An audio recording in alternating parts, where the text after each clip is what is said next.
aidez me gérer tout ça. Rapide m'guette en fait boisse 3 grains si ton texte nous acheter. M'fait tout ça yo dit pour m'faire avec espoir ça pral marcher. Temps en temps m'appelle le téléphone pour dire comment bagaille yo yé. Et son coup de couteau li bam chaque fois li dit rien pas jamais marché. Yo dit c'est dose d'acte trop petit qui fait ti rouge pas couler. Tourner dans même pharmacie à qu'on y a 6 grains m'acheter. Semblait petite ça son petit noir rien pas marché pire. Rapide m'check on docteur feuille pour ça qui qu'on fait remède. Li bam yon bouteille li dit m'l'aime rive pour m'bay manger ouais. Tellement de stress sur moi, m'senti moi non l'en fait. L'elle fin boire remède là, m'voye là dormi dans chambre li. Après le relève, li dit faute li a fait mal, li vle mourir. M'a prié bon Dieu pour le jour, m'couche m'pas ka dormi. M'vin attendre en pile bri, on dit m'sait li même qui mourit. M'ti ménage moi, m'complice dans la mort ménage moi. Kon yang senti la tuer tête moi. Kon yang senti la tuer tête moi. M'ti ménage moi, m'complice dans la mort ménage moi. Kon yang senti la tuer tête moi. Kon yang senti la tuer tête moi. Ou même captant de musique ça. Ou ka trouver ça triste. Mais en réalité mal n'est pas de klaxon. Ou même qui pas t'avler ça arriver. Utiliser un préservatif chaque fois pour entrer dans une relation sexuelle. Break a beats on me. Eyes on.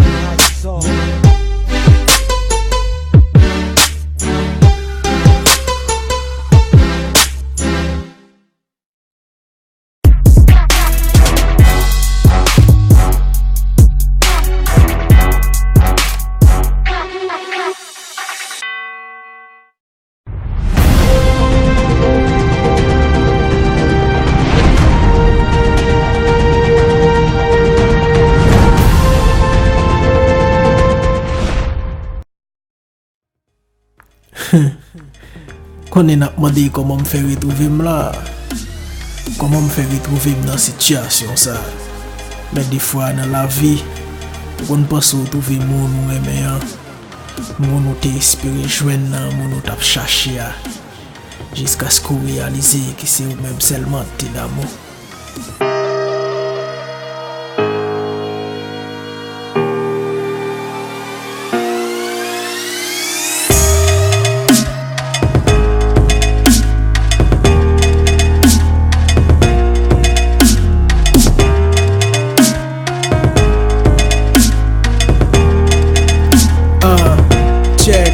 Li gravé nan kem ta kou tatou. Mon frère quand tu la tatou. Li pas m'envie ici qu'on y a m'suspend levé tatou. Oui m'remène c'est pas tout. Li bon force li suivre moi partout. Pour li m'ka fait des gamins solo elle contrôler partout. Pas fidèle li fait m'retonette. Qu'on y a m'vivant retronnette. Li tellement chéri bien là on femme fait m'avance m'rete honnête. Pas sous terre comme reconnaître. Oui fois sa femme reconnaître. Jeune femme qui fait m'petite tête. Moi mon Dieu faut que tu me reconnectes. Mais pourtant elle pas trop belle. Maintenant j'aime les sons sirènes. Puis quand même mouche posée sous lit. Parce que pour moi les sont sirènes. Pas Beyoncé, pas Shakira. Maintenant les get tout Shakira. Qualité le rend moi fou. Même si col pas sexy quand t'activa. Li gomel gon belle boudadi. Li kon chan pour le faire pour daddy. Sérieuse, respectueuse, li gen plus valeur qu'on belle Bugatti. Kon tout mess li tout est folle. M'kon qui chan pour menen. Ma vie prend la rue pour me chanter qui j'aimerais même. Mi problème li rend moi fou. Des sauvages li rend moi chou. Li femme pas qu'à contrôler depuis ma veille li rend moi sou. Li bail vim sens li rend moi goût. Li bon love li rend moi bon. Li change vim dans tout sens. Bien brutal li rend moi bon. Femme catalogue mais son femme idéal. Idéal. Idéal. Mais son femme idéal. Idéal. Idéal, idéal, une femme idéale.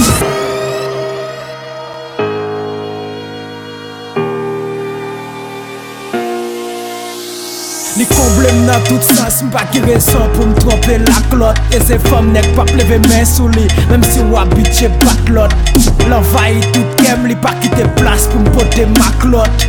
Et même si m'ta sous, m'pas tromper, m'pas bal ma li c'est confident, li c'est best moi. M'pas changer, li c'est next moi. Et c'est comme si avant le pas de gain, li c'est présent, li c'est ex moi. M'a gâté moi, bon Dieu bless moi. C'est femme sérieuse, li c'est best moi. L'aime décourager, m'a faibli, li met force, li n'a faiblesse moi. Tout l'hôtel, m'traite le con poupée, li bon caresse bon. Ma baille la prend, li pas courir bouquet. M'pas m'jam bouquet, li vire l'horloge moi, li fait d'amour, li fait passionné. Et depuis si c'est pas li trele, m'téléphone moi passionné. C'est qu'est content, li c'est souffrance moi. Sans li m'perdi toute sens moi. L'elle pas bon côté, m'gain impression m'perdi toute chance moi. Li kon jan pour le satisfaire, m'lè envie à trop. Elle prend son école chaque jour, m'leve, m'jwenn l'envie à propre. M'comble, m'ren moi fou, des sauvages, li ren moi chou. Li fèm pa ka kontrole m'depi ma vel, li ren moi sou. M'bay vim sens, li ren moi goût. Li bon love, li ren moi bou. Li chanje vim nan tout sens, m'gen vital, li ren moi bou. Femme catalogue, mais son femme idéal. Idéal, idéal. Oui, son femme idéal.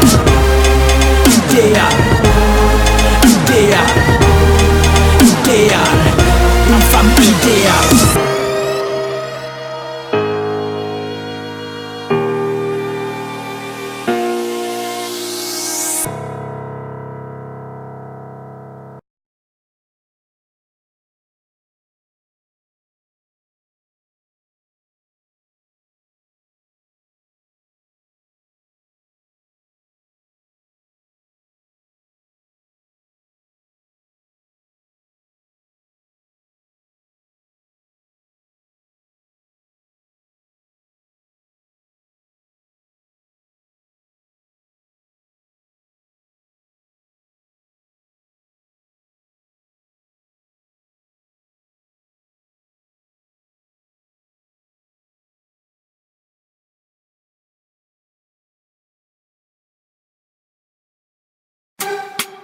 Where? Long time coming collaboration. Yo. Make a bend alongside Chick Simon. Summertime, we there. Christmas time, bash up the dance floor. Party time, no. I wanna dance all night from dusk till dawn. I wanna feel alright till the early morn. Well, I wanna dance all night from dusk till dawn. No. I wanna feel this vibe till the early morn. Hey yo, and show them to know where we are coming on the road. I feel look nice and I feel smell good. Bleaching match me shirt, any shirt match me shoes. Under the sun and also under the moon. Before the man didn't know where we are stepping at the gate. As them a turn, yeah, them a wait. Cause them a know that we are make the body shake. Put up or not in the air. I wanna dance all night from dusk till dawn. I wanna feel this vibe till the early morn. Well, I wanna dance all night from dusk till dawn. No. I wanna feel this vibe till the early morn. Yeah, party now. Everybody just party now. Let me see you just party now. Come on people, just party now. Let me see you just party now. Come lick it up, party now. Batman sling it up, party now. Cause we are will it up, party now. De toutes les façons, garder qui chan nous fait flipper. Batman, tu le fais exciter. C'est mon coup de boule qui doit venir sur bis, ça pour y bouger. Batman, tu le fais exciter. Pour la primaire, secondaire ou bien université. Mais que nous qui Batman, tu le fais exciter. Pas de problème, pas qu'un dilemme, en toute légitimité. Batman, tu le fais exciter. Pas de gain droit, parce que nous maîtriser track en nous. Qu'a fait tous les bagailles pour sortir vibe en nous. All over the world, nous c'est message en nous. Nous qu'a fait remarquer, nous pas y fire nous. Dès qu'il s'agit de dance à party, tout le monde a détonné à dans dance à party. I get us some boom, look up and I fit. Body keep on going on, so we are sing. I wanna dance all night from dusk till dawn. I wanna feel this vibe till the early morn. Well, I wanna dance all night from dusk till dawn. No. I wanna feel this vibe till the early morn. Yeah, party now. Everybody just party now. Let me see you just party now. Come on people, just party now. Let me see you just party now. Come lick it up, party now. Batman sling it up, party now. Cause we are will it up, party now. Well, TNT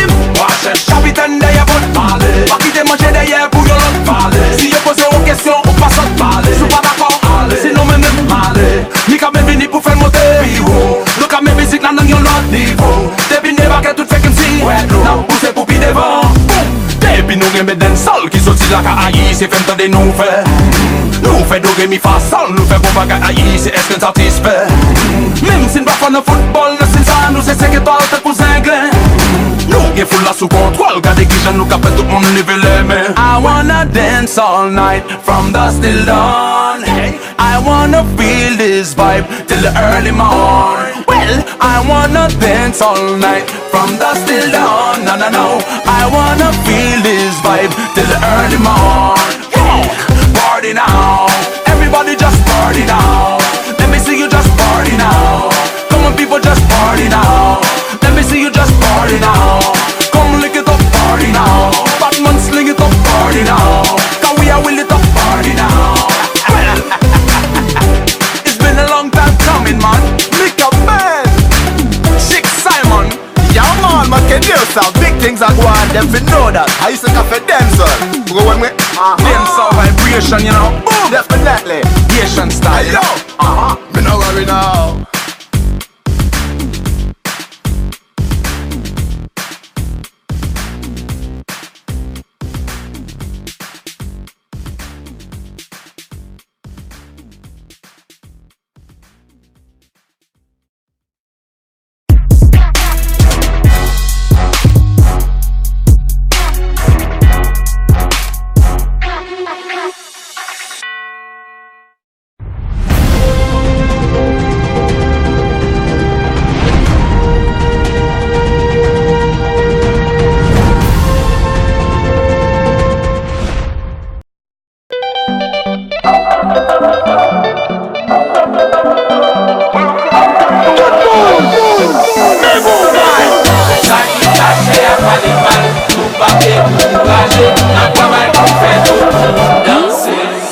On se prend pas la tête, quoi qu'il arrive on va quand même faire la fête. On s'en bat ensemble, tout ça faut qu'on fête. Ne pas satisfaire tout le monde sur la planète. On se prend pas la tête, on se prend pas la tête.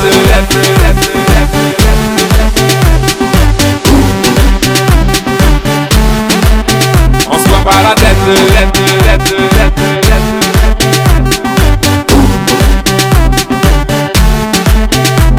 Pour nous gaspiller, nous bras relaxer.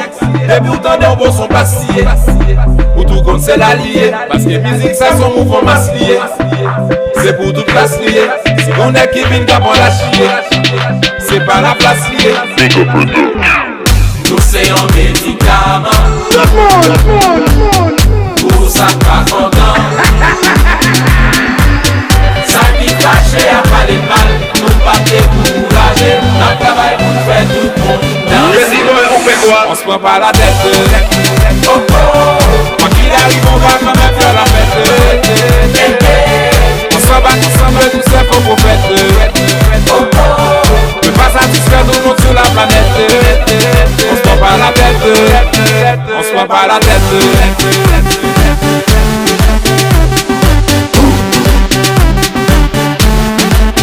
On se prend pas la tête.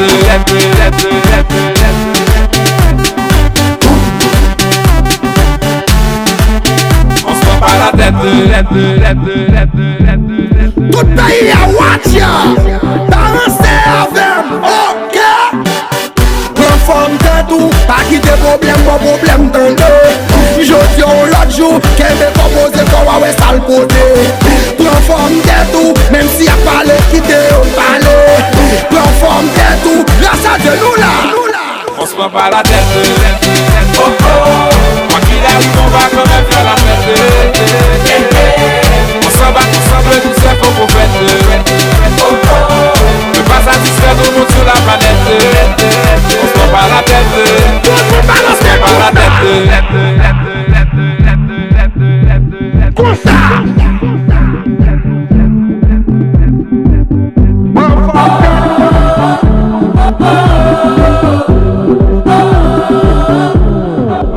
On se prend pas la tête. Oh oh. Quoi qu'il arrive on va quand même faire la fête.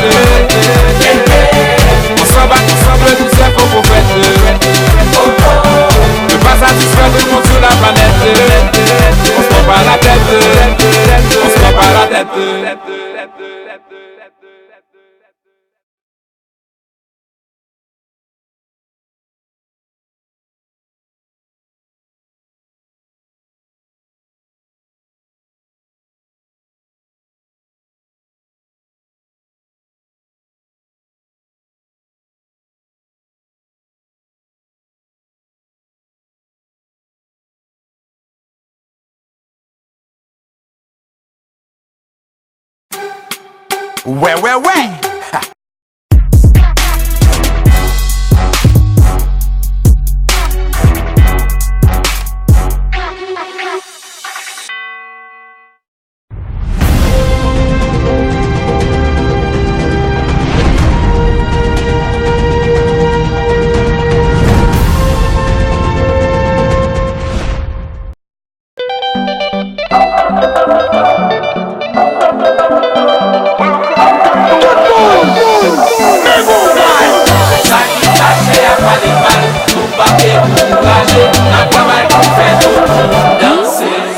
On se prend pas la tête, oh oh. Quoi qu'il arrive, on va quand même faire la fête. On s'en bat ensemble, tout ça faut qu'on fête. Oh oh. Ne pas satisfaire tout le monde sur la planète. On se prend pas la tête, on se prend pas la tête.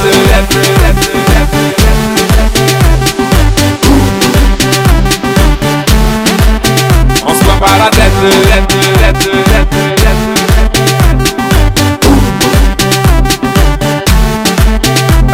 Pour nous gaspiller, nous allons relaxer. Et puis autant d'un bon son passé. Pour tout comme c'est l'allié. Parce que musique ça son mouvement masse lié. C'est pour toute classe liée. Si on est qui vient d'abord la chier, c'est pas la place liée. Nous c'est un médicament.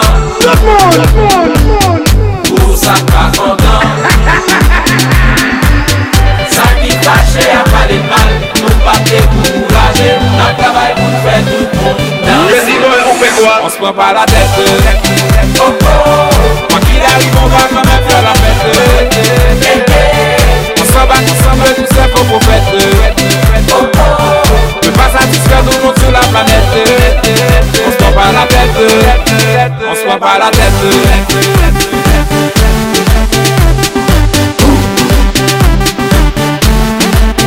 On se prend pas la tête.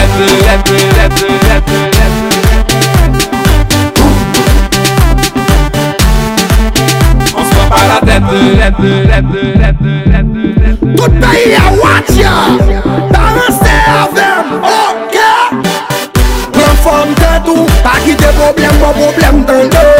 Je dis on l'autre jour, qu'elle veut proposer pour ouais sale poté. Prends forme de tout, même si y'a pas le quitter on parle.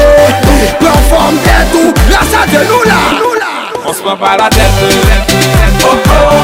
Quoi qu'il arrive, on va quand même faire la fête.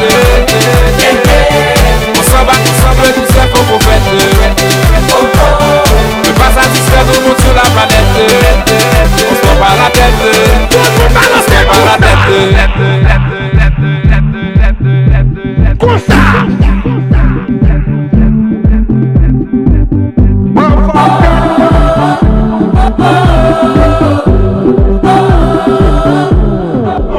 On se prend pas la tête. Oh oh. Quoi qu'il arrive, on va quand même faire la fête. On s'en bat ensemble, tout ça faut qu'on fête. Oh oh. Ne pas satisfaire tout le monde sur la planète.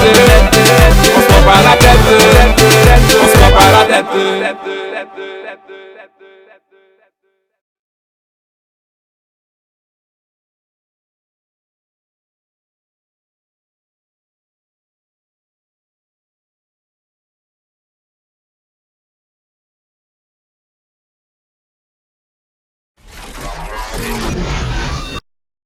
Pour faire, soit tu me l'as.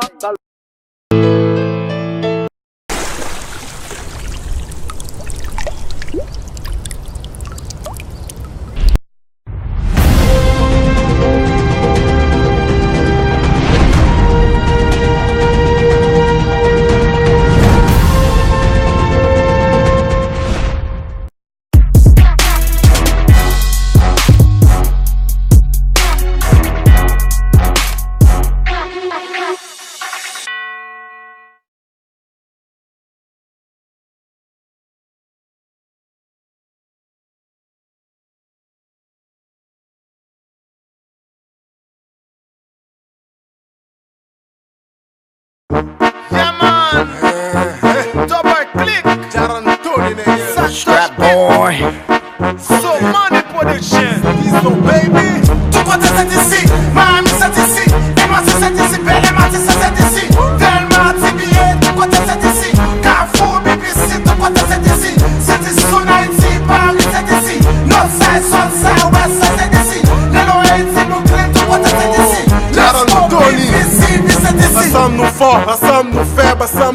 Ensemble nous tord de rap, tout nèg bon, tout nèg pep. Tellement bouillé m'cache pas qu'à prendre tout le monde ouem. Allez qu'il aime tout nèg rêve. On aime poser, pas qu'à déraper, qu'à dépasser. Pas, pour une pas qu'à dépasser. Rap, pas bouille vidé, c'est tout prêt à que l'homme. Rap, pas bouille, rap, t'as doit liquider. Hack action, m'fait rap tout non ballon, m'shooter là, tomber dans la retraite, un bout de bouddha.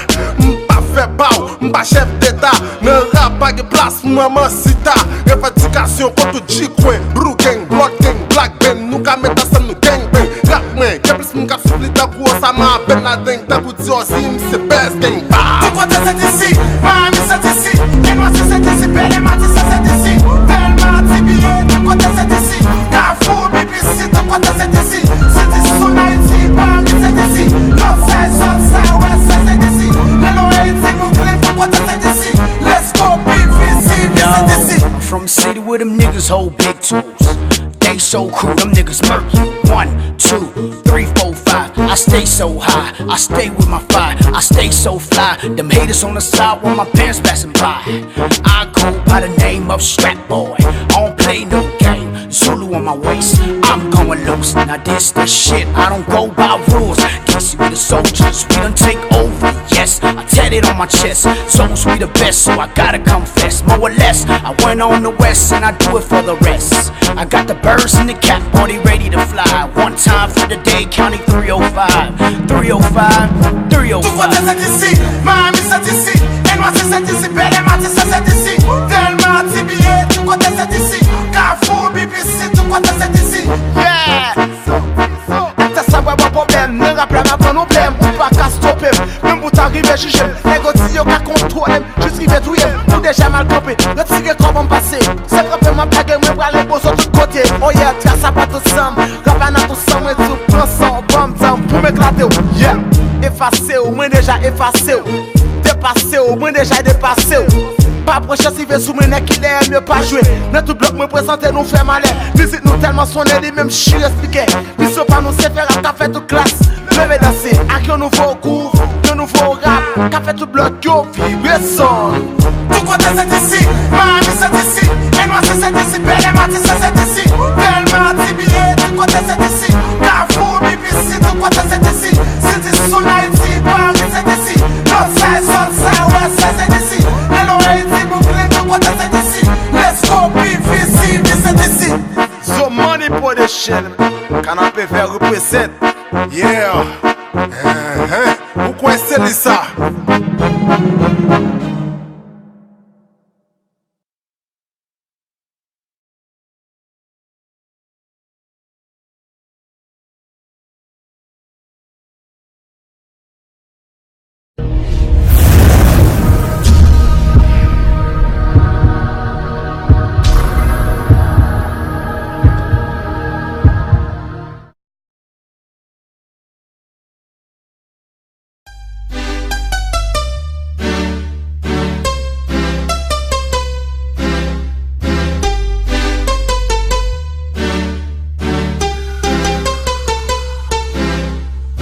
Ménage moi ancêtre pour moi. Li ancêtre pour moi. Comment on peut le faire occuper madame moi? Comment on peut le faire occuper petite moi? Ménage moi ancêtre pour moi. Li ancêtre pour moi. Comment on peut le faire occuper madame moi?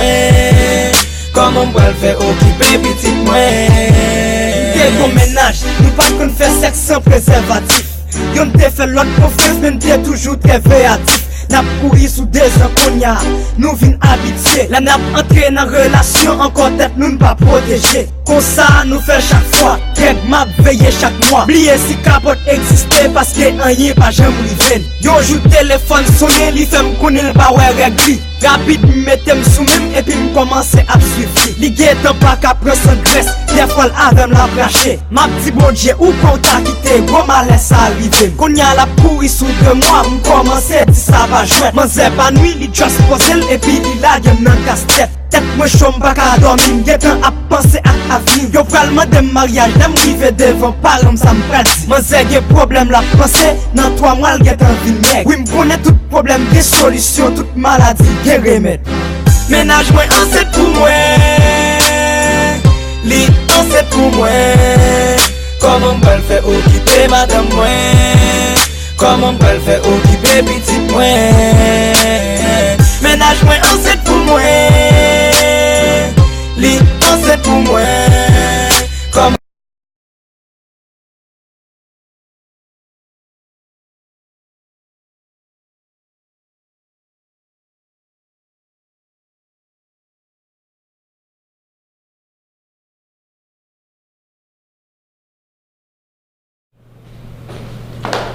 Bonjour.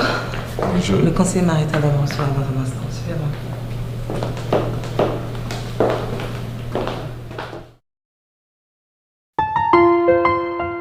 Something this big coming at you aggressively, you're gonna have to push him back. Tu promets que quelles que soient les conditions, on toujours été avec nous. You staying out all night. I'm working. That's all I'm doing. I'm working. Dis-moi si on peut toujours aimer les mêmes gens. Dis-moi si les hommes peuvent diminuer manger. Si ça t'arrivait, est-ce que on a bien courage pour dire pas la peine que nous restions ensemble? Ouais, voilà, mais c'est pitié qui kembe au côté. Pas pour lourd pour personne mon vie. Dis-toi t'as pour protéger qu'aime seul bagaille menté. Pas quitter moi dans fait noir. C'est bagaille qui dure, les moi planifier vivre. Aïe un monde qui ouais, t'as couru en transition. Le pire c'est parce que pas besoin de pointer du doigt les indices qui prouvent vraiment que c'est le déclin. J'ai ouais excusez, c'est pas que me douter. Moi pour toi monde que ça arrivait déjà. Dis-toi t'as mon protégé qu'aime seul bagaille menté. Pas quitter moi dans fait noir.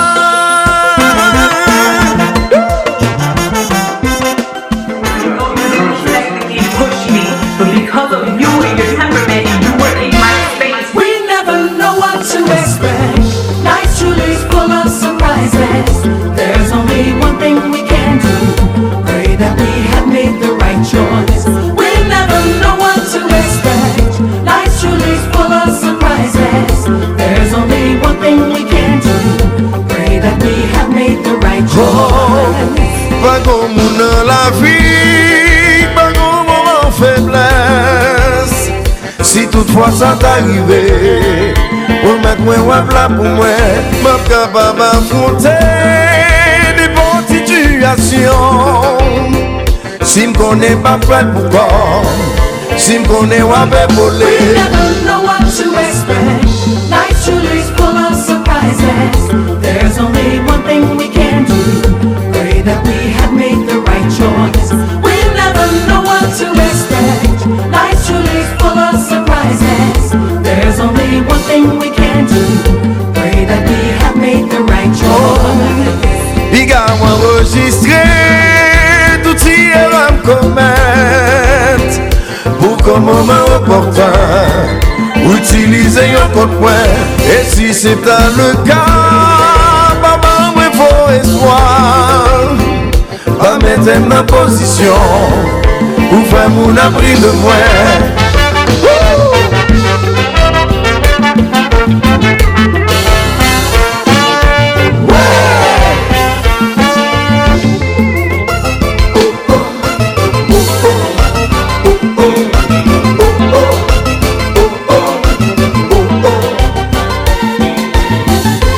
Dis-moi que tu seras toujours là, toi seul peux me rassurer. Quand tu me fais cette promesse, toi et moi c'est pour la vie.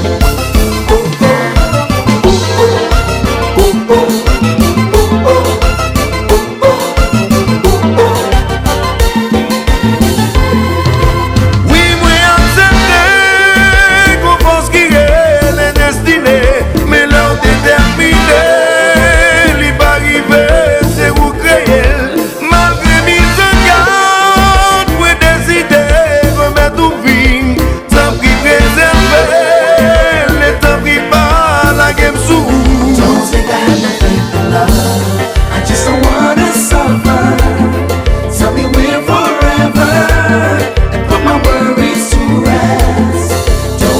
have no faith in love.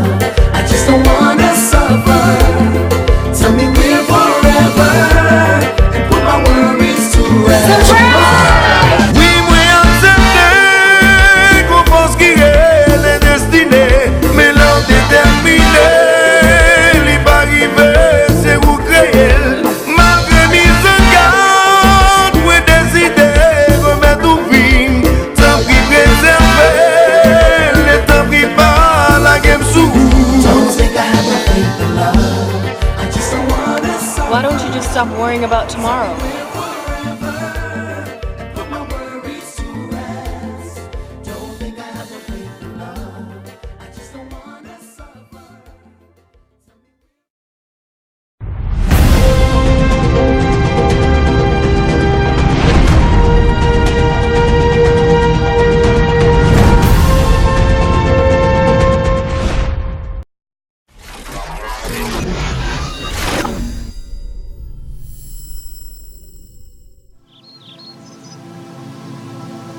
Whitney, il est 10h du matin, monsieur, pour rentrer. I know, still. Ça fait 3 fois le faire ça, oui. On va prendre ça toujours. I don't know. On va quitter le bon menti toujours, prendre la dedans toujours.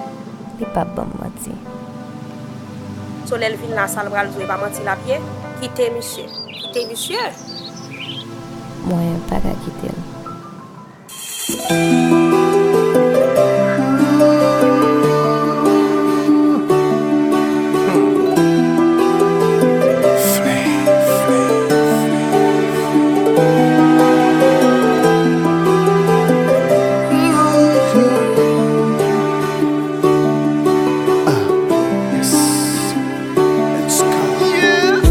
Toi pas vle quoi mais que mou contrôler chaque battement. Même si m'pas dire m'sentil et oui moi feel pas folle by grattement. Pas qu'à quitter t'aime. Baby pito dictem. Pito vin éduquer oui éduquer au lieu pour dim. C'est moi la cause. Oui c'est moi la cause. Sans confession c'est compression baby pour faire pause. Sous décision mais c'est coup domino qu'aime pour dire. At least c'est moi c'est pas de millions qui te volé vin dire. L'aime te fait contrer. L'aime te fait contrer.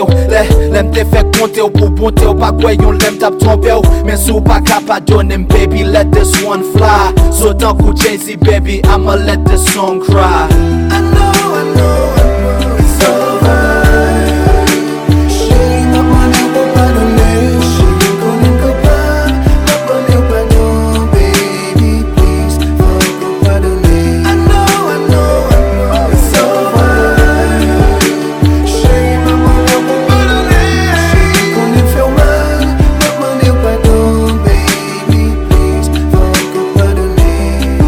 Yeah. Baby, please, pardonner. Même l'aime ta zou moi sorry. Même s'il sentit pas assez. Ou juste courir qui t'aime derrière. Couler tennis pas lassé. Parfois poser une question m'dit get damn. Moi c'est qu'on est. But on the real ou still pas j'aime qu'on a rien. So m'continue bon menti. Saute dans travail en guetta. Chaque fois m'sauti, chaque cas ami. Chaque coup m'tourne m'en état. Oui ça fait mal dans que m'passe m'gon non pas j'aime v'le vie ça. Même t'obligé de dire ou c'est seul. L'homme m'aime qui va faire ça.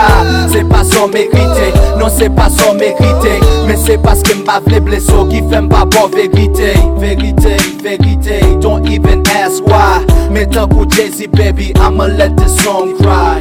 I know it's over. Chérie, ma monnaie pour pardonner. Chérie, qu'on est copain.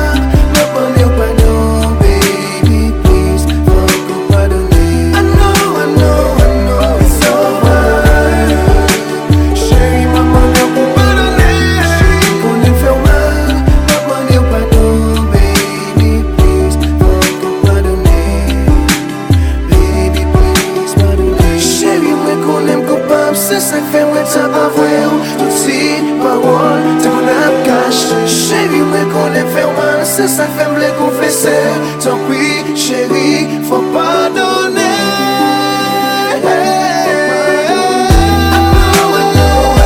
It's over. Chérie, ma monnaie pour pardonner. Chérie, qu'on aime copain, ma monnaie pardon, baby, please, faut qu'on pardonner. I know it's over. Chérie, ma monnaie pour pardonner. Chérie, qu'on est fait mal, ma monnaie pardon,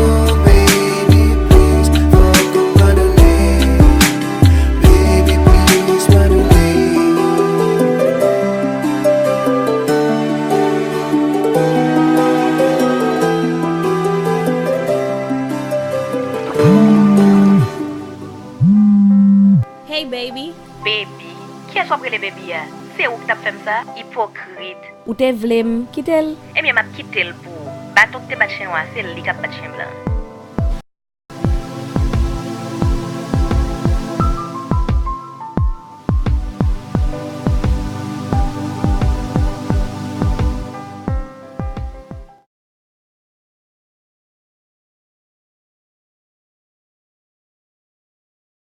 Pour faire, soit dim là, balle pas gaspillé, des pourtant des clics, clac, pas ou son monde qui tombe, yo dim gen rap plus que 1000 tera. 24 hours record. Nan game nan nèg yo let pirate que Mario Balotelli. Parce que m'ye wè mi flow et m'pa ka moli. Kat mwen yo bon da la moni. Tet nèg yo fin barak foli nan lete sa yo pa ka kobi. Nan don freestyle, album ou pas vokeli. Nèg yo tout sale, pepek sou mwen met swag ou pas vokeli. Ouais ti freestyle sa personne Balotelli. Nan game nan nèg yo let pirate que Mario Balotelli. Ici Gondal MC comme fait jolé, rien yo pas vos équipe comme nan gen Léo Messi, Cristiano Ronaldo. Mi comme la même pote mille skis, c'est pas fait cadeau. Tout ça que le bif toujours real style, c'est pas contact gros nager, mais contact gros nager. Ma fille chaque chose, sans fixe sous bit c'est reste, c'est fait fiel de filles pour salo. A pas m'tade nan game nan nèg yo get si ménage, ça veut dire tête yo tout pas pour ta bouda ou Nicki Minaj. C'est moi que devant souffler river yo nègres follow me, yo dim toi ti comique, tout ça me fait sous bit pour me faire fan yo rire. Flood pas de best pour moi ni king d'ailleurs nous compte ça. Non jamais pas quoi pas pour qui ka manger comme ça. Yo ou canet Flood am so pour coup canet ou canet gele pas comprendre moi si ou attaquer mou ka plaid yo vagabond de sous dom ya bla bla bla. Non ka fou fait c'est moi qui met rap non là. Yo ouais ka fou fait ka fou oh ka fou fait so ka fou day ka fou fait ouais sous show ka fou coucher ouais sauter la bail mentir les bouche pas. On demande yo dit so dans tap. Le défait dans pour négocier c'est gratis so ba yo pas oublier. Quand ça li pas plus que yon ti panier dans sa flûte de baisse ça li pas l'autre que c'est pas plié. Pas oublier je nous flûte non ça pas jamais plié. Flûte appliqué je nèg yo met tonnerre son piment pour bouiller. Il faut nous tout comme ça. Doit nous tout bam ça. M'pape king m'pape baisse mi côte nan met Dieu a prend ça. Faut nous tout comme ça. Doit nous tout bam ça. M'pape king m'pape baisse mi côte nan met Dieu a prend ça. Chaque jour m'parle au face am qui bon calo pour façon parler. Blé style blé film c'est moi chaque photo parler. Next ça yo pas que style pirate sous kon c'est les ka parler. Poisson j'aime pas le flûte c'est dernier dos pas pour te wali. Ouais, pendant y'a bien rappel m'getta sous 7 tout veillé yo nan game nan chargé très chargé sous 7 tout. Des trop petits m'a grandi moun yo dit so bandi m'touyer. Personne pas prochain pas mandem gars so bandi m'a ouais nan ka fou fait. Bal pas gaspiller des boutons de clic clac ba ou son moun qui tombe m'poser ma moi wap manquer m'dégâts. Et yo pose au djega mal derrière terrible ouais l'aime tourner bazou wap manquer de gars. C'est moi yo comparé à Kanye West là. Depuis m'la rappé pas caca de West là. Bit la boîte fini mal et now and next time. Comme terrible ouais vas-y vin dans une case reste là. Pas oublier, kat sali pas plus que yon ti panier. Dans sa te grip de baisse sali pas l'autre que c'est éparpillé. Pas oublier, j'ai nous moins non, ça pas jamais plié. T'es vous piqué, j'ai n'ai que mine tonnerre so piment pour plier. T'es fort nous tout comme ça, doit nous tout comme ça. M'pape qui m'pape baisse mi côte nan mi Dieu y'a m'plan ça. Fort nous tout comme ça, doit nous tout comme ça. M'pape qui m'pape baisse mi côte nan mi Dieu y'a m'plan ça. Yo flou, yo ti m'gen rap plus que 1000 tera. Yo ti j'suis monté dans ciel m'a fait midéa. Au connaît, des pour parler de sous nèg qui midéa. La petite tout est libre no max c'est moi pour biter ya. Len flow et m'pa ka moli, tak moi yo bon dans la money. Tête nèg yo fin barak foli dans les que ça yo pas ka kobi. Yo gonflé yo pas ka vomi, rap yo petit ou kaka foumi. Fais ma fourni yo m'a tout busy yo time is money me rap tout niveau. Et c'est samedi informe les gang là tout. Tu dis ça for up just get money no hours records hit to hit. Devant yo tout suite. Flou couple chaque le game non et puis non tout si ça ready attend sous remix ça. Son beat pour m'tatouiller. Fait pas fin pour coup d'aiguille. Madame ça tatouiller. Y'a pour faire c'est central rap là. C'est là pour m'tatouiller. Y'a voyé de l'honneur suite mais yo saisi ou pas mouillé.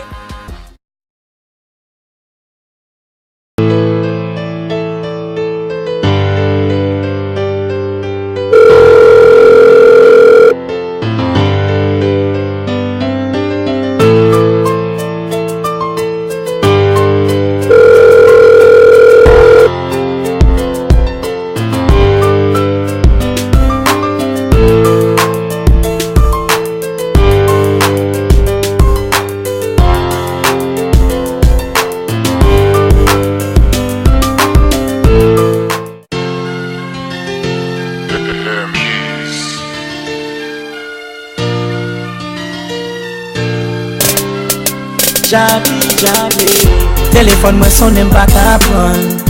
Maman petite me tape mette me chaud. Comment l'école sous tête moi pour me payer. Pire les mots sur un autre numéro. Tombe jour et m'en qui décision. Petite moi est-ce qu'elle pas pour quitter. Petit couillé moi toujours bail. Oh, mes chéris faut qu'à comprendre moi.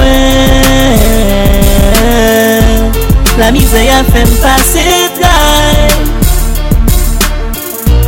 Parfois me blesse tirer tête moi. Les bons j'aime son bon papa. Pas condamné, que tout ça me capable. C'est la vie qui pas facile. Bien volonté, pour moi qui fait petit moi. C'est la vie qui pas facile. Pas quand les filles finissent études moi. T'avais apprendre même pas les moyens. Parle-moi mourir pas quitter bien. Parfois le moins passé bon la caille. Mais que pas des millions même toujours bas. Pour qu'il va marcher par les mazous partout. Seul bagay mwen vlo konen. Seul bagay mwen vlo konen. Mwen pa fè tout vin m'a prene. M'a foune avec espoir. M'a foune avec espoir. Toujours konen m'a fien victoire. Les bons j'aime son bon papa. Pas condamné, fait tout ça m'capable. C'est la vie qui pas facile, bien volonté, pour moi qui fait petit moi. C'est la vie qui pas facile. Tant pour tout le bon papa, moi j'irai m'a toujours là. L'argent pas de fois bon mauvais gens. Non non, bagaille pas prêt comme ça. Ma promesse pour changer ça. C'est moi pas couper m'espérer mes chapeaux. Les bons j'aime son bon papa. Pas condamné, que tout ça me capable. C'est la vie qui pas facile. Bien volonté, pour moi qui fait petit. C'est la vie qui pas facile. Oh, oh, oh. Hey, oh, oh, mais mes petits, oh, hey, oh, mais mes petits,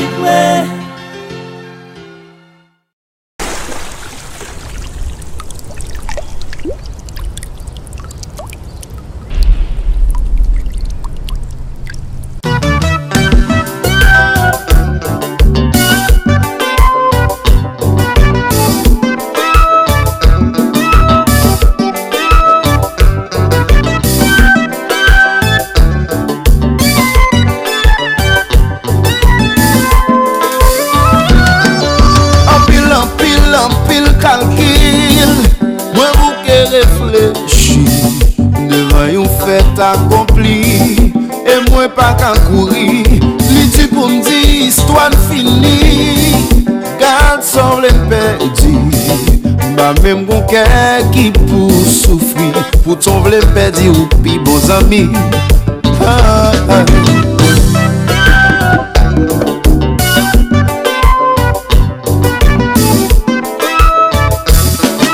L'amour a coin son tragédie. Bazam comprendre pour qui même gens à tout le monde. Bagabab jouit plaisir. Chaque jour c'est plus moins envie. Pourtant dans des wap jouit. Ma cherche moyen pour moi pas souffrir. Même pas pour mes à destiné.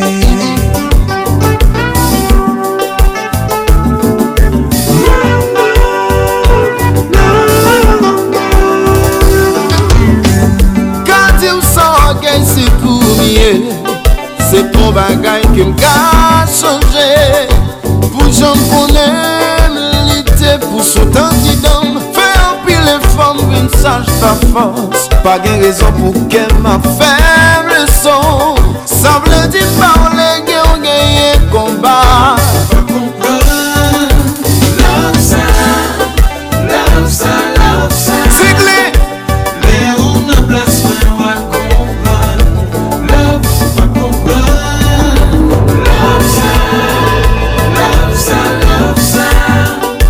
Les on a place pour moi comprendre.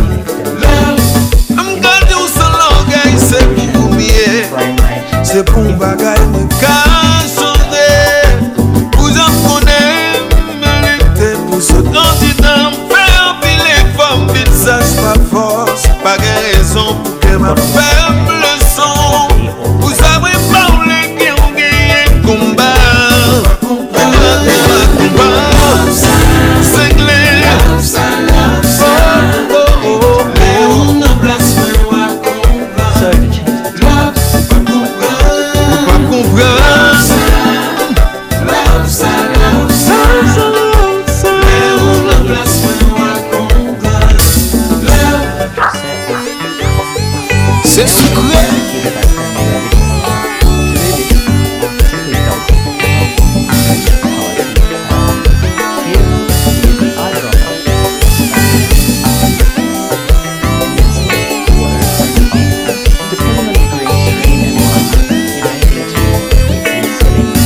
I'm sincerely yours. I'm sincerely yours. I'm sincerely yours. Believe. Yeah. I'm sincerely yours. Sincerely yours. I am sincerely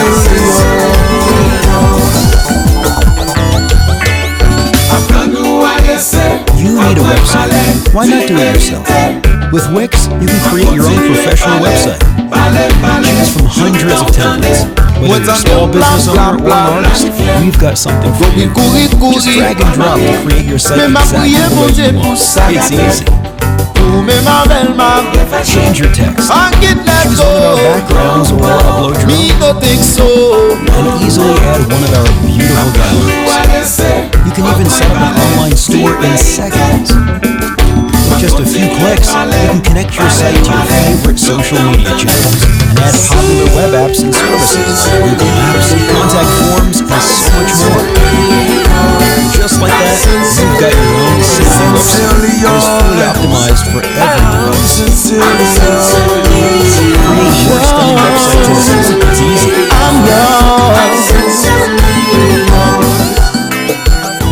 Maintenant de planifier. On peut courir ou bras le marier. Mais ma prière mon Dieu pour ça gâter. Ou même ma belle-mère est fâchée. I can't let go. Me not think so. No. On top pane, we have our editing functions, and on the left pane, we have other functions that we could use to add stuff to our canvas, such as text, graphics, shapes, and even templates. Now, this part of our software is our workspace, and this area right here, this picture below, is our canvas. This part right here, where the YouTube scene bar stuff, is not part of the canvas that you will be making, or the graphic that you will be making, as it is just for preview purposes as well as the background. Now you can also change the background by clicking this change background button. Strap boy. So money production. So baby. Tout côté c'est ici, mamie c'est ici, c'est moi c'est ici, belle et mati c'est ici, tellement tibillé, tout côté c'est ici, Carrefour, BBC, tout côté c'est ici, c'est ici sur Haïti, Paris c'est ici, Northside, Southside, Westside c'est ici, les lois Haïti, Brooklyn, tout côté c'est ici, let's go, BBC, c'est ici. Ensemble nous fort, ensemble nous faibles, ensemble nous chi, ensemble nous torts, des rap, tout n'est web, tout n'est bref, tellement brillé, m'cache pas qu'à bam, tout le monde web, allez qu'il aime tout n'est gref, on aime poser, m'a des rap, qu'à dépasser, bah, pour une autre, m'a dépasser, rap, pas bouille vide, c'est tout prêt à que la mouille, rap, pas bouille, rap, t'as doué liquider, hack action, m'fait rap, tout non ballon, m'chouter l'alto, ben à grand traite, d'un bout de bouddha, m'pas fait bao, m'pas chef d'état, me option right here. Maman Sita, revendication contre G-Coin, Blue Gang, Blood Gang, Black Ben, nous ka mettre ensemble gang bang, Black Man, qu'est-ce qu'on ka souli ta pour ça m'a Ben Laden, ta pour dire aussi c'est best thing. Tu côté c'est ici, Miami c'est ici, et moi c'est ici, Belema c'est ici, tellement TBA, tu côté c'est ici, Carrefour, BBC, tu côté c'est ici, c'est ici sur Haïti, Paris c'est ici, Northside, West c'est ici, le long Haïti, Brooklyn, tu côté c'est ici, let's go BBC, c'est ici. I'm from the city where them niggas hold big tools.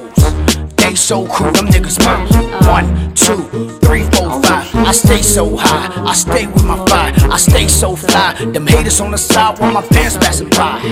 I go by the name of Strap Boy. I don't play no games. Zulu on my waist, I'm going loose. Now this the shit, I don't go by rules. Kiss me the soldiers, we done take over. Yes, I tatted on my chest. Souls we the best, so I gotta confess. More or less, I went on the west and I do it for the rest.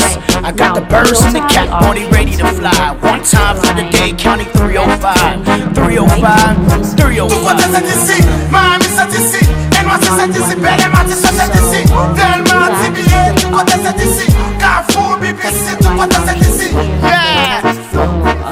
Ça ça va pas problème, ne rappelle pas pour nous blême, pas qu'à stopper. Même pour t'arriver juger, négocier au cas contre toi, je suis tout tout déjà mal campé. Retirer comment passer, c'est vraiment pas que moi aller pour autres côtés. Oh yeah, tu as ça pas tout ensemble, rapana tout ensemble et tout prend son bam pour m'éclater. Yeah, effacer ou moins déjà effacer. Dépassé ou moins déjà dépassé. Pas prochain si veut sous mes nez qu'il est mieux pas jouer. Dans tout bloc me présenter nous fait mal. Visite nous tellement sonné les mêmes chiens expliqués. Ils sont pas nous c'est faire un café de glace. Lever danser avec un nouveau groove, un nouveau rap. Café tout bloc yo vibrer son. Tu côté c'est ici, Miami c'est ici, et moi c'est ici, Belema c'est ici, tellement TBA, tu côté c'est ici, Carrefour, BBC, tu côté c'est ici, c'est ici sur Haïti, Paris c'est ici, Northside, West c'est ici, le long Haïti, Brooklyn, tu côté c'est ici, let's go BBC, c'est ici. So money for the shit, canapé vert represent. Yeah. Another one step when sending it forward would bring a layer over another layer one step. Alright? Okay. So that's pretty much it with the graphics. You can choose a lot of graphics from here. We also have social media stuff. So be sure to check them out. Now let's go to shapes. Okay, so the good thing with shapes is that these are vector images. So for example, if you want to use any of these shapes, just click it and the shape will appear right here. Drag it anywhere on your screen and then ask for shape. So you can change to any color that you want to. Just click on Ménage moi ancet pour moi, li ancet pour moi. Comment on le fait occuper madame moi? Comment on le fait occuper petite moi? Ménage moi ancet pour moi, li ancet pour moi. Comment on le fait occuper madame moi? Comment on le fait occuper petite moi?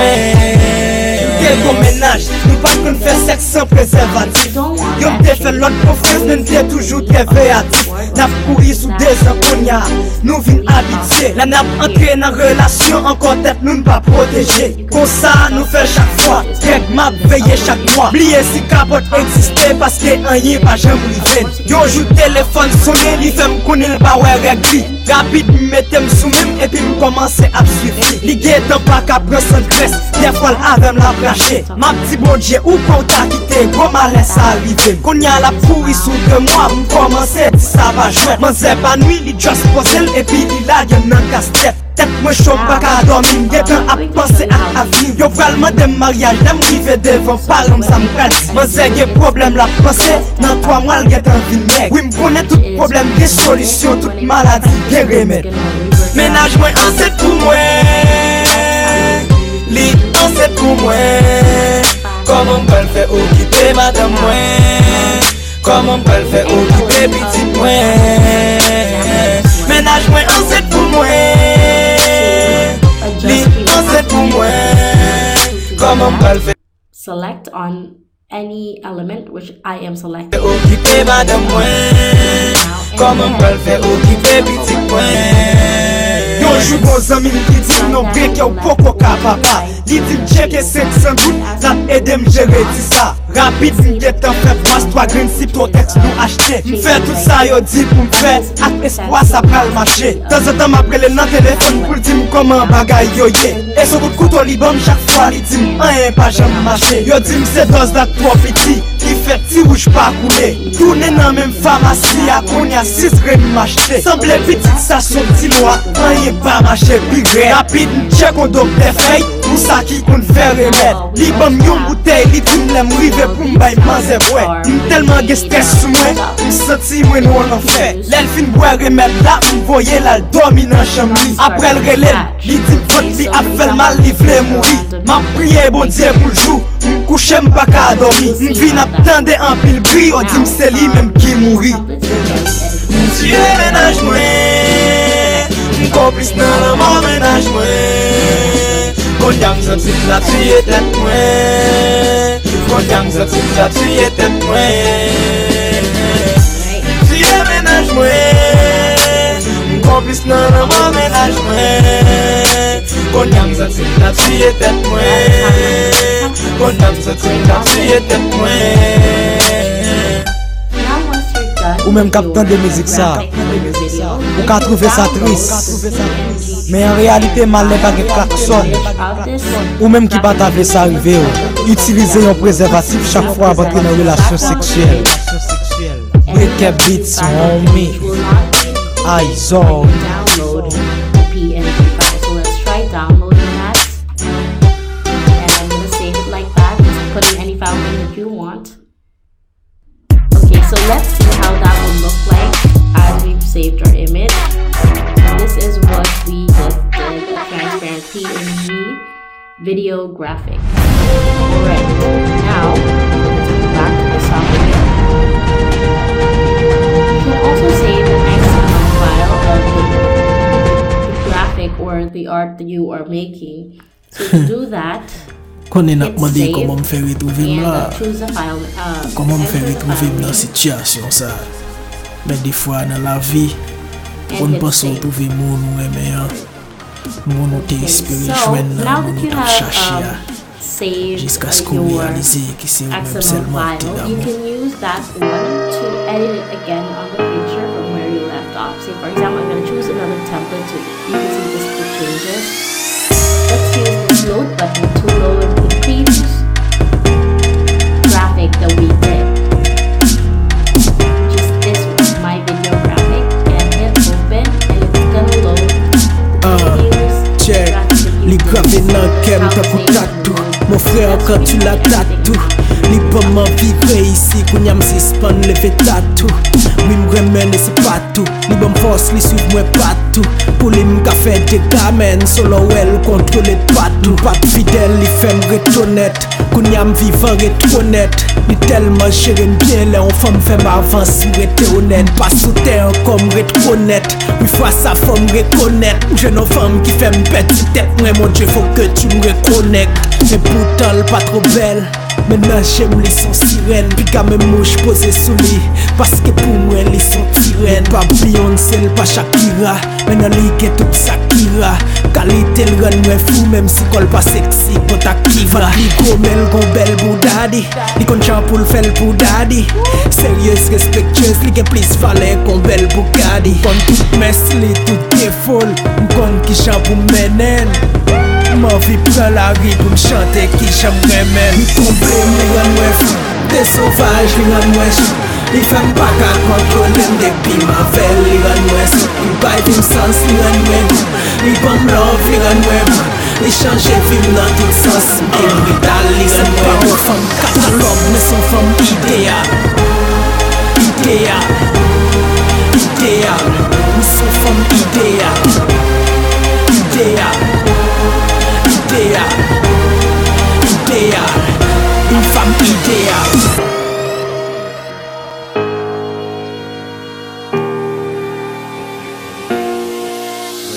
Li komble m nan tout sens, m pa ki rezon pou m trompe lak lot. E se fam nek pa pleve men sou li, mem si w abitye bat lot. L'envahi tout kem, li pa kite plas pou m pote mak lot. E mem si m ta sou, m pa trompe l, m pa bal mat lot. Li se konfidam, li se bes mwen, m pa chanje, li se next mwen. E se kom si avan l pa gen, li se prezant, li se ex mwen. Le map gade l mwen, bonje bles mwen. Le se fam seryeuse, li se bes mwen. Le m dekouraje, m ap febli, li met fos li nan febles mwen. M tolote l, m trete l kon poupe, li bon kares bon kou. Ma bay la pran, li pa kou yi pouke. M pap jam bouke, li vire l'horloge mwen. Li fem d'amou, li fem pasyonne. E depi si se pa li trele, m telefon mwen pasone. Li se ket kontam, li se soufrans mwen. San li m pedi tout sens mwen. Lel pa bon kote, m gen presyon, m pedi tout chans mwen. Li kon jan pou l satisfè, m le anvi a trop. El pran swen kol, chak jou m leve, m jwen l'anbi a prop. Mi komple, mi ran mwen fou, de sauvaj, li ran mwen chou. Li fem pa ka kontrole m depi ma vel, li ran mwen sou. Li bay vim sans, li ran mwen gou. Li bam love, li ran mwen gou. Li chanje vim nan tout sens, m gen vital, li ran mwen gou. Fem katalog, me son fem ideal. Ideal, ideal, me son fem ideal. Ideal, ideal, ideal, une femme idéale.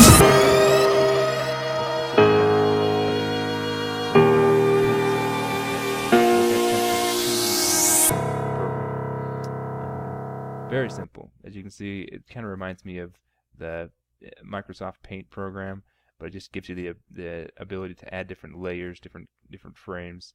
So, adding frames down here, yeah, here you go. You can loop it and just watch your video. Very basic animation, but you can create some pretty cool animations with this program, and it's not very difficult to learn. Export your animations in different formats. Synfig Studio, if you want to get into intense two-dimensional animation, this program is very full-featured, has a steep learning curve to it, but you can do some pretty amazing stuff with it. So, to tell you the truth, I haven't gotten to work with this program very much, but I know it has a lot of powerful features to it. So definitely something to check out, add to your list of programs to look at, I guess. Blender is a 3D animation software similar to 3D Studio Max or Maya. Great program. Also has a kind of a steep learning curve. They've created entire games with this. It has an animation side to it. Here's a animation of a dolphin, or this is just the design of the dolphin here, and I'll show you a rendered animation of it right here. So you can see it's pretty powerful if you have the time to spend learning how to do it. Like I said, it does take some time to invest into this program. All right, the next one is Google SketchUp. Google SketchUp is one of the programs that's actually not. There's a free version of it, but it is limited. There's also a paid version of it. It's an excellent software, though, for just like it says, sketching up different things. I like to use it for architecture, but you can create just about anything with it on a micro level, or you can create like a lot of the buildings on Google Earth have been created using Google SketchUp. So I'll pull this up again here and just take a look. You can do interior views too. This is still Google SketchUp we're looking at. So it's a powerful program, and it's not very difficult to learn. The next one we will look at is, I can't even pronounce this one, but it's I don't know how I say it. It's a batch image resizing and renaming tool. So you can, and conversion tool as well. You can convert between different image formats. You can rename if you have 1,000 pictures and you want to rename them. Using a system, you can do that. You can also resize them, scale them down to thumbnails.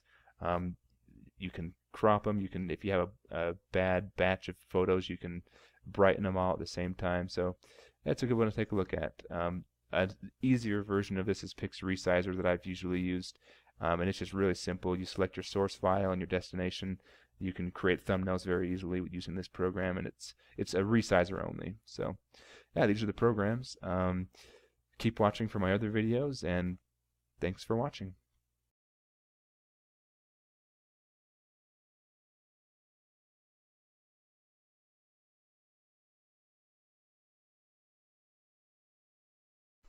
This is TJ. In this video I'm going to quickly be covering 5 programs that are great tools for graphic design and digital art creation. These programs are Inkscape, GIMP, Scribus, FontForge, and Dia. And each of these programs is completely free to download and use for both personal and commercial use. They are all open source software, and all of them work on Windows, Macintosh, and Linux operating systems. If you want to download these and try them out for yourself, you can find download links at my website, tjfree.com. Let's take a look at this first program, Inkscape, which is a program very similar to Adobe Illustrator. So it'll let you draw and edit art in that's vector images, and so it gives you a lot of control over those vector images. You can actually, with vector images, if you're not familiar with them, they can be scaled up to large sizes without becoming pixelated. You can do all kinds of really cool stuff with this program. I'll show you an example of some art. Oop, this is the art of some art that can be created using Inkscape. Here's an example of a guitar, and once it's all drawn up, we can quickly change the coloring, and it keeps the lighting and shading. Another example is of working with layers in Inkscape. We have these different layers of this tooth animation, and we can toggle them on and off. We can lock them or unlock them so that we don't accidentally select them while we're working with a different layer. So it's a great tool, lots and lots of good features and tons of different applications. This next program, GIMP, is a bitmap image editor. It's similar to Adobe Photoshop, and it has a lot of the same functionality that you'd expect to have with in Photoshop. It can do some pretty cool stuff. I've covered it in some of my other programs, so I'm not going to spend too much time on it, but you can apply different effects and layers and filters and things like that. I won't do one because it might take too long on the video, but it's a good program.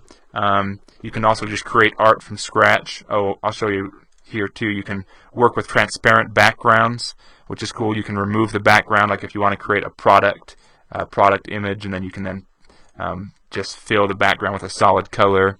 So, good program, GIMP.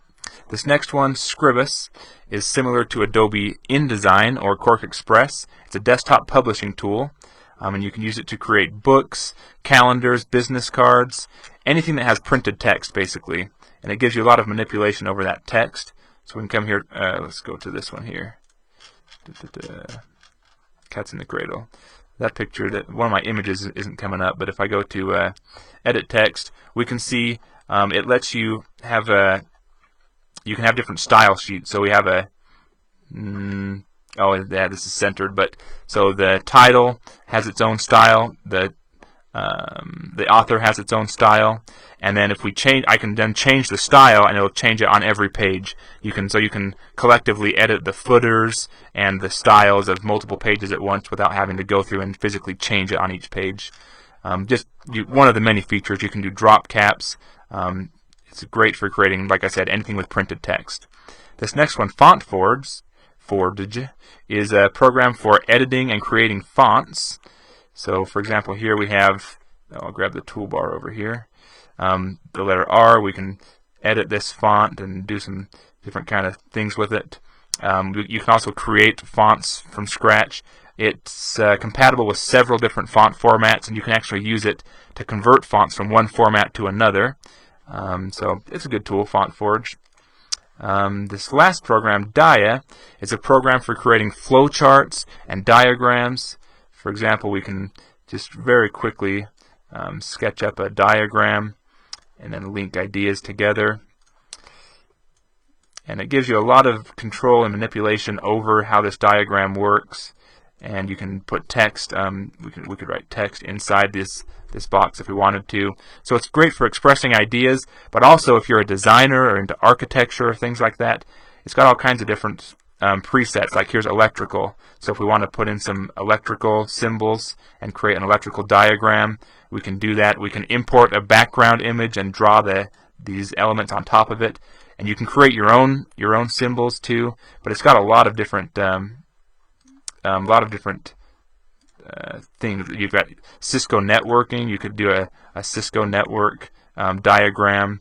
So good for network diagrams. Make these bigger and see what I'm doing here. So cool program. Lots of different features and applications for it as well. Then really quickly before we go, I want to show you this program, GPick. It's a Windows and Linux only program, I think, but it's also open source, and it's a color picker or a color scheme generator. It'll help you when you're creating art, help you find complementary colors.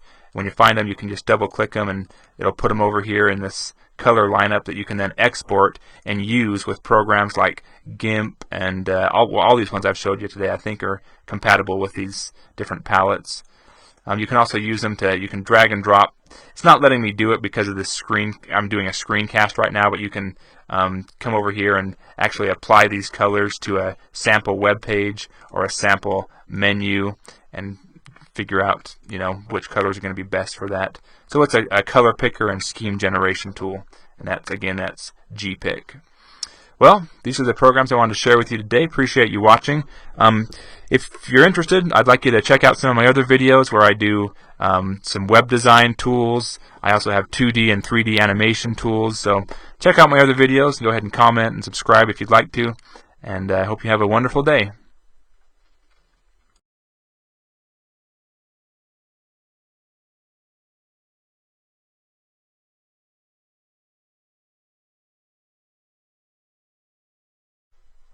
This is TJ with tjfree.com.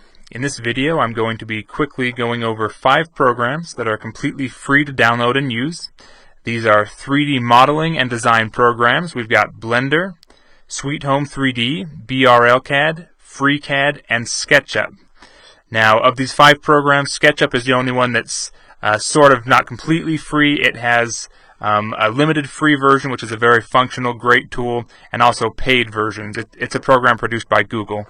But these other 4 are completely free for personal and commercial use. They're open source software, and they're cross-platform, meaning they'll run on Windows, Macintosh, and Linux. Whereas SketchUp only works on, I believe, Windows and Macintosh. All of them are great, though. You can do professional work with all of them. And if you're interested in downloading these and trying them out for yourselves, go ahead and you can check out download links at my website, tjfree.com, or just Google the name of the program, and you should be able to find a download link that way as well. First, let's look at Blender. Blender is a 3D animation and design program. You can draw and manipulate objects in 3D space. Whoa. And so yeah, it's pretty cool. They've done entire movies with this, like animated movies similar to the movies that like Pixar would make, like Finding Nemo or like Toy Story. They've done games with Blender, like it's actually a game engine as well. You can do animations, games, or just create really, really awesome 3D objects. And the rendering is pretty good. I mean, the rendering you can make some very realistic looking objects with Blender. This is a program I just found online, a model I found online. And that's the other great thing about Blender and some of these other programs I'm going to be showing you, is that there are some really great communities online with repositories where you can actually find different 3D 3D art that you can use in your own animations or your own rendering a lot of times, because they'll have very open licensing. But yeah, it's a very cool full-featured program, and I encourage you to take a look at it if it looks like something you're looking for. That's Blender. The next one we'll look at is Sweet Home 3D. Sweet Home 3D is a program for designing like a house layout or a building layout and figuring out how to place furniture and different parts of the building, I guess, within it. It's very simple. You don't have to know a lot about AutoCAD and things like that, not even necessarily design principles. You just draw it up in a 2D space like this, and then as you draw, it will create a 3D model of that 2D layout that you draw. And then you can just drag furniture into it. So you drag all these things, get a double bed here. You can they have different like French doors and windows and a service hatch. And then once you drag in all these different objects, and then you can take a look and see how your model looks. It's great for if you're going to redesign your house, maybe you're planning an addition, or maybe you do construction for a living and you have clients and you want to do a mock-up and show them an example of what it's going to look like. This one is a more detailed version, so you can see if we click on the table here, And oops, actually there used to be a couch here, so click on this couch, and that couch we can delete it and we can add it again. And as we move it, we can move it around the room, which is pretty cool. If we go to, we can break this window out separately, and we can look around this room and see how it looks. And if we want, we can do like an aerial view of the whole house and see what individual rooms look like. So it's a great program. Sweet Home 3D is the name of that one. These next two, BRL-CAD and FreeCAD, are both programs that are very similar to Autodesk AutoCAD. And so they'll have a lot of the same features as that AutoCAD has. This first one is BRL-CAD. It's a program that has been extensively used by the military for several decades. And consequently, it'll have lots of the models associated with BRL-CAD are going to be military vehicles and weapon systems, which is kind of cool. So you can draw objects, different parts and assemblies and things with BRL-CAD, and then you render them up. And you can render them and view them like we're doing this one. And you can also, something cool is that it's not just a picture like you'd have with Blender. It's these are actual parts. Like here's an axle and rim for this landing gear assembly for this aircraft, and then so you can render this and see how it would look. You can do a proposal if you're going to build this, and you can actually create blueprints from these parts and build these just like you would with any AutoCAD or any CAD design program. So that is BRL-CAD. FreeCAD we'll take a look at.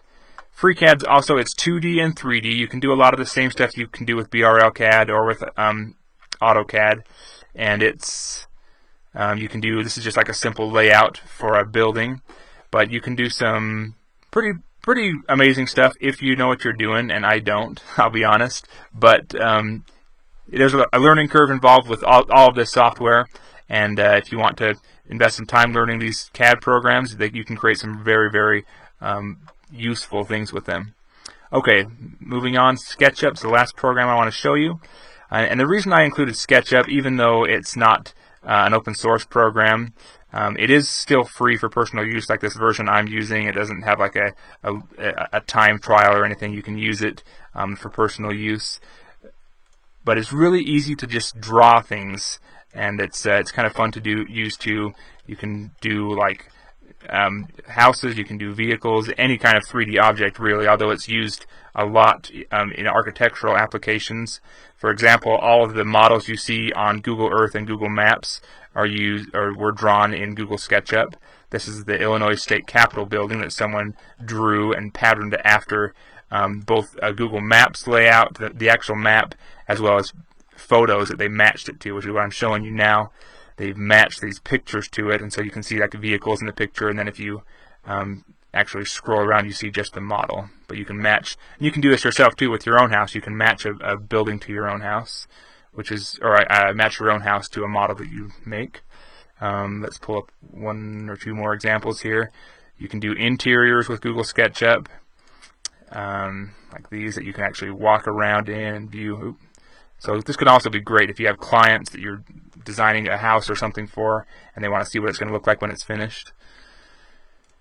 Anyway, those are the programs I wanted to share with you today, and hopefully these kind of piqued your interest. If you want to download some of these and try them out, I'd encourage you to do that. And feel free to leave comments, subscribe to my videos, check out some of my other ones, and go ahead and visit me over on tjfree.com for more videos and reviews of software. And I hope you have an awesome day.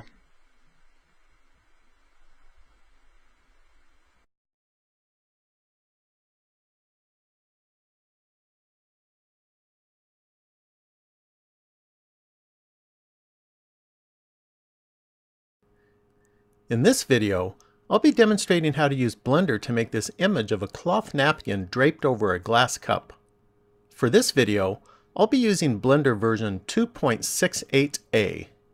Before you start, you should make sure that you have the Cycles render engine. To check this, come over here to this drop-down menu and verify that one of the selections is Cycles render. If you don't have it, then you can go to blender.org to download the latest version of Blender. Let's start by creating a new project. So go to the File menu, and select New, and then click on Reload Startup File. I'll expand this panel on the right by dragging the edge. For people who are brand new to Blender, I'll quickly cover a few basics. If you want to select an object, then click your right mouse button on it. For example, this is the camera and I can select it by right-clicking on it. This is a light source and I can select it by right-clicking. To rotate the view, press and hold the middle mouse button while you drag the mouse. If you press and hold the Shift key and then press and hold the middle mouse button, you can pan the view. You can also zoom by using the scroll wheel on your mouse. This is the default scene with a single cube object. We don't need the cube, so I'm going to delete it. To do that, right-click on the cube to select it, then press the X key, and then select Delete. By the way, if you ever make a mistake and want to undo your last operation, just press Ctrl-Z. Now let's add a sphere. In Blender, when you add an object, it will be added at the location of the 3D cursor. This symbol right here is the 3D cursor. You can move the 3D cursor to a new location by clicking the left mouse button. So to add the sphere, click on the Add menu and select Mesh and then UV Sphere. Let's zoom in to see this better. Remember, to zoom you can use the scroll wheel. Next, we're going to cut off the top of the sphere so that we can change it into a simple glass cup. So click here and select Edit Mode. Then click here and select Wireframe. To make this easier to work with, I'm going to switch to orthographic projection. If you look here, you can see that we're currently in perspective projection. To switch to orthographic, click on the View menu and select View Perspective Orthographic. Now if you look here, you can see that we're in orthographic projection. Now let's view the sphere directly from the front. So click on the View menu. Here we have selections for left, right, back, front, bottom, and top. If you're interested in learning the hotkeys for these operations, they are listed here on the right. Now I want to switch to front view, so I'll click on Front. While in edit mode, everything that is selected is highlighted with an orange color. If you press the A key, it will toggle between deselecting everything and selecting everything. We want to deselect everything. Now we're going to select the top area of the sphere. So press the B key. This will allow us to select vertices by drawing a box around them. So position the cursor about right here, and then press and hold the left mouse button and draw a selection box around these vertices. Then release the button. Now press the X key to delete, and then select vertices. Now we're going to flatten the bottom of the cup. So press the B key and draw a selection box around these vertices. Then click on the Scale button.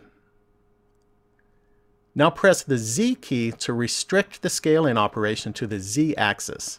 Then type 0 followed by the Enter key. Now switch from wireframe to solid.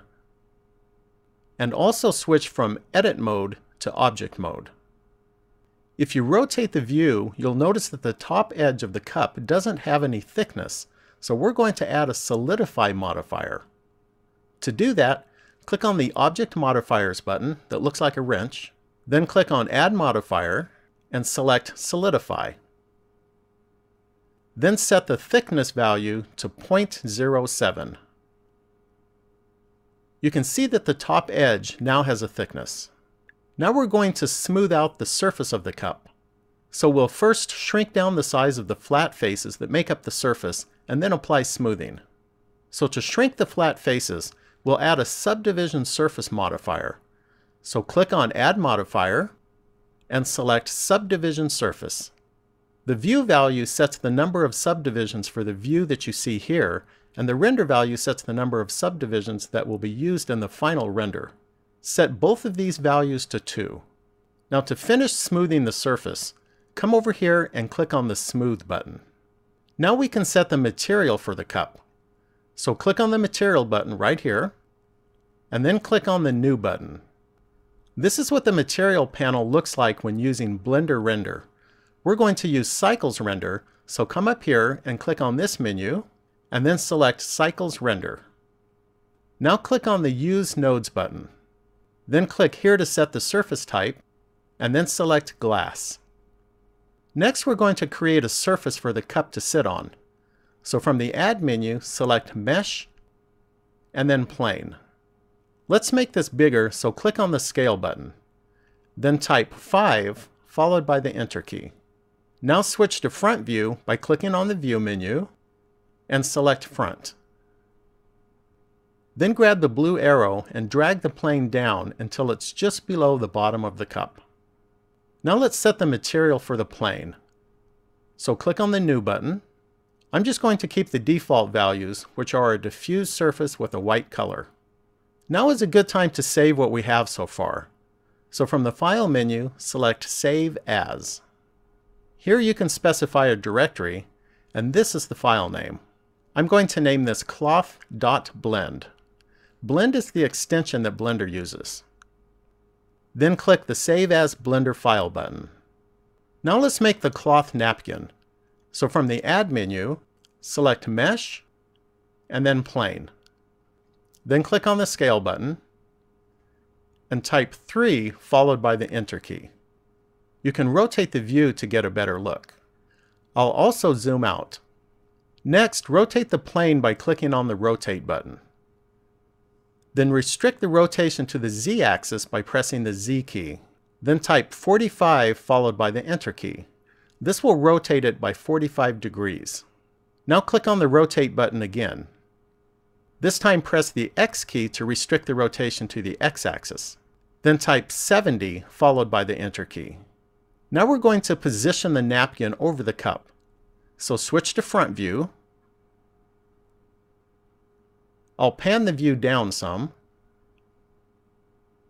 Now drag the blue arrow up until the bottom of the napkin is just above the top of the cup. Now switch to the right side view by clicking on the View menu and select Right. Then drag the green arrow until the bottom of the napkin is a little bit to the right side of the cup edge. We're going to be doing a cloth simulation where the napkin will be falling, and we want the bottom of the napkin to fall inside the cup. I'll rotate the view so you can get a better view of what we have so far. Next, we're going to set the material for the napkin, so click on the New button. For the surface type, select Glossy. Then enter a value of 1 for the roughness. To set the color, click here. You can drag this little round cursor to choose a color. I'm going to use a blue color. This is the color that will be used for the final render. You can also set a color for the current view by opening the Settings section. Then click here and set a color. The next thing that we need to do is to subdivide the napkin so that it will be able to bend like cloth. So switch to Edit mode by clicking down here. Make sure the whole napkin is selected by pressing the A key once or twice until the outline of the napkin turns orange. Then click on the Subdivide button. Down here for the number of cuts, enter a value of 50 and then press the Enter key. Now switch back to Object mode. Now we're going to add some modifiers to the napkin, so click on the Object Modifiers button. We'll be adding 3 modifiers, and the order that the modifiers occur is important. To add the first modifier, click on the Add Modifier button and select Cloth. We'll be setting the options for this modifier a little later. Then click the Add Modifier button again and select Solidify. This modifier will give our napkin a thickness. I'm going to keep the default thickness value of 0.01. Then click the Add Modifiers button again to add the last modifier, and this time select Subdivision Surface. Set both the view and render values to 2. This will help smooth out the surface of the napkin. Now come over here to the left and click on the Smooth button. Now we're ready to set the options for the cloth modifier, so click on the Physics button. If you don't see this button on the right, you may need to expand the panel by dragging this edge. Here we have some cloth presets that we can choose from. I'm going to select Cotton. Then set the number of quality steps to 10. During the cloth simulation, while the napkin is falling, we want the napkin to interact with the cup and also with the surface that the cup is sitting on. So come down here and make sure that there is a check mark next to cloth collision. Then open this section and also place a check mark next to self collision so that the napkin will interact with itself. Now right click on the cup to select it. Then click on the collision button. This will allow the cup to interact with the napkin. Now do the same thing for the surface that the cup is sitting on. First right click on it to select it. Then click on the collision button. Now we can start the cloth simulation. I'm going to pan and zoom the view for a better look. To start the simulation, come down here and click on the play button. During the simulation, multiple images are being generated, and we should see the napkin fall into the cup and also over the side. Down here is the timeline, and this green line is the time cursor which shows the current frame number. The current frame number is also shown here. Well, I'm going to let this run just a little bit longer.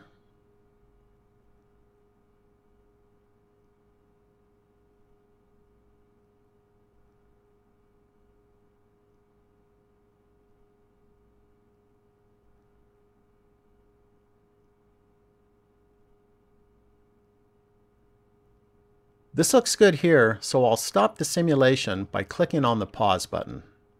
You can step back to previous frames by clicking here, so I'm going to step through these until I find the image that I want to use.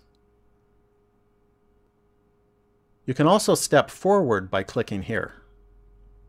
This looks good, so I'm going to use this image. The next thing that we need to do is to set up the light source. So zoom out until you see the lamp, and then right-click on it to select it. Now switch to front view. Then drag the red arrow to center the lamp over the cup.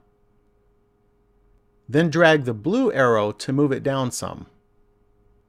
Now switch to right side view.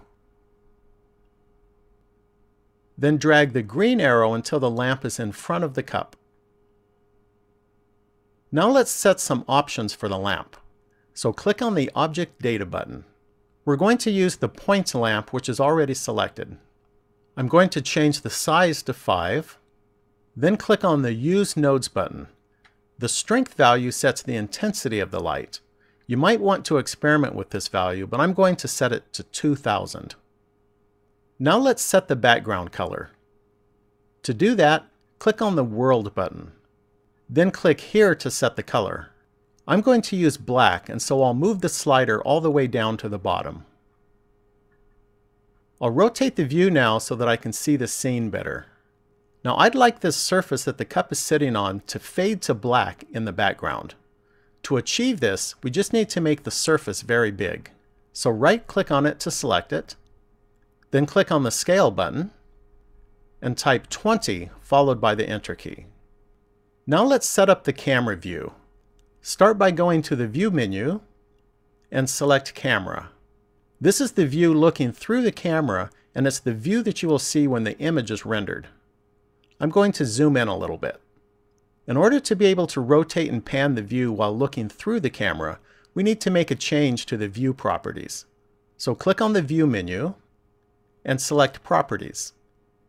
Then add a check next to Lock Camera to View. Then to hide this panel, click on the View menu and select Properties again. Now we can rotate, zoom, and pan the view while looking through the camera. To position the view, I'll start by zooming in. Now I'm going to rotate the view until the back edge of the surface that the cup is sitting on is within the camera's view. Then I'll pan the view to move the image into its final position. Now we're ready to render the image, but I'm going to save the project first. It's a good idea to save your project before rendering in case something goes wrong during the rendering process. So from the File menu, select Save. Now click on the Render button that looks like a camera. For now, keep all of the default values and just press the Render button. This is a quick render that will look grainy because it isn't rendered with very many samples, but it's a good way to check our image.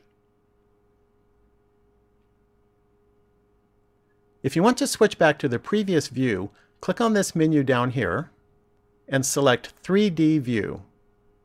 To return to the rendered image, select UV Image Editor. Well, everything looks good with this image, so now we're ready to render the final image with more samples. So come down here and open the sampling section. This section is called Integrator in some older versions of Blender. This value sets the number of render samples that would be used. I'm going to increase the value to 2000. The larger this number is, the better the final image will look, but the longer it will take to render. Now let's render the final image. So come back up here and click on the render button. If you want to abort the rendering before it's finished, then press the escape key. This image is going to take a while to render, so I'll pause the video until it's done.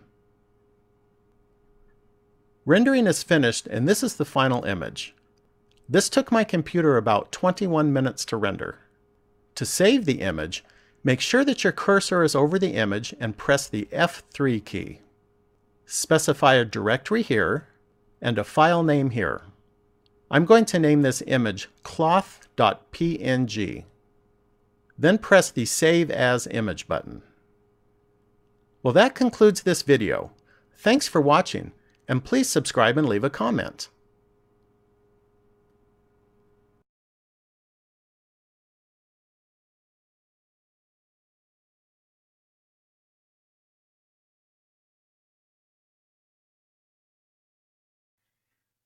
In this Blender video, I'll be demonstrating how to make this image of a silver and turquoise ring. I'll be using Blender version 2.76b. Let's start by creating a new project. So from the File menu, select New, and then click on Reload Startup File. To make it easier to see the scale and location of the objects that we'll be adding, switch from Perspective to Orthographic View by pressing 5 on the number pad. Now delete the cube by right-clicking on it to make sure that it's selected, and then press X. Now let's make the ring band. So add a circle by pressing Shift-A, and then select Mesh, and then Circle. Then enter Edit Mode by pressing Tab. Make sure that the Vertex button is selected, and then press A once or twice until everything is selected. Next, press E to extrude.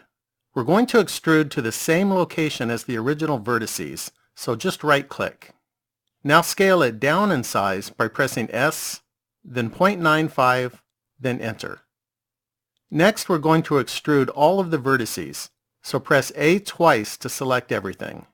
Then press E, then 0.24, then Enter. Later we're going to be adding a subdivision surface modifier. So to keep the inside of the ring flat, we're going to add a little more geometry. So press Ctrl R to make a loop cut. Then hover the mouse over the inside of the ring until you see a line that runs around the inside. Then click the left mouse button, drag the line up until it's near the top, and click the left mouse button again when it's in place. Then repeat this for the bottom edge. So press Ctrl R, then left click, drag it near the bottom, and left click again. The outside of the ring is going to be curved, so let's add another loop cut. So press Ctrl R, then left click on the outside of the ring. This time, instead of dragging the line, just right click and the loop cut will be placed in the center. Now scale it up in size by pressing S, then 1.05, then Enter. Next, let's add a subdivision surface modifier and smooth it out. So press Tab to return to Object Mode. Then click the Object Modifiers button, and then the Add Modifier button, and then select Subdivision Surface. Set the View and Render values to 3, and then click the Smooth button. Now let's make the front face of the ring. So I'll move this ring band out of the way. Now add a circle by pressing Shift-A, and then select Mesh, and then Circle. Then rotate it on the X-axis by pressing R, then X, then 90, then Enter. Now scale it down in size by pressing S, then 0.5, then Enter. Now press Tab to enter Edit Mode. Let's start by making the front lip that fits around the edge of the stone. So press A once or twice until everything is selected. Then extrude along the y-axis by pressing E, then Y, then 0.05. Then enter. Then scale it up in size by pressing S, then 1.1, then enter. Next we're going to select these inside edges and add a thickness to them. So to select the edges, hold down the Alt key and then right-click on one of the edges. Then extrude on the y-axis by pressing E, then Y, then 0.01, then enter. Then scale it down in size by pressing S, then 0.97, then enter. Now let's make the decoration that will go around the outside of the stone. So select these outside edges by holding down the Alt key while right-clicking on one of the edges. Then press E to extrude. We're going to extrude to the same location as the original vertices, so just right-click. Now scale it up in size by pressing S, then 1.3, then enter. Next we're going to rotate these vertices so that the decoration will look like it has a twist. So press R, then Y, then 10, then enter. Now we'll add a thickness to this. So press E, then Y, then 0.1, then enter. Then to add a face on the back side, press F. Now we need to select all of the front faces that are part of the decoration. So click the Face Select button so that we can select faces. Then hold down the Alt key and right-click on one of the faces. Next we're going to extrude these faces, but we need to extrude them as individual faces. To do that, click the Extrude menu and select Individual Faces. Then type 0.08 and press Enter. Since we extruded these as individual faces, each of the faces will be rounded after we add a subdivision surface modifier.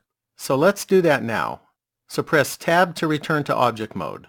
Then click the Add Modifier button and select Subdivision Surface. Set the View and Render values to 3, and then click the Smooth button. Now we're going to scale it on the x-axis. So press S, then X, then 0.7, then enter. This is a good time to save what I have so far. So from the File menu, I'll select Save As. I'm going to name it ring.blend. Now let's add the turquoise stone. So I'll move this out of the way. Now add a sphere by pressing Shift A and then select Mesh and then UV Sphere. Then press Tab to enter edit mode. Now press A once or twice until everything is selected. Next, rotate it on the x-axis by pressing R, then X, then 90, then enter. Then press 3 on the number pad to switch to right side view, and then press A so that nothing is selected. We're going to be deleting all of the vertices on the right. So click the Vertex Select button so that we can select vertices. Then switch to wireframe mode so that we can select the vertices on the backside.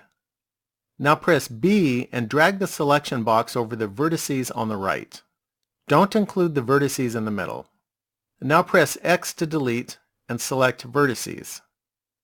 Now press Tab to return to object mode and then switch back to solid view. Next, we're going to flatten this out a little. So press S, then Y, then 0.5, then enter. Now scale it down on the x-axis by pressing S, then X, then 0.7, then enter. Now scale the whole thing down in size by pressing S, then 0.5, then enter. Next we'll add a subdivision surface modifier and smooth it out. So click the Add Modifier button and then select Subdivision Surface.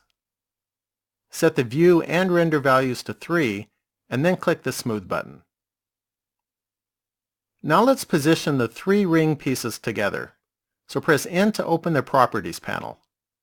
Make sure that the location of the stone is at 0 for all 3 axes. Now right-click on the front face of the ring to select it.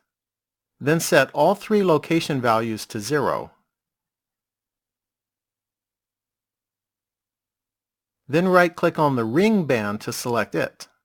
Then set all three location values to 0. Now rotate the view so that you can see the backside. Then drag the band until it's just touching the backside of the other piece. The Y location value should be about 1.1. Now press 1 on the number pad to switch to front view. Then drag the band up until it's centered.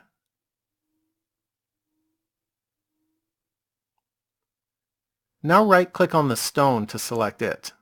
Then drag it back a little. The Y location value should be about 0.05. We don't need the Properties panel anymore, so press N to close it.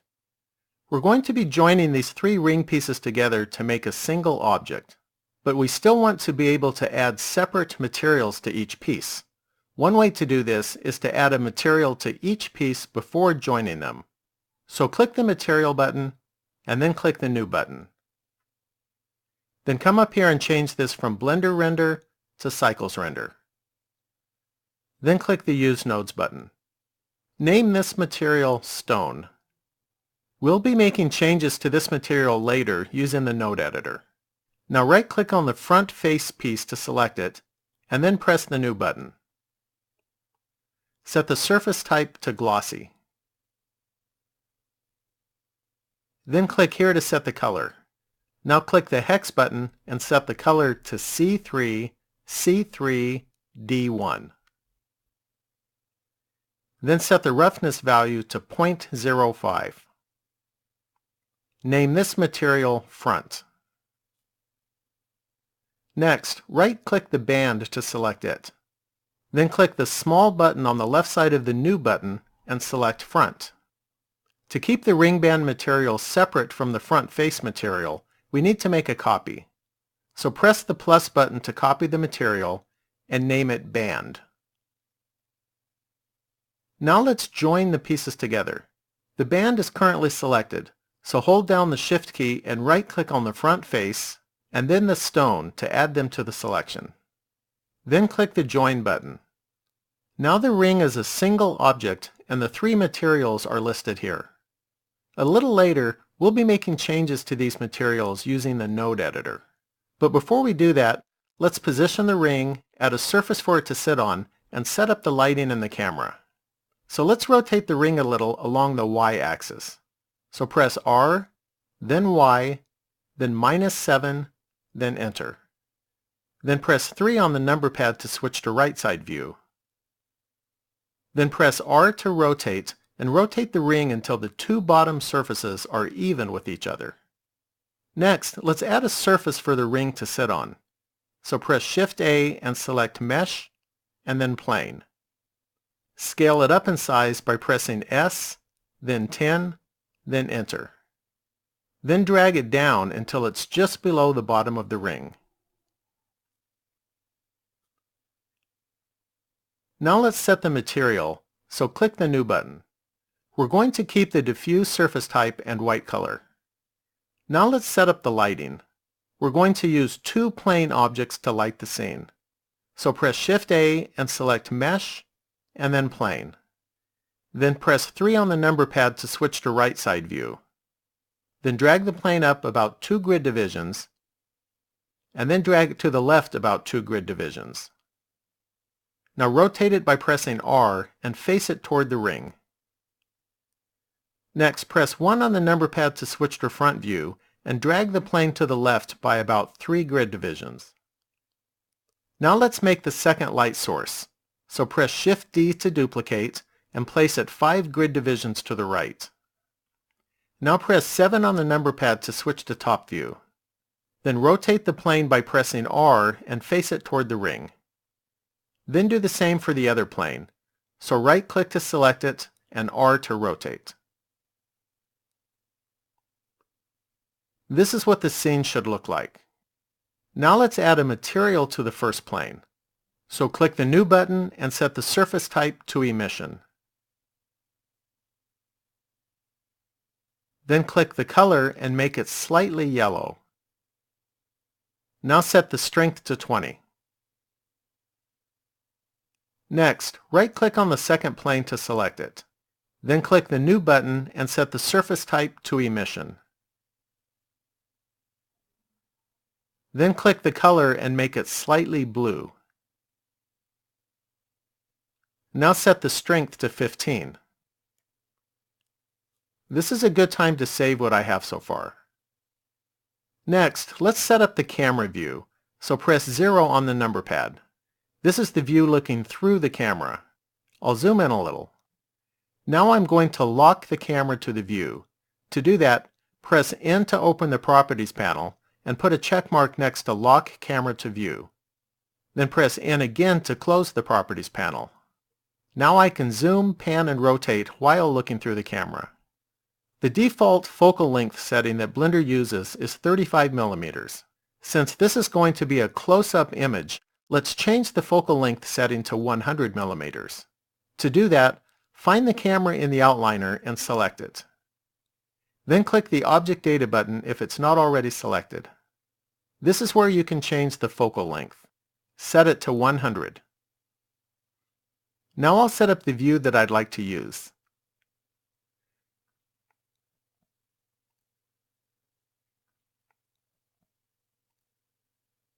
We're going to be using the pointiness attribute to make the lower portions of the metal look darker. But to get the expected results, we should make sure that the normals are facing the right direction. So right-click on the ring to select it. Then press Tab to enter edit mode. Now press A once or twice until everything is selected. Then select the Shading UVs tab and click the Recalculate Normals button. Now press Tab to return to object mode. Now let's use the node editor to finish setting up the materials for the ring. So from the screen layout menu, select Compositing. Then click the Shader Nodes button. Now click the Material button. You may need to resize this panel to bring the Material button into view. Here are the 3 materials for the ring. To get a preview of how this will render, click the Viewport Shading menu and select Rendered. We don't need to make any changes to the band material, so let's work on the front material. So click it to select it. To give myself more room to work, I'll close this property panel by pressing N. We're going to add some nodes to make the metal look darker in the low areas. So let's start by mixing in a dark material. So press Shift A and select Shader, and then Mix Shader. Drop it on the connection coming out of the glossy shader. Then move the connection to the bottom shader input. Now press Shift A and select Shader, and then Glossy. Connect it to the top shader input and set the color to black. We're going to control the factor input using a pointiness attribute and a couple of math nodes. So press Shift A and select Input, and then Geometry. Then press Shift A again and select Converter, and then Math. Set the math type to multiply. Then press Shift A and select Converter, and then Math. Set the math type to subtract. Now connect the pointiness output to one of the multiply inputs. Then connect the multiply output to the top subtract input. Then connect the subtract output to the factor input. These 2 math nodes will allow us to scale the pointiness output. As a starting point, set the multiply value to 50 and the subtract value to 25. Now you can see that the lower areas of the metal are darker. I'll zoom in so you can see this better. If you increase the multiply value, the dark areas will lighten up.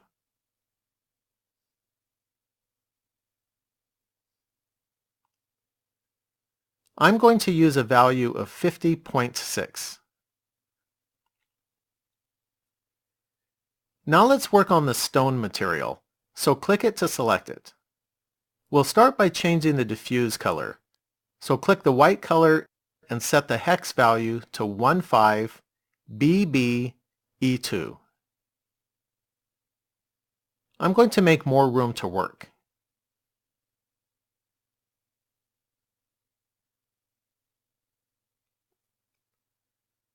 Now let's mix in a glossy shader. So press Shift A and select Shader, and then Mix Shader. Drop it on the connection coming out of the diffuse shader. Then press Shift A again and select Shader, and then Glossy. Connect it to the bottom shader input. Keep the color set to white and change the roughness value to 0.02. Now press Shift A and select Input, and then Layer Weight. Connect the facing output to the factor input. This will control how the diffuse and glossy shaders are blended together. The surface areas that are angled away from the camera will use more of the glossy shader than the surface areas that are angled toward the camera. Now set the blend value to 0.15. Now let's mix in another color to make some dark veins in the stone. So press Shift A and select Shader, and then Mix Shader. Drop it on the connection coming out of the diffuse shader. Then move the diffuse shader to the bottom input. Next, press Shift A and select Shader, and then Diffuse. Connect it to the top shader input. Set the color to 213010. Now we're going to use a noise texture along with some math nodes to control the factor input. So press Shift A and select Texture, and then Noise Texture. Then press Shift A and select Converter, and then Math. Then duplicate the math node 2 times. So press Shift D to duplicate. Then Shift D again. Set the first math node to multiply. Set the other 2 math nodes to subtract. Now let's connect these nodes. So connect the noise texture's color output to one of the multiply inputs. We're using the multiplication node to scale the noise texture. Set the value to 5. Now connect the multiply output to the top input of this subtraction node. Also connect the multiply output to the bottom input of this subtraction node. The 2 subtraction values should be set to half of the multiply value, which in this case is 2.5. The top subtraction node is used to offset the noise texture so that it will be centered around 0. The bottom subtraction node inverts the noise texture and also centers it around 0. If you connect the bottom subtraction output to the factor input, you can see what the inverted texture looks like. If I connect the top subtraction output to the factor input, then the colors will be reversed. Now we're going to combine the 2 subtraction node outputs using another math node. So press Shift A and select Converter, and then Math. Drop it on the connection coming out of the subtraction node. Then connect the bottom subtraction node to the other input and set the math type to maximum. The output of this node will be the greater of the 2 inputs, and it will look like dark veins running through the stone. To sharpen this effect, we'll add another math node. So press Shift A and select Converter, and then Math. Drop it on the connection coming out of the maximum node. Set the math type to Power. Then set the bottom value to 0.3. Now we're going to adjust the pattern of the veins. This can be done by changing the noise texture scale and detail values. I'm going to set the scale value to 3.2 and the detail value to 16. If I zoom in, you can see that the veins are very thin. To make them a little thicker, increase the top subtraction value to 2.52. Now let's return to the default screen layout. Next, we're going to adjust the depth of field to make the back of the ring look a little bit out of focus. To do this, We'll start by defining a point in space where the scene will be in focus. We can use an empty object for this. So press Shift-A and select Empty, and then Plane Axes. This object doesn't have any geometry. It just represents a point in space. Now press 1 on the number pad to switch to front view. Now drag the empty up a little. Then press 3 on the number pad to switch to right side view and drag the empty to the side until it's aligned with the front surface of the ring.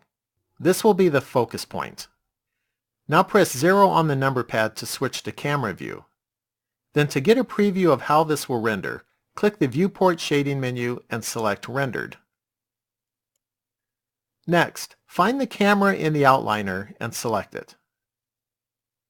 Then click the Object Data button if it's not already selected, and go down to the Depth of Field section.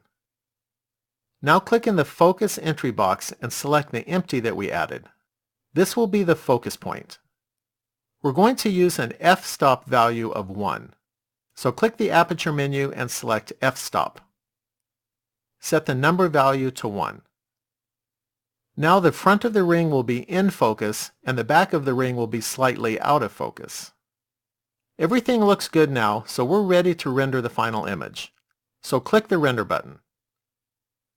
Then open the Sampling section.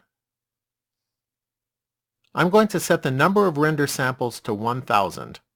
The larger this value is, the better the final image will look, but the longer it will take to render. Now I'm going to save the project. It's a good idea to do this before rendering in case something goes wrong during the rendering process. Now I'll click the Render button.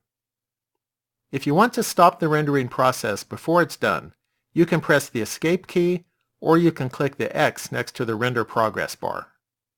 This is going to take a few minutes to render, so I'll pause the video until it's done. Rendering is finished and this is the final image. To save the image, go to the Image menu and select Save as Image, or you can press F3. I'm going to name this image ring.png.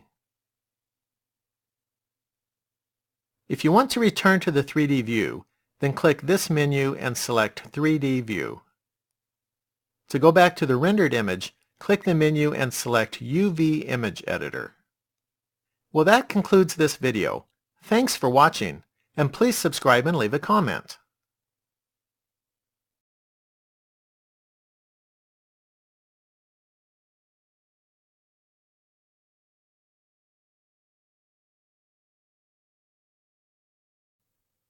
This is the first in a 3-part Blender video series that demonstrates how to make an animation of a robot dog. In this first video, we'll model the body of the dog and set up the materials. In the second video, we'll set up the rigging so that we can control the movement of the dog. This will get it ready for animation. In the last video, we'll use the Graph Editor, Dope Sheet, and NLA Editor together to set up the animation. I'll be using Blender version 2.77a. Let's start by creating a new project. So from the File menu, select New, and then click on Reload Startup File. To make it easier to see the scale and location of the objects that we'll be adding, switch from Perspective to Orthographic View by pressing 5 on the number pad. If you don't have a number pad, then you can open the View menu and use the View Perspective Orthographic selection. And you can switch to the different views with these selections. Now delete the cube by right-clicking on it to make sure that it's selected, and then press X. We're going to add a cylinder at the center, so make sure that the 3D cursor is centered. To center the 3D cursor, press Shift-S and select Cursor to Center. Next, press Shift-A and add a mesh cylinder. Verify that the cap fill type is set to N-Gon. Then rotate it on the X-axis by pressing R, then X, then 90, then Enter. Now add a subdivision surface modifier. And set the View and Render values to 2. Then click the Smooth button. After adding the subdivision surface modifier, it doesn't look much like a cylinder anymore, so we're going to add more geometry to it. So press Tab for Edit Mode. We'll start by adding a loop cut near each end. Loop cuts are done in 2 steps. First, the edges that will be cut are selected. Then, the loop is slid into position. So for the first step, press Ctrl R for loop cut. Then position the cursor over one of the edges that will be cut, and then click the left mouse button. Then for the second step, drag the loop near the front edge and click the left mouse button again. Now repeat this on the other side. So press Ctrl R and then left click.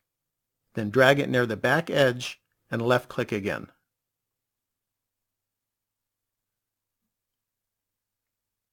Now we're going to get rid of these ripples. So hold down the Alt key and right-click this edge to select it. Then press E to extrude. But instead of dragging the new vertices to a different location, click the right mouse button to leave them at their starting location. Now press S to scale and scale it down in size a little. Now do the same to the other side. So Alt right-click this edge to select it. Then press E to extrude and right-click. Then press S to scale and scale it down in size a little. Now press Tab for Object Mode. Next, we'll make it a little wider by scaling it up in size on the Y-axis. So press S, then Y, then 1.2, then Enter. We're going to be duplicating this cylinder, so let's set up the material for it now so that the duplicates will have the same material. So click the Material button and then click New. Then come up here and change this from Blender Render to Cycles Render. Then click the Use Nodes button. Name this material Plastic. Before we finish setting up this material, let's add a floor and set up a light source. This will make the cylinder material look closer to what it will look like in the final render. So center the 3D cursor in case it moved by pressing Shift S and select Cursor to Center. Then press Shift A and add a mesh plane. Then scale it by pressing S, then 10, then Enter. Now click New to add a material. Keep the default diffuse material for now. Now find the lamp in the outliner and select it. Click the Object Data button if it's not already selected and set the lamp type to Sun. Leave the size set to 0.1. Then click the Use Nodes button and set the strength to 3. The location of the sun lamp doesn't matter, but the direction that it's pointing does matter. If I press N to open the Properties panel, you can see the default rotation settings that I have. I'll press N again to close the Properties panel. Now let's finish setting up the material for the cylinder. So right-click it to select it. Then drag it up just above the floor. Now switch to the Compositing Screen Layout and click the Shader Nodes button. These are the nodes that control the material for the cylinder. Down in the 3D View window, switch to Rendered View. We're going to make this material look like a glossy plastic. So press Shift A and add a Mix shader. Drop it on the connection coming out of the diffuse shader. Then press Shift A and add a glossy shader. Connect it to the bottom mix shader input and set the roughness value to 0.02. Now change the diffuse color to a hex value of E7 AC00. Next, press Shift A and select Input and Layer Weight. Connect the facing output to the mix shader's factor input. This will control how the diffuse and glossy shaders are blended together. The surface areas that are angled away from the camera will use more of the glossy shader than the surface areas that are angled toward the camera. You may want to experiment with the blend value, but I found that a value of 0.15 works well for this material. Now switch to the default screen layout and then press 1 on the number pad for front view. Next, pull the cylinder up until its center is 5 grid divisions above the center line. The center line is where the floor is located. Now we're going to duplicate the cylinder and drag it on the x-axis. So press Shift-D, then X, then -5, then Enter. Then select the right side cylinder by right-clicking. We're going to be scaling it up in size on the x-axis and z-axis, but not the y-axis. So press S, then Shift-Y, then 1.4, then Enter. Next, we're going to make a narrow cylinder that will connect these two cylinders together.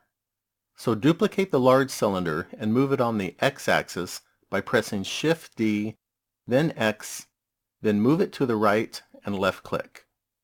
Then rotate on the z-axis by pressing R, then Z, then 90, then Enter. Then scale it down in size by pressing S, then 0.2, then Enter. Now scale it up in size on the x-axis by pressing S, then X, then 7, then Enter. Next, press 1 on the number pad for front view and drag it to the middle of the two cylinders. Now we're going to change this into a metal material. So click this plus button to make a copy of the plastic material and name it Metal. Then switch to the compositing screen layout.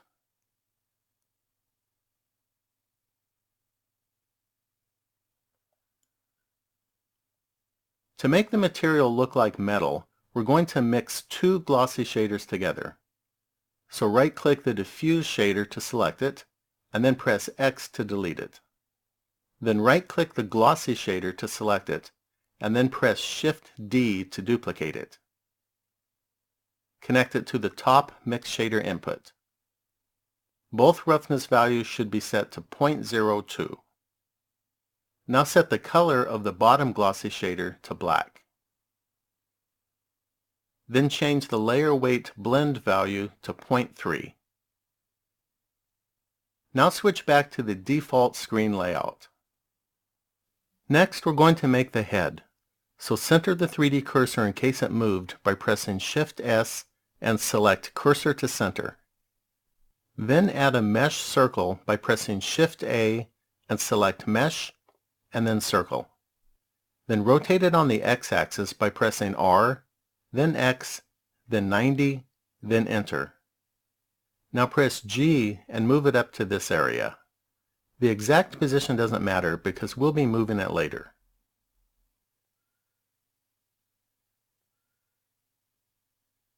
Now press Tab for edit mode. Then press A once or twice until everything is deselected. Now press B for border select and select these vertices. The selection does not include the center vertices or the vertices directly below the center. Next, drag the selected vertices down on the Z-axis by pressing G, then Z, then -1.5, then Enter. Then scale it down in size by pressing S, then 0.5, then Enter. Now press A twice to select all of the vertices, and then press F to add a face. Next, we're going to add a thickness to it. So extrude it by pressing E, then 1.2, then Enter. Now add a subdivision surface modifier. And set the view and render values to 2. Next, we're going to add more geometry to it like we did with the cylinder. So add a loop cut by pressing Ctrl-R and left-click on one of these edges. Then drag it near the front edge and left-click again. Now repeat this on the other side. So press Ctrl-R and then left-click. Then drag it near the back edge and left-click again. Now we're going to get rid of these ripples. So hold down the Alt key and right-click this edge to select it. Then press E to extrude and then right-click. Now press S to scale and scale it down in size a little. Now do the same to the other side. So Alt right-click this edge to select it. Then press E to extrude and right-click. Then press S to scale and scale it down a little. Now press Tab to return to object mode and then click the Smooth button. Next we'll set the material, so click the Material button and then click the button on the left side of the New button and select Plastic. Now we'll add some more detail to the head, so press 1 on the number pad for front view. Then right-click the large cylinder to select it. Then duplicate it and drag it down on the Z-axis by pressing Shift-D, then Z, then drag it down, then left-click. Now scale it down in size by pressing S, then 0.5, then Enter. Then press G to move and position it on the head. Now press 3 on the number pad for right side view. Then scale it up in size on the Y-axis by pressing S, then Y, then 1.4, then Enter. Then drag it to center it with the head. Now duplicate it and drag it on the X-axis by pressing Shift-D, then X, then drag it to the right and left-click. Then scale it down in size on the X-axis and the Z-axis, but not the Y-axis, by pressing S, then Shift-Y, then 0.5, then Enter. Now press 1 on the number pad for front view. Then press G to move and position it on the head. Next we're going to duplicate these 3 objects and pull them to the side because later we're going to convert them into a foot. So hold down the Shift key and right-click the other cylinder and the head to add them to the selection. Then duplicate and drag on the Y-axis by pressing Shift-D, then Y, then drag back, then left-click. Now right-click the head object to select it. Then hold down the Shift key and right-click the 2 cylinders to add them to the selection. Then click the Join button to make them a single object. Now rotate it on the Y-axis by pressing R, then Y, then -35, then Enter. Now let's make the neck. So press 1 on the number pad for front view. Then right-click the center metal cylinder to select it. Then duplicate it and drag it up on the Z-axis by pressing Shift-D, then Z, then drag it up and left-click. Next, scale it down on the X-axis by pressing S, then X, then 0.5, then Enter. Then rotate it on the Y-axis by pressing R, then Y, then -45, then Enter. Now press G to move it and drag it until the end overlaps the large cylinder. Then right-click the head to select it. Then press G to move it and drag it until the cylinder that's part of the head is overlapping the end of the neck. Now press 3 on the number pad for right side view and then drag the head to the side until it's centered with the body. This is a good time to save what I have so far. So from the File menu, I'll select Save As. I'm going to name it dog.blend.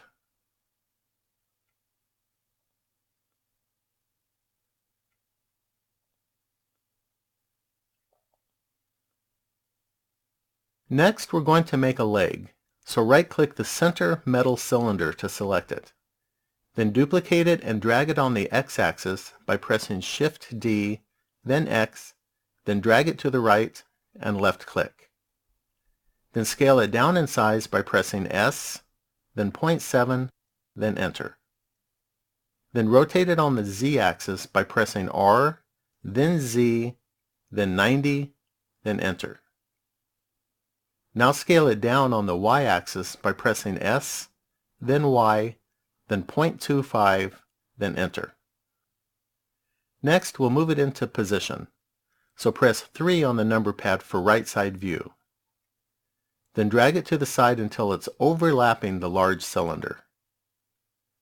Now press 1 on the number pad for front view. then drag it until it's centered in the middle of the large cylinder. Now we'll make a piece that will attach to this small rod that we just made. So right-click the large cylinder to select it. Then duplicate it and drag it on the Y-axis by pressing Shift-D, then Y, then drag it to the front and left-click. Now rotate it on the Z-axis by pressing R, then Z, then 90, then Enter. Then scale it down in size by pressing S, then 0.2, then Enter. Then scale it up in size on the Y-axis and the Z-axis, but not the X-axis, by pressing S, then Shift-X, then 2, then Enter. Now we'll move it into position. So press 3 on the number pad for right side view. Then drag it sideways until it's overlapping the small rod.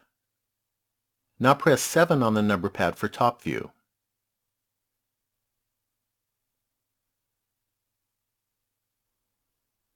Then zoom in and adjust the position if necessary until it's centered. Now we'll make another piece, so press 1 on the number pad for front view.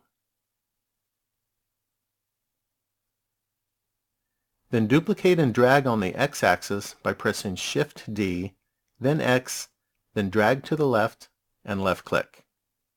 Then scale it down in size by pressing S, then 0.7, then Enter. Then drag it sideways until it's next to the other cylinder. Now make a duplicate by pressing Shift-D, then X, then drag it until it's next to the other side of the cylinder, and then left-click.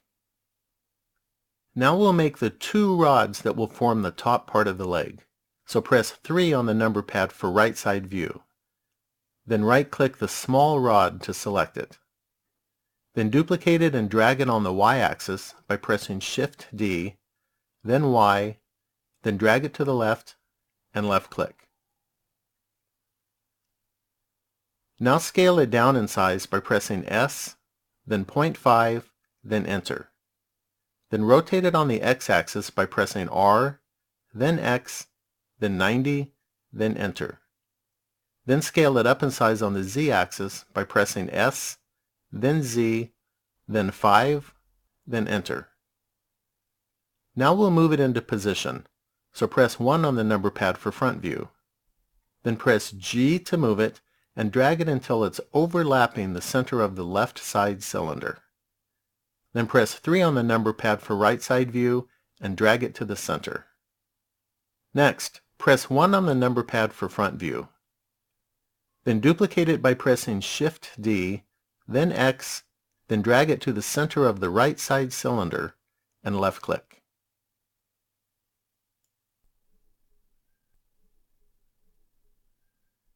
Now we'll make the knee joint. So right-click this left side cylinder to select it. Then duplicate it and drag it on the Z-axis by pressing Shift-D, then Z, then drag it down, then left-click. Now rotate it on the Z-axis by pressing R, then Z, then 90, then Enter. Then scale it up in size on the X-axis and the Z-axis, but not the Y-axis, by pressing S, then Shift-Y, then 1.7, then Enter. Now we'll move it into position, so press 1 on the number pad for front view. Then drag it sideways to center it. Then drag it until it overlaps the 2 rods. Now press 3 on the number pad for right side view and make sure that it's centered with the top of the leg. Next, duplicate it and drag it on the Y-axis by pressing Shift-D, then Y, then drag it left until it's next to the other cylinder, then left-click. Then scale it down in size on the X-axis and the Z-axis, but not the Y-axis, by pressing S, then Shift-Y, then 0.7, then Enter. Then duplicate it by pressing Shift-D, then Y, then drag it until it's next to the other side of the cylinder, and left-click. Now we'll make the bottom of the leg. So right-click the rod that forms the top of the leg to select it. Then duplicate it by pressing Shift-D, Then drag it until it overlaps and is centered with the left side cylinder, then left click. Then position it by pressing 1 on the number pad for front view, and then drag it to the center. Next, press 3 on the number pad for right side view. Then duplicate it by pressing Shift D, then Y, then drag it until it's centered with the right side cylinder, then left click. Next, we're going to add a sphere which will connect the bottom part of the leg to the foot. So center the 3D cursor in case it moved by pressing Shift S and select Cursor to Center. Then press Shift A and add a UV sphere. Then add a subdivision surface modifier. And set the view and render values to 2. Then click the Smooth button. Now scale it down in size by pressing S, then 0.6, then Enter.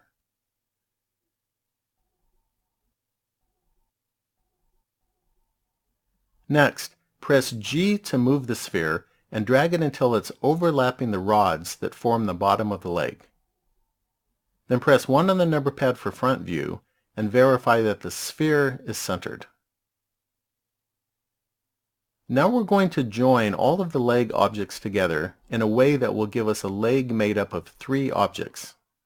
So with the sphere still selected, hold down the Shift key and right-click these 2 rods and these 2 smaller cylinders. The order that I'm adding the objects to the selection is important because the origin point of the last object that's selected will be the origin point of the combined object after we join them together. Now click the Join button to join them into a single object.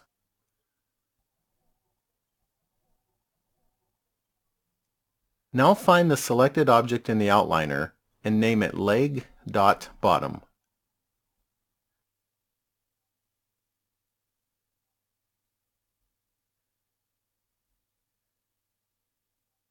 Now right-click this larger cylinder to select it.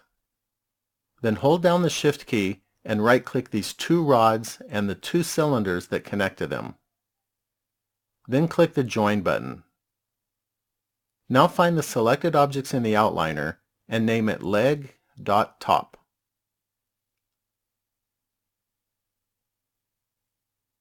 Next, right-click this small rod to select it. Then hold down the Shift key and right-click this cylinder that it connects to. Then click the Join button. Now find it in the outliner and name it Shoulder. Now we're going to put a bend in the leg, so press 1 on the number pad for front view. Then right-click the bottom of the leg to select it. Then hold down the Shift key and right-click the top of the leg and the shoulder to add them to the selection. We're selecting the shoulder last because the last object that's selected is the active element, and we're going to use the active element as our pivot point. So change the pivot point to active element. Now rotate on the Y-axis by pressing R, then Y, then 15, then Enter. Then change the pivot point back to median point. Now right-click the bottom of the leg so that it's the only object that's selected. Then rotate on the Y-axis by pressing R, then Y, then -30, then Enter. This is a copy of the head that we made earlier. Now we're going to turn it into a foot. So right-click the small cylinder to select it. Then hold down the Shift key and right-click the large cylinder and the middle object to add them to the selection. Then press G to move it and pull it down here. Next, rotate it on the Y-axis by pressing R, then Y, then -90, then Enter. Then rotate it on the X-axis by pressing R, then X, then 90, then Enter. Now right-click the large cylinder to select it and Shift right-click the small cylinder to add it to the selection. Then drag them down until the top of the cylinders are below the top of the middle object. Then hold down the Shift key and right-click the middle object to add it to the selection. Now click the Join button to join them into a single object. Then find the selected object in the outliner and name it foot. Next, scale it down in size by pressing S, then 0.8, then enter. Then scale it down in size on just the Z-axis by pressing S, then Z, then 0.3, then enter.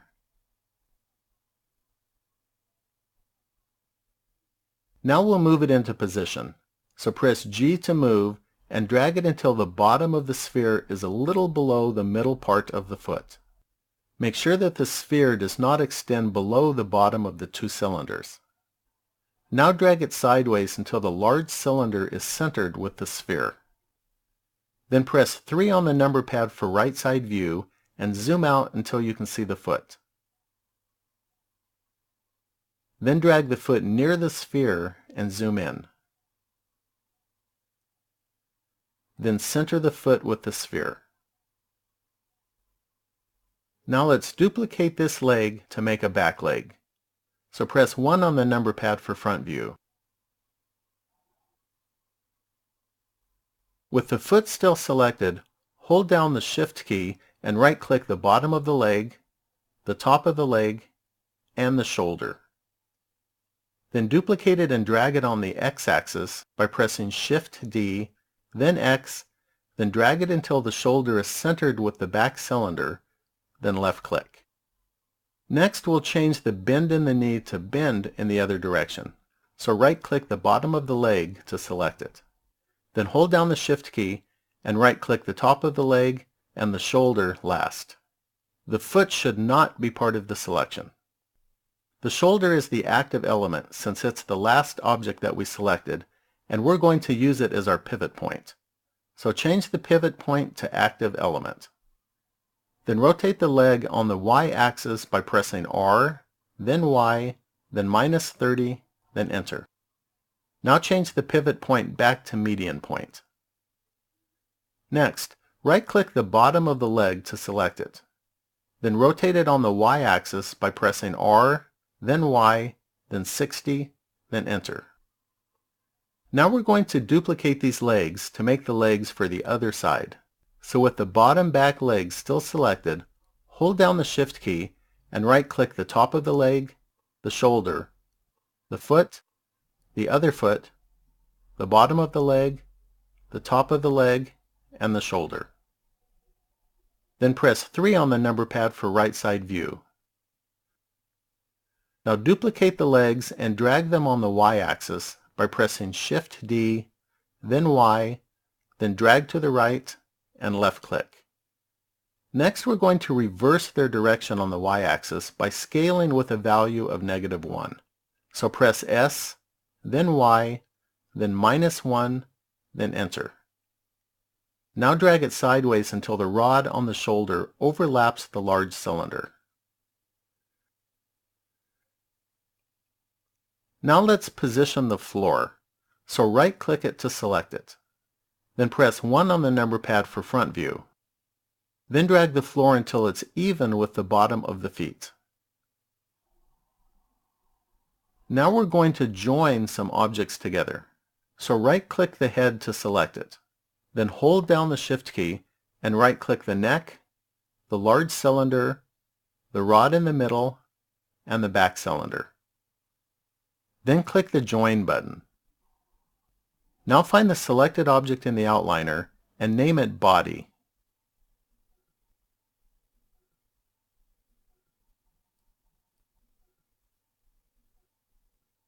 I'll switch to rendered view so that we can see what this looks like.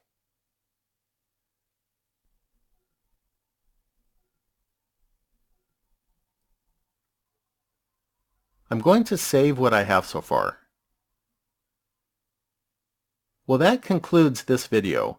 In the next video, we'll set up the rigging so that we can control the movement of the dog. This will get it ready for animation. Thanks for watching, and please subscribe and leave a comment.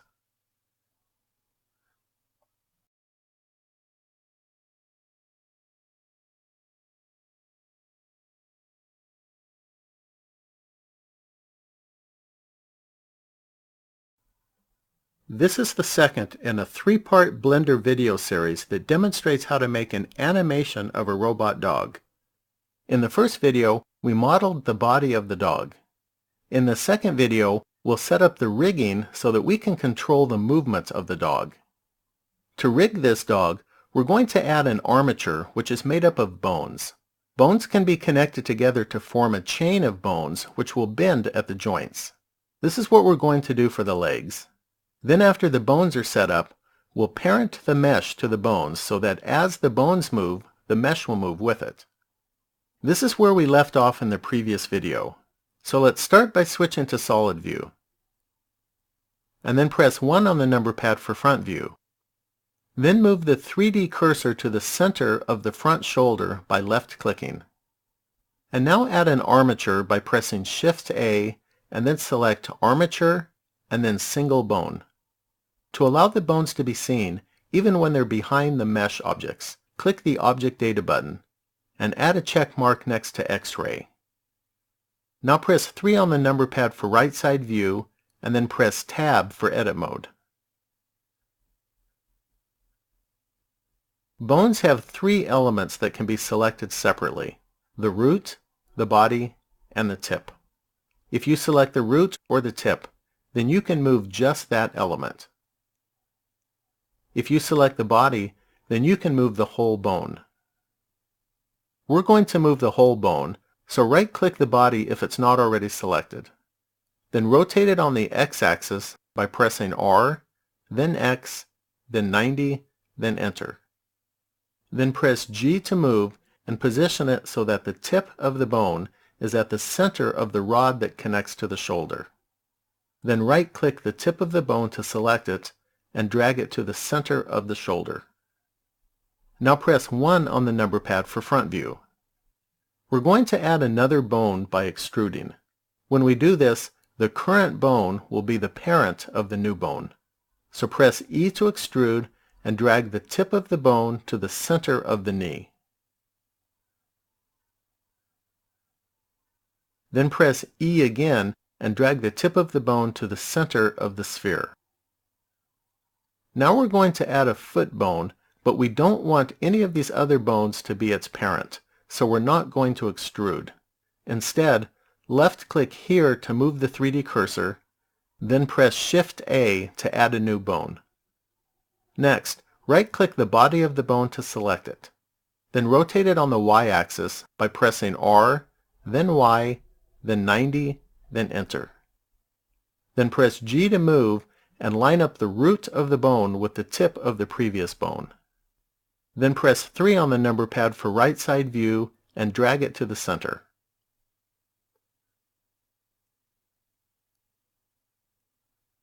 Now click the Bone button and name this bone Foot.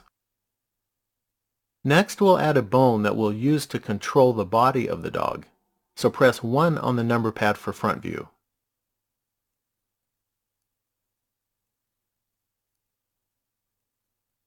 Then left-click here to move the 3D cursor. Now press Shift-A to add a bone. Then press 3 on the number pad for right side view and right-click the body of the bone to select it. Then drag it to the center. Name this bone Body. Now we're going to make the body bone the parent of the shoulder bone. So right-click the body of the shoulder bone to select it. Then hold down the Shift key and right-click the body bone to add it to the selection. The bone that we selected last will be the parent. Now press Ctrl-P and select Keep Offset. We're using the Keep Offset option because we want these bones to be separated from each other.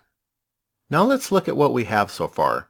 The body bone is the parent of the shoulder bone, which is the parent of the upper leg bone, which is the parent of the lower leg bone. The foot bone is separate. Now let's look at how these bones interact with each other. To do that, switch to Pose mode. This is the mode that we'll be using when we set up the different poses for the animation. To see how these bones interact, I'll select the body bone and rotate it. You'll notice that all of the bones down the chain rotate with it. Since the foot bone is not part of the chain, it doesn't move. If I select a bone in the middle of the chain and rotate it, the bones down the chain rotate, but its parent bone does not. The positions of the bones which we set up in edit mode are called their rest position. To return the bones to their rest position, press A once or twice until all of the bones are selected. Then from the Pose menu, select Clear Transform and then All. Next, we're going to add an inverse kinematics bone constraint. This gives us a way to move the end of the bone chain and have the other connected bones automatically move with it in a reasonable way. So right-click the lower leg bone to select it. This is the last bone in the chain. Now click the Bone Constraints button. You may need to expand the window on the right to bring the Bone Constraints button into view. Note that there's also an Object Constraints button, but the one that you need to click is the Bone Constraints button that has an image of a bone next to a chain. Now click Add Bone Constraint and select Inverse Kinematics. Next, click in the Target entry box and select the armature that the foot bone is part of. In our case, we only have one armature, so just select Armature. Then click in the Bone entry box and select Foot. This will cause the leg to follow the foot. So now if I select the foot bone and then move it, the bones in the bone chain move with it. But you'll notice that all of the bones are moving, including the body bone.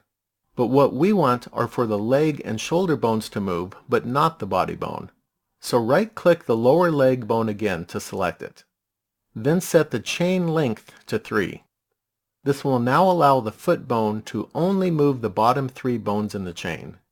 Now if I select the foot bone and move it, only the 2 leg bones and the shoulder bone move with it. Also, if I select the body bone and move it, the foot bone doesn't move. This is important for times when we want the foot to be firmly planted on the floor. When you use inverse kinematics, there are multiple directions that the joints between the bones can bend. Therefore, we need a way to control the bending direction so that it will look more realistic. There are multiple methods that can be used to accomplish this, and we're going to use 2 of them. The first method is already done. When we set up the initial rest positions of the bones, we added a bend at the knee.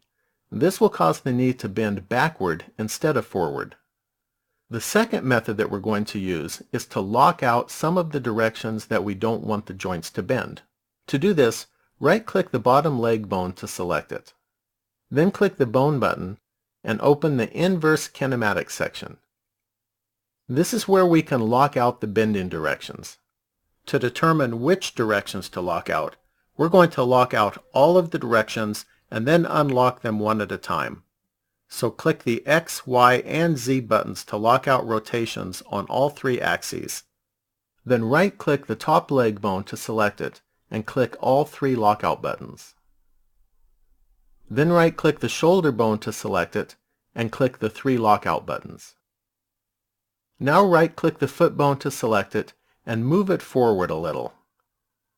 We'll set up the shoulder bone first, so right-click it to select it. Now click the lockout button for the X-axis to unlock it, and watch how the shoulder bone rotates. Nothing happened, so click the X button again to lock it. Now click the button for the Y-axis.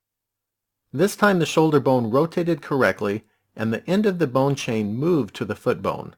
So this is the axis that we want to keep unlocked.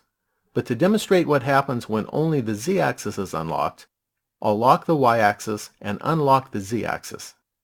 In this case, the end of the bone chain moved to the foot bone, but the shoulder bone rotated on the wrong axis to accomplish this. So I'll lock the Z-axis and unlock the Y-axis. Now right-click the foot bone to select it, and then move it back to its starting location. Now press 3 on the number pad for right side view, and then drag the foot bone to the left a little. Now right-click the top leg bone to select it. We're going to set up this bone to bend outward. So unlock the X-axis.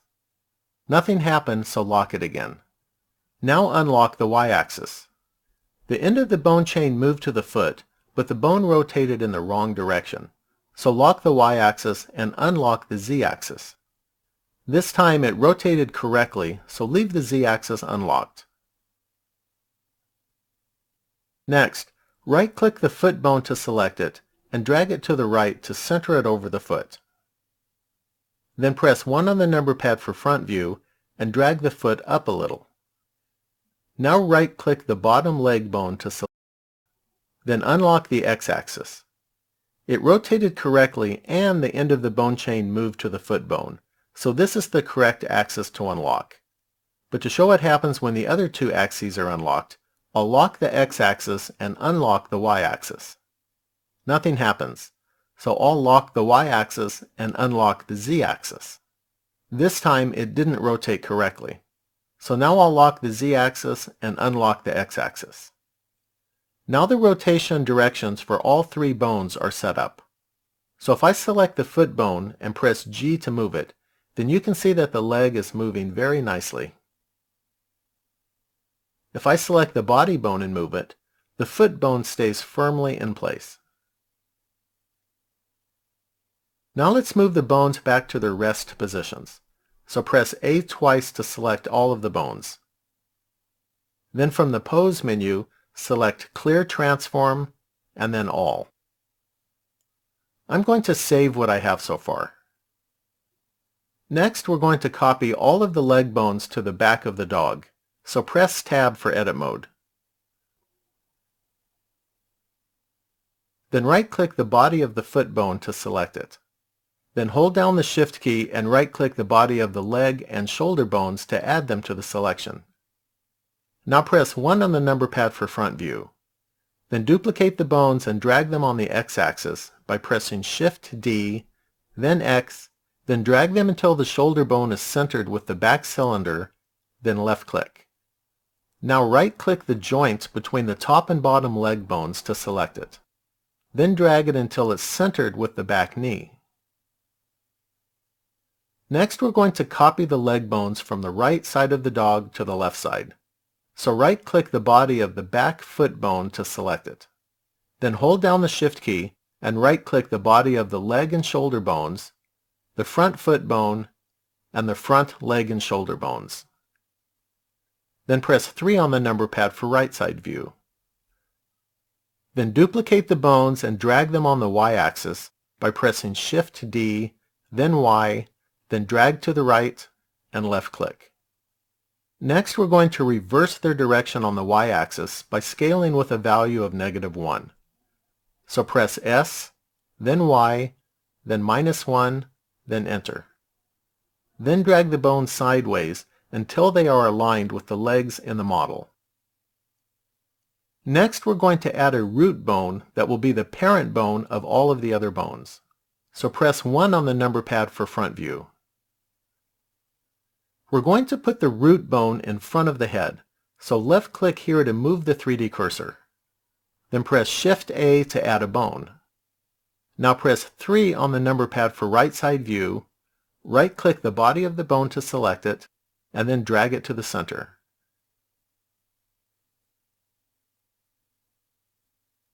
Name this bone Root.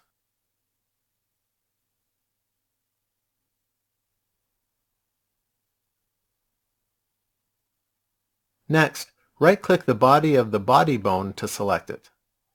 Then hold down the Shift key and right-click the body of the 4 foot bones to add them to the selection. Then while still holding down the Shift key, right-click the body of the root bone to add it to the selection.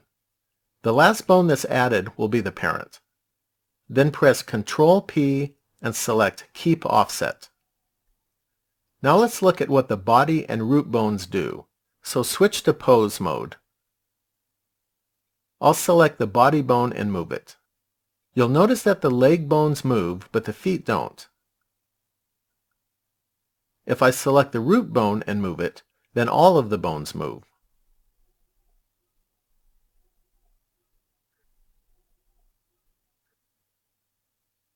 Now let's connect the bones to the mesh objects. Start by making sure that you're in Pose mode.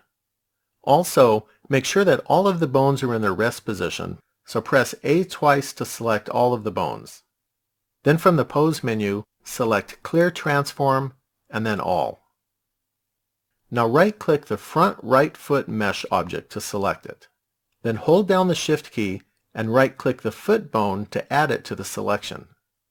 Then press Ctrl P and select Bone. Now the bone is the parent of the mesh. Next, right-click the mesh object of the lower leg. Then shift right-click the lower leg bone. Then press Ctrl P and select Bone. Now right-click the mesh object of the upper leg. Then shift right-click the upper leg bone. Then press Ctrl P and select Bone. Now right-click the mesh object of the shoulder. Then shift right-click the shoulder bone. Then press Ctrl P and select Bone. Now let's see how this is working so far. So I'll select the foot bone and move it. The leg mesh objects are moving with the bones, so everything looks fine. Now I'll connect the other bones to the mesh objects, but I'll speed up the video while I do this.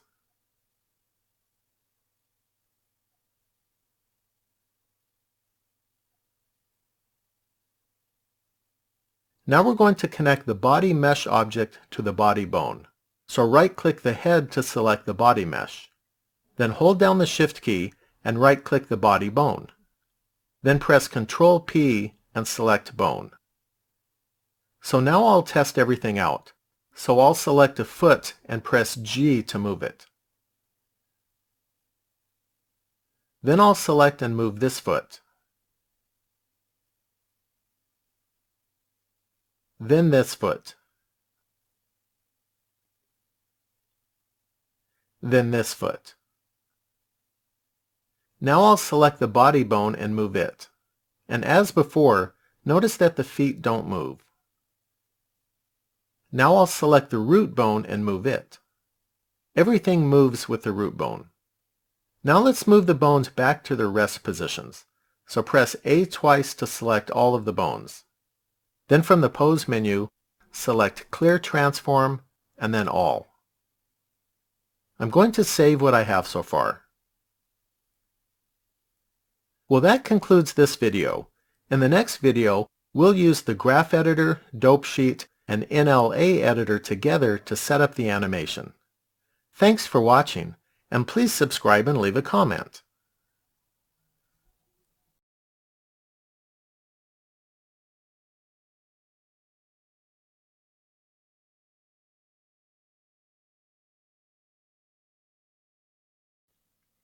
This is the third in a three-part Blender video series that demonstrates how to make an animation of a robot dog. In the first video, we modeled the body of the dog. In the second video, we added rigging. In this third video, we'll be animating it. As part of this video, we'll be using Blender's Graph Editor, Dope Sheet, and NLA Editor. This is where we left off in the previous video. Let's start by adding a walk cycle. So verify that Pose mode is selected. Then set the frame number to 1 if it's not set to that already.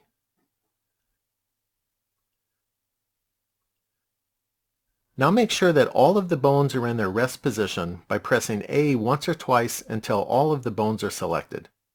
Then from the Pose menu, select Clear Transform and then All. Next, right-click a back foot bone to select it. Then hold down the Shift key and right-click the other back foot bone to add it to the selection. Then drag them back until there's only a slight bend in the knees. Now right-click a front foot bone to select it. Then hold down the Shift key and right-click the other front foot bone to add it to the selection. Then drag them back until there's only a slight bend in the knees.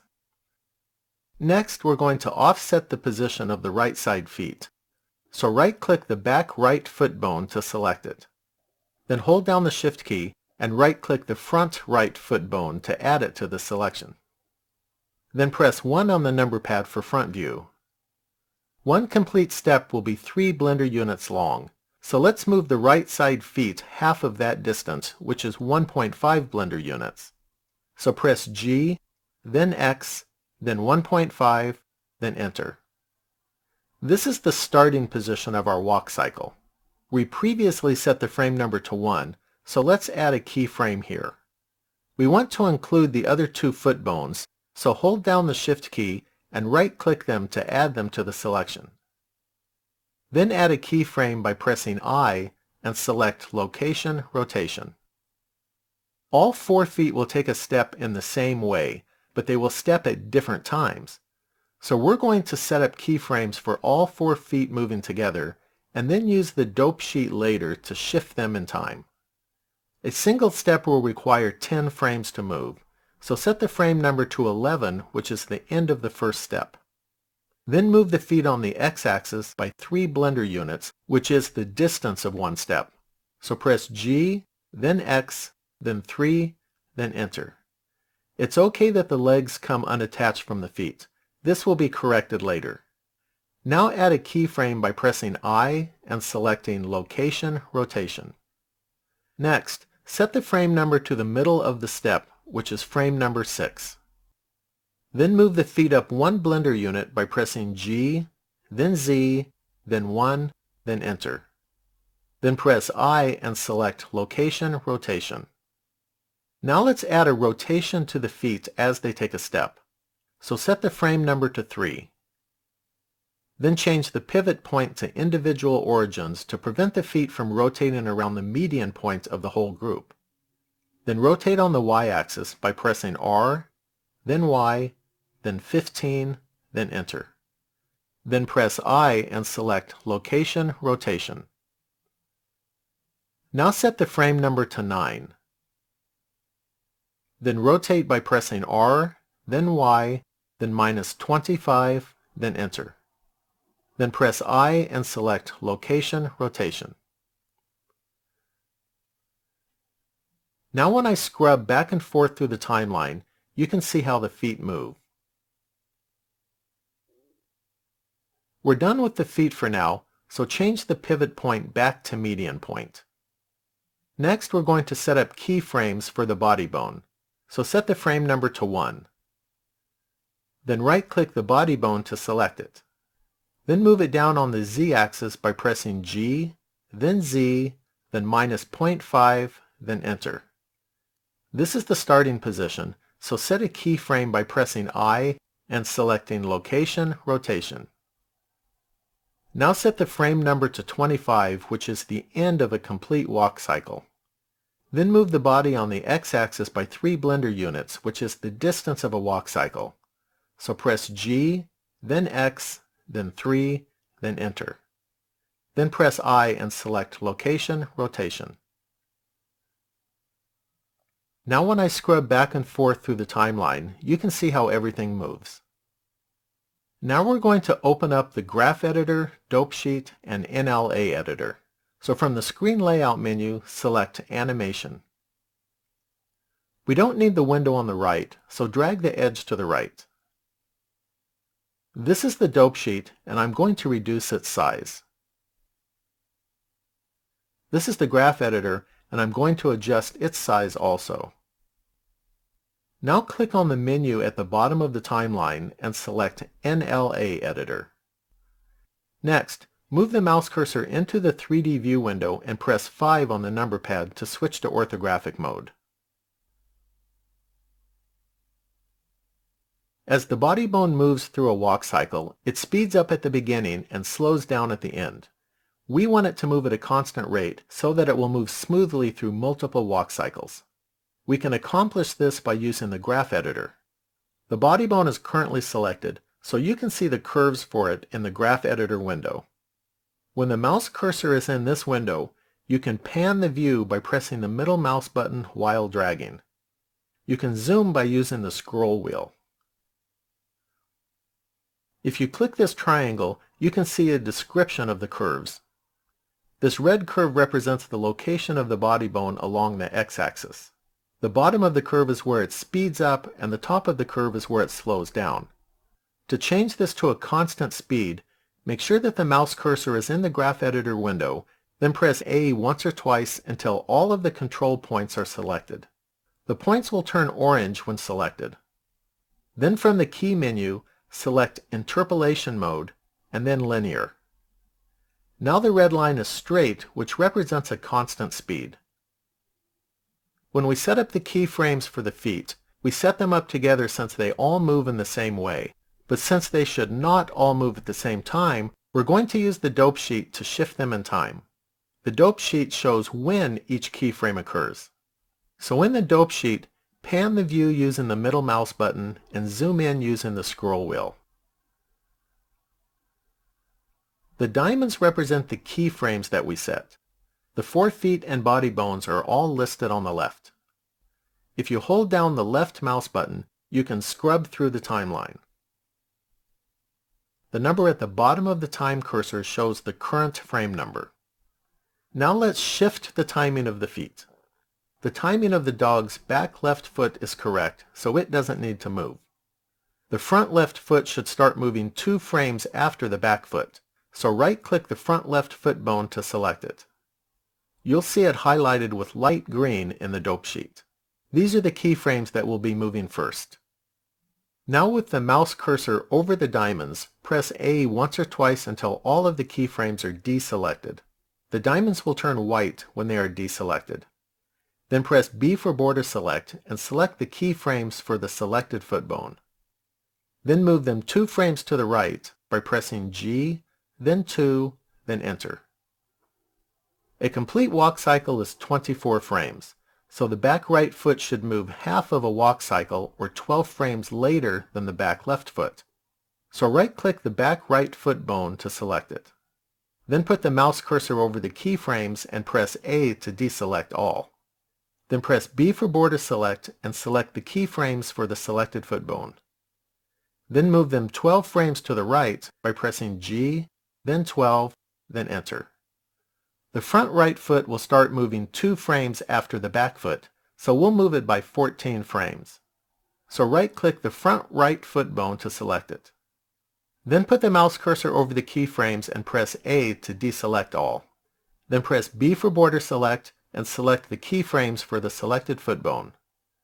Then move them 14 frames to the right by pressing G, then 14, then enter.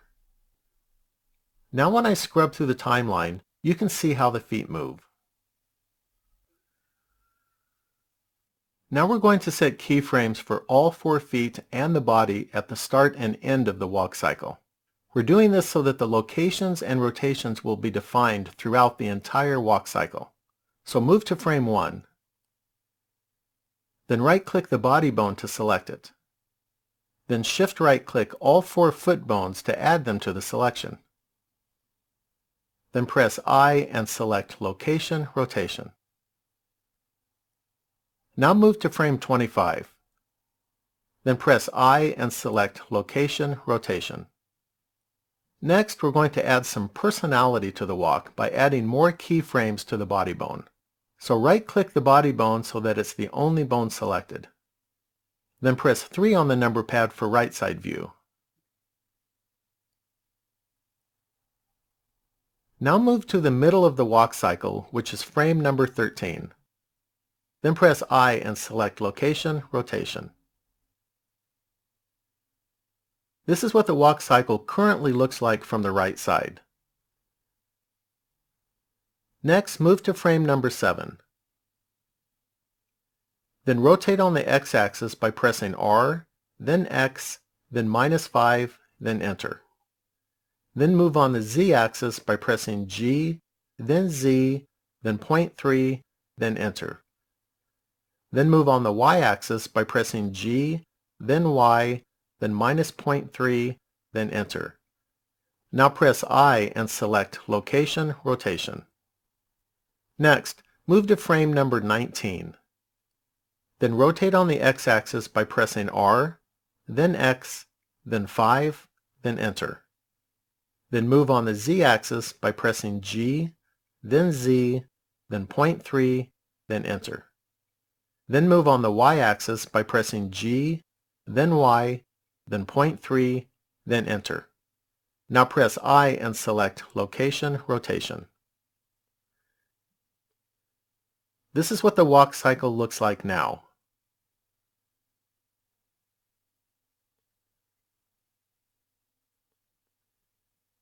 Here it is from a different angle.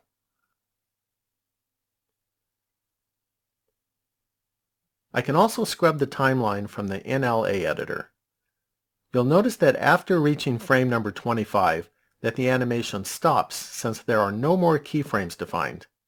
but we can use the graph editor to cause the walk cycle to keep repeating past frame 25. To do that, move the mouse cursor into the graph editor window and press N to open the Properties panel. Then left-click the X location channel to select it. In the Modifier section, click the Add Modifier button and select Cycles.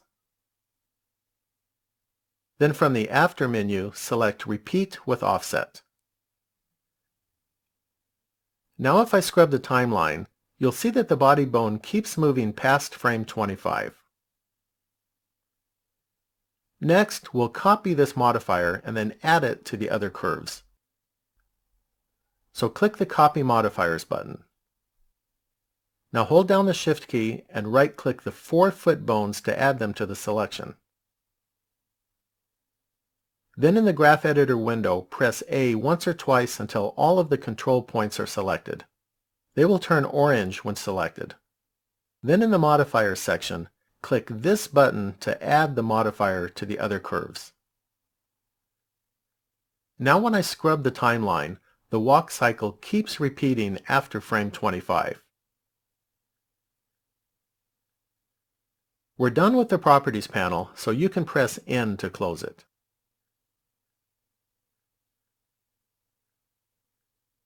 I'm going to save what I have so far. Now that we've applied the modifier to all of the curves, we can use the NLA editor to give us more control. So press this button to turn our animation into an action strip. This button may look different in older versions of Blender. You'll notice that the Dope Sheet and Graph Editor are now empty. If you want to make changes to either of these two editors, then move the mouse cursor into the NLA editor window and press Tab to enter Tweak mode. When you're done with the changes, press Tab again to exit Tweak mode. Now if I scrub along the timeline, you'll see that the animation stops after frame 25. So while in the NLA editor window, press N to open the Properties panel. There are 2 sections that we'll be using, the Active Strip section and the Action Clip section. In the Action Clip section, the start frame is set to 1 and the end frame is set to 25. Change the end frame to 150. Now when I scrub the timeline, it keeps walking until frame 150. Now let's split the action strip in 2.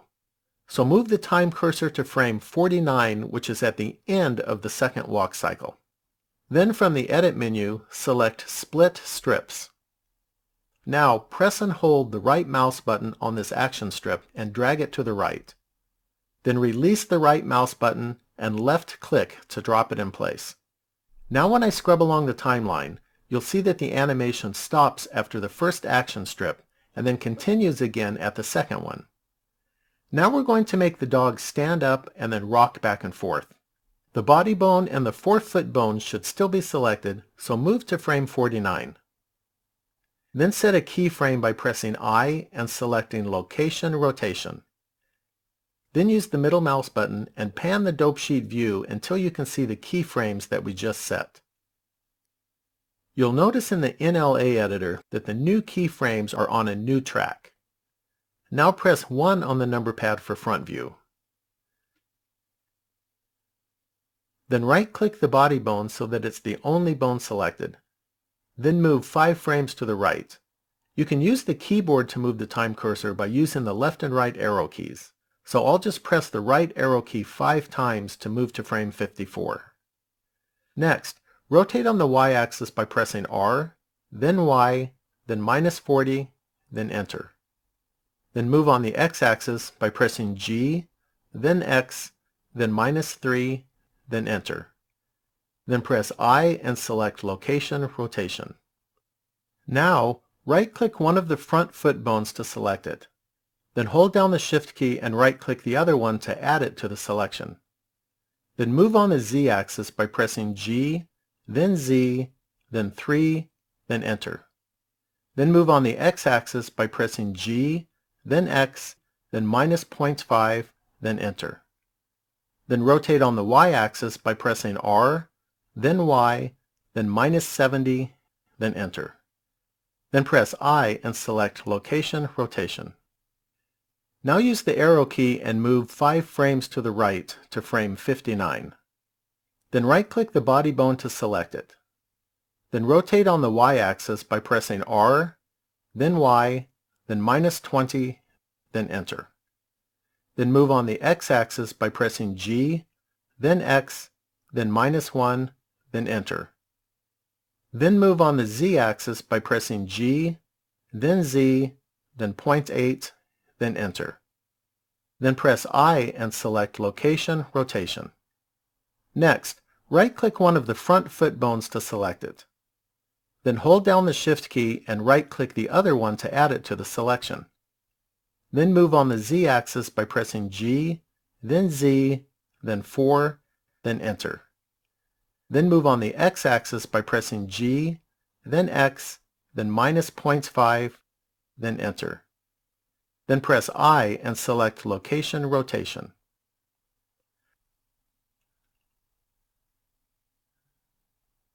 This is what it looks like so far. Next, we're going to make the dog rock back and forth. So right-click the body bone to select it. Then move 5 frames to the right to frame 64. Then press 3 on the number pad for right side view. Now rotate on the X-axis by pressing R, then X, then -3, then Enter. Then move on the Y-axis by pressing G, then Y, then -0.5, then Enter. Now press I and select Location Rotation. Next, right-click one of the front foot bones to select it. Then hold down the Shift key and right-click the other one to add it to the selection. Then press 3 on the number pad for right side view. Now move them on the Y-axis by pressing G, then Y, then 1, then Enter. Then press I and select Location Rotation. Now move 5 frames to the right to frame 69.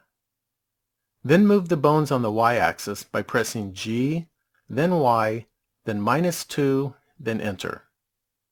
Then press I and select Location Rotation.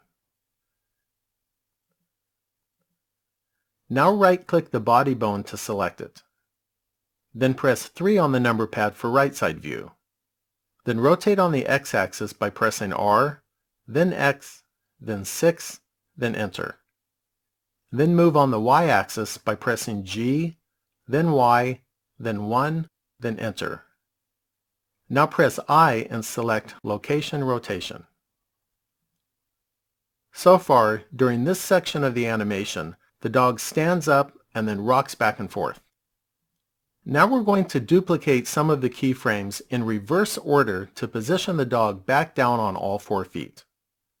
We'll duplicate the keyframes using the dope sheet.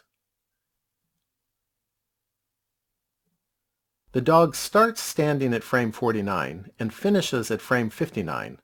So we'll start by duplicating the keyframes at frame 59.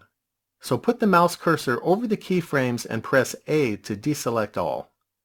Then press B for border select and select all of the keyframes at frame 59. Then duplicate and move them by 15 frames by pressing Shift D, then 15, then Enter. Now we'll duplicate the next set of keyframes. So in the dope sheet, press A to deselect all, then press B and select all of the keyframes at frame 54. Then duplicate and move by 25 frames by pressing Shift D, then 25, then Enter. Now we'll duplicate one more set of keyframes.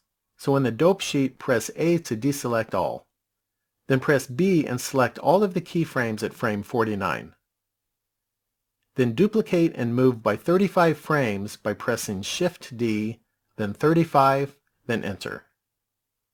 The solid orange lines indicate places where the keyframes have not changed. In this case, it shows us that there is no movement of the back feet between frames 49 and 84. Now let's see what this animation sequence looks like. First, the dog stands up, then rocks back and forth, and then returns down on all 4 feet.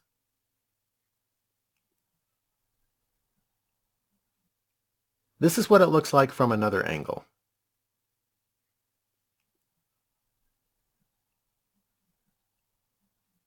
Next, we're going to turn this animation sequence into an action strip. So down in the NLA editor, click this button. Now that we've turned it into an action strip, we can use the Properties panel to speed it up or slow it down. Earlier, when we changed the end frame value of the walk cycle, it didn't change the speed of the animation. Instead, it changed the number of walk cycles. If you go to the Active Strip section, you can set the strip extents start and end frames. These values control the speed of the animation. We're going to slow it down, so right-click the action strip so that it's the only strip that's selected. Then change the end frame from 84 to 99. This will lengthen the strip and slow it down. This is what it looks like. After the end of this action strip, there is no movement until we reach the last action strip.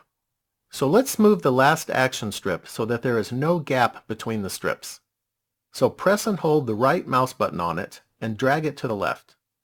Then release the right mouse button and left click to drop it in place.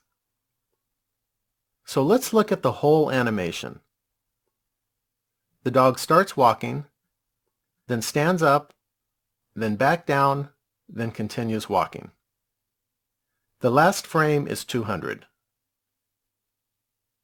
Now switch to the default screen layout and set the frame number to 1. Then make sure that Pose Mode is selected. The root bone can be used to set the direction that the dog will move. For this animation, I'm going to use the root bone in its current position, but I want to show you what would happen if I were to move it.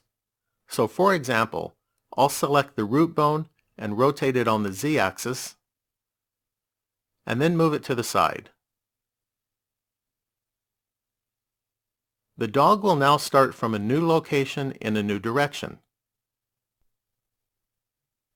Depending on how I rotate it, I can even make it walk uphill.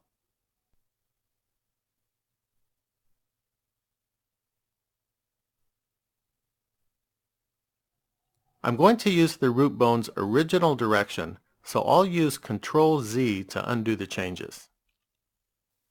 Next, let's set up the camera view, so press 0 on the number pad. This is the view looking through the camera. I'll zoom in a little. Now I'm going to lock the camera to the view. To do that, press N to open the Properties panel and put a check mark next to Lock Camera to View. Then press N again to close the Properties panel. Now I can zoom, pan, and rotate while looking through the camera. Now I'm going to set the camera view position, but I want the dog to be standing when I do this. That way, the dog will stay in the camera view when it stands during the animation. So I'll set the frame number to 65. Now I'll set up the camera view that I want to use.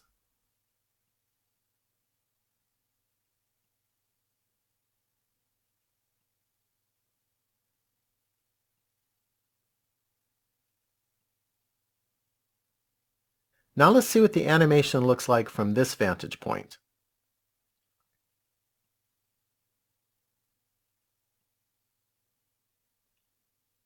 Next, let's make some changes to the floor.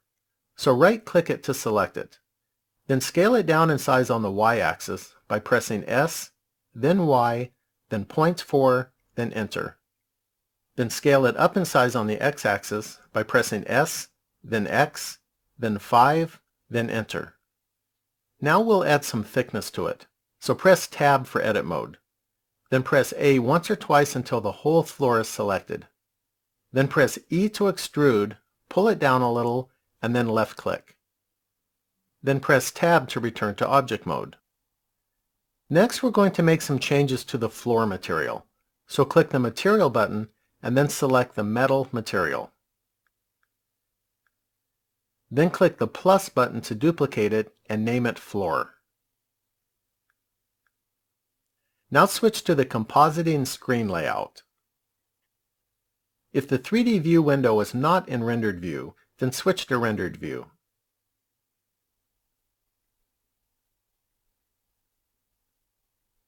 Now set the roughness value of the white glossy shader to 0.1. Next, we're going to add a texture. So press Shift A and select Texture, and then Brick Texture.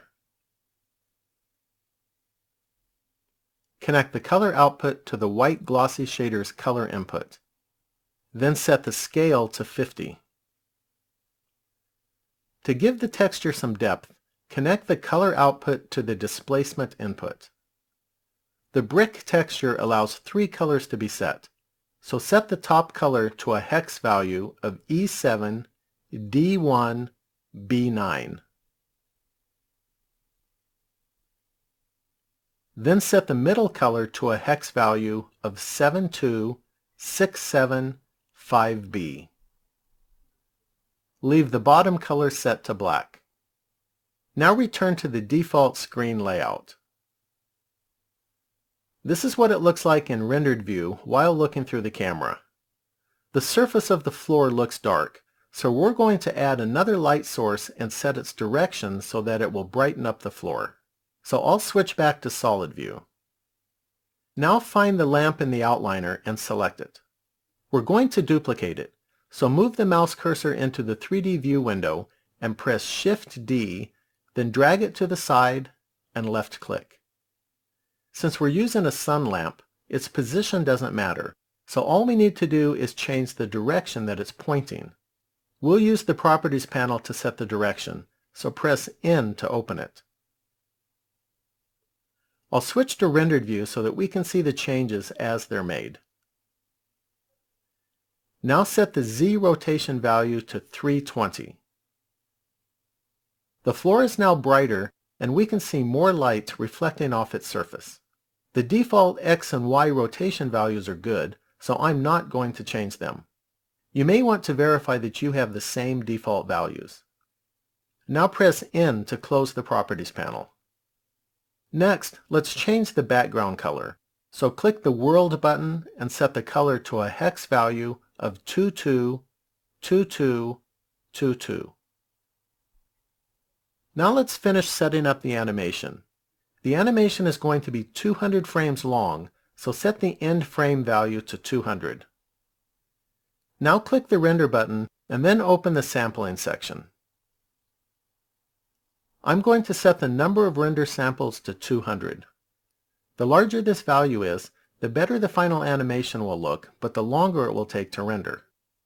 Sometimes you can get unwanted bright speckles in the rendered image. These are sometimes referred to as fireflies.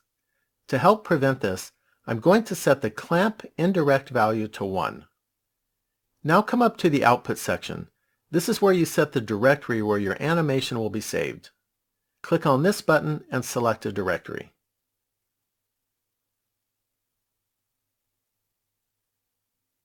Next, click here to set the file format. There are multiple movie formats that you can choose from. I'm going to use OGG Theora. Now we're ready to render the animation, but I'm going to save the project first. It's a good idea to save the project before rendering in case something goes wrong during the rendering process. To render the animation, click on the Animation button. If you want to stop the rendering process before it's done, you can press the Escape key, or you can click the X next to the Render Progress bar. Now I'll pause the video until it's done. The animation is done rendering now. It took my computer about an hour and 15 minutes to render. This is the final frame that was rendered. If you want to return to the previous view, you can click this button and select 3D View. To view the animation, go to the Render menu and click on Play Rendered Animation. Or you can press Ctrl F11. The animation will play through to the end and then start back at the beginning again. Now if you open up Windows File Explorer or something equivalent, you can navigate to your movie file. Now assuming that you have a video player that will play the movie format that you specified, you can now play your video. I've set up this player to repeat the video in a loop so that it will keep playing. Well, that concludes this video. Thanks for watching, and please subscribe and leave a comment.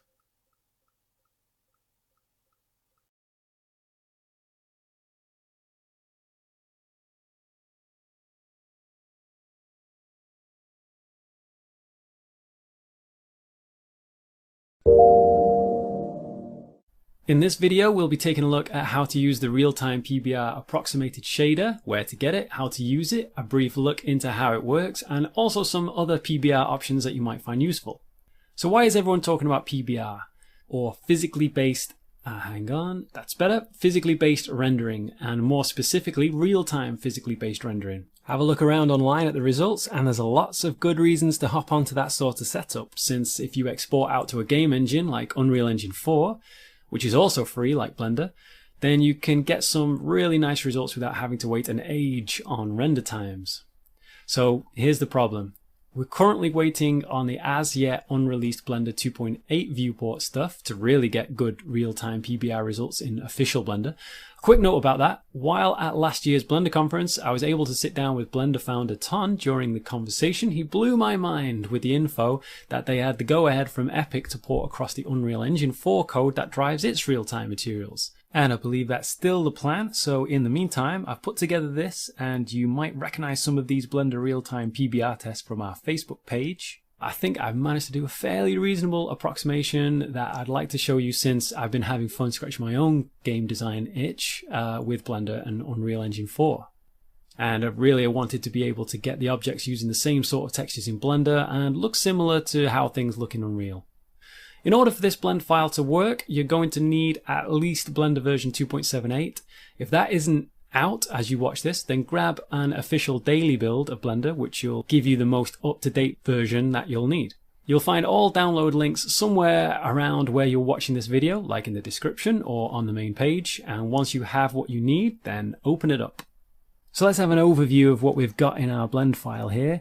You can see these two objects. This one is the sphere, and this one here is the cube test. And we've just got one more thing in the scene, which is the sun.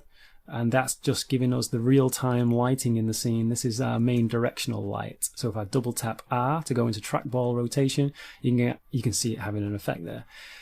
These two objects, I should say, are on the geometry layer, and this light's layer, unsurprisingly, is just controlling the visibility of our lights in the scene. That way we don't need to fish around in the outliner to kind of toggle visibility and rendering and stuff. So let's select the sphere object and take a look in the node window. We're using nodes down here, as you can see, and this is where all the magic happens. On the left hand side, this is mostly placeholder stuff for now, where textures would be and so on, but the real meat and potatoes is all going on in this group node that we have here. We have inputs for base color, input for metallic, input for specular, but really you wouldn't really input anything into that, just leave it at 0.5. We have an input to roughness. I'll go over this in a little bit more detail later, but these two need to have exactly the same roughness values. So we've just essentially created these sockets just to split the values off there, make it easy. So we're just going to plug roughness into here, and then normals go into here. Now that's the difference between these two guys, is they've got two different materials. It's basically still using the same group, the same sort of basic idea is happening. It's just showing a different setup. So for example, this one isn't using UVs, and so you're going to need to use the geometry node to dictate normals. And this one is using UVs, and it is using a normal map. So instead of using that geometry output there, we want to come over to our textures side and just plug the texture in there and just come out of the normal map node. This output node that we have coming out of the main group is essentially the main output, if you like. That is what we're seeing on this in the viewport. So we have these other outputs though, which just means we can switch what we're going to get to see in the viewport. So if we just want to take a look at what's happening in the environment, we can just click on this output, and there you go. We can also just come over to the texture side of things, and if we just click on this output, you get to see there's the normal map that we're using. And if we had a roughness map being used, or we were creating a roughness map from the base color, for example, we would see it here. And we can also see the base color there. We don't have anything in the base color there, so it's just black. But this thing over here, so long as it's the last output that we select is the one that we're going to see in the viewport. So these outputs are pretty cool for previewing or soloing the separate textures that you're using. And by the way, we can toggle these with the H key This is the only one that's uncollapsed at the moment. And also note that it has this alpha value. So if I just press A to deselect that cube for a second in the viewport there, so it doesn't have that orange highlighting, and just reduce the alpha value there, you can see it becoming more and more transparent. And we could just set that as a value or whatever, or obviously just plug in some sort of grayscale texture map there to control that.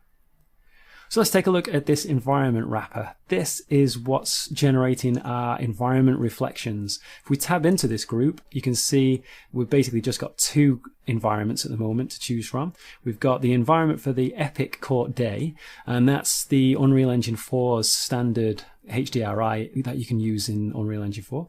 And we've also got this rooftop night. This is from HDRI Haven. Many thanks to Greg Saal for allowing us to include this here. And if we just want to swap the environments in the scene across the scene, we do it within this environment wrapper. So if we just select this one to go into the group output instead, you can see not only does it update on the cube, it updates on the sphere as well. And we can switch that back like that as well, and you can see them both pop back to the courtyard environment. So if we tab back here, we could use this environment wrapper to do that, or we could go Shift A and add a group, and we can see that our environments here, Epic Court Day. And if we just add them in here, instead of going through this environment, we just hook this up instead and plug the output of that into this. So I'll just delete that for now though with the X key. Now let's change gears a little and set a fresh scene up to use this real-time PBR stuff. Model-wise, I'll be using a small part of the bot in Unreal Engine's Showdown VR project, which I've exported from Unreal with a couple of textures to help show this. First step I'm going to do here is to append in the real-time shader. So I'm going to go File and Append, find the blend file, which is here in my case, dig down into it, find the materials, and then click on PBR Sphere Matte. Then click Append. Now, first of all, I've just got the model in here for now. What we actually need is the two textures that go with it. So with this material selected, I'm just going to go over to the Textures tab and just use this as a bit of scratch pad to create a couple of textures. So click New and then New again on another slot. This one could be bot_D. I'm just double clicking in the names there to just rename to bot_N in that case. Come down to the image section, click Open, find wherever you have the textures, or in my case I have these textures here, _D for that one, click down to the bot N, image open, same area, _N, open that image. Now we actually don't need these on this material at all. I can actually just completely unhook them there, and then split the view down, left click and drag down there, have this bottom window as a node editor, and then switch the material that we're using on this object to be the PBR Sphere Matte. And then there we go. Now though, we've got access in here to the textures that we created. So they're looking a little bit small there. Let's just zoom in a bit. So we've got bot_D, and we have down here the normals. We have bot_N. So I've loaded those in. Now we just need to hook them up, but we're not going to see anything at the moment because we're not in textured view. So we can just switch to textured view or Alt Z or material view even. I'm actually just like setting stuff up in here though. So I'm going to switch to GLSL mode, backface culling, ambient occlusion, display only render probably. No, in fact, before we do only render, I'm just going to switch this to be a sun lamp, so that we have a stronger light source there without any fall off really. So anyway, select this again, only render, and then the world background. Now the world background is very grey at the moment, but we want this kind of what we're seeing in the reflections to be kind of our world. I'm just also going to press Control Space just to hide that gizmo there. So for that we need to come over to our Textures tab and find our World tab within Textures, and then we've already got it in the scene. We can find this Epic Day on 01 sharp. And once we do that, we can find at the bottom here under Influence, we want to influence the horizon, and now we get that showing up. Or we can turn that off by unchecking the world background. So let's take another look at this now that we have it. I'm just going to put the world background back on though. Now the texture may be in here, but we've not actually got it hooked up. It's still just this green color that we're using. So if I just drag out from the color socket into base color, that should hook up the diffuse that we've got. Also, this isn't really a metallic object right now. It's set to 0, so it's looking more like plastic. So I'm just going to drag that all the way up to 1. Just to say that the whole thing is completely metallic, ignoring rust and stuff like that. And then we can take out from the normal map. This is going to go and plug in instead of the geometry, and plug in just right there. And that is most of the way there. The only issue at the moment is if you're going to take a texture, a normal map from Unreal, the way Unreal handles normal maps, the Y channel or the green channel, depending on how you look at it, will need to be flipped. So that's very straightforward. I've actually added this little group node here, which means you can just mute this or not, and just you can see the sort of normals just kind of flipped, and that is now correct for what we need for this model. The final thing we can do is just to introduce a little bit of environment lighting in here. In fact, this is much more reflective when it's metallic. So let's actually just switch that back to being kind of like plastic. You can see what I mean now on the dark side. It's extremely dark. We don't really want that to be like that. So what we can do is come over to the World tab, enable our environment lighting, and then instead of it being a full white color, we're going to use the sky colors. And then from this, we're going to sample it. We're going to click on the horizon color, click on the little sampler eyedropper, and then click somewhere down the ground there, and then take a look up at the sky, take a look at the zenith color, eyedropper again, and then just drop it in.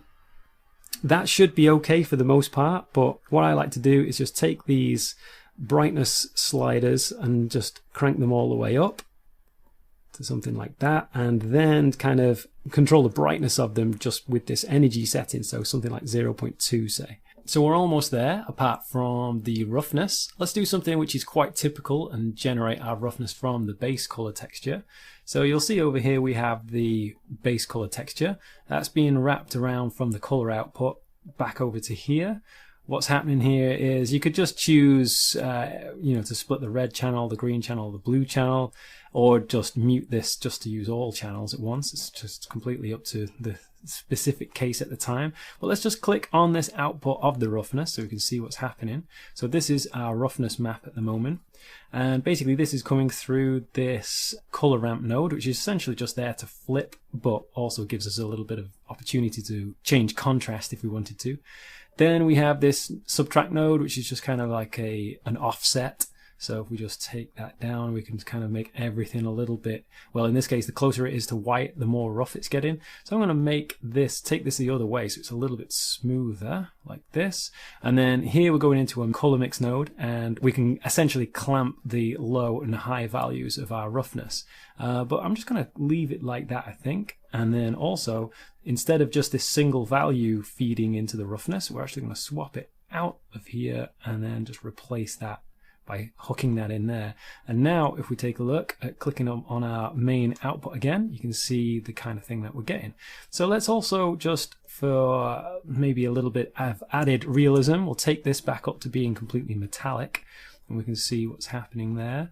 And if we now play with the settings a little bit more, you can fine tune how you want it to appear. So we can see if we step this up, everything is becoming a little bit more smooth and shiny. And if we just take it this way, we can maybe get it into somewhere nice and in between those two. So with that, I think we're ready to take a look at the big picture there. You can see all the maps are coming in. And now I think we should just take a little look at what's going on behind the scenes here.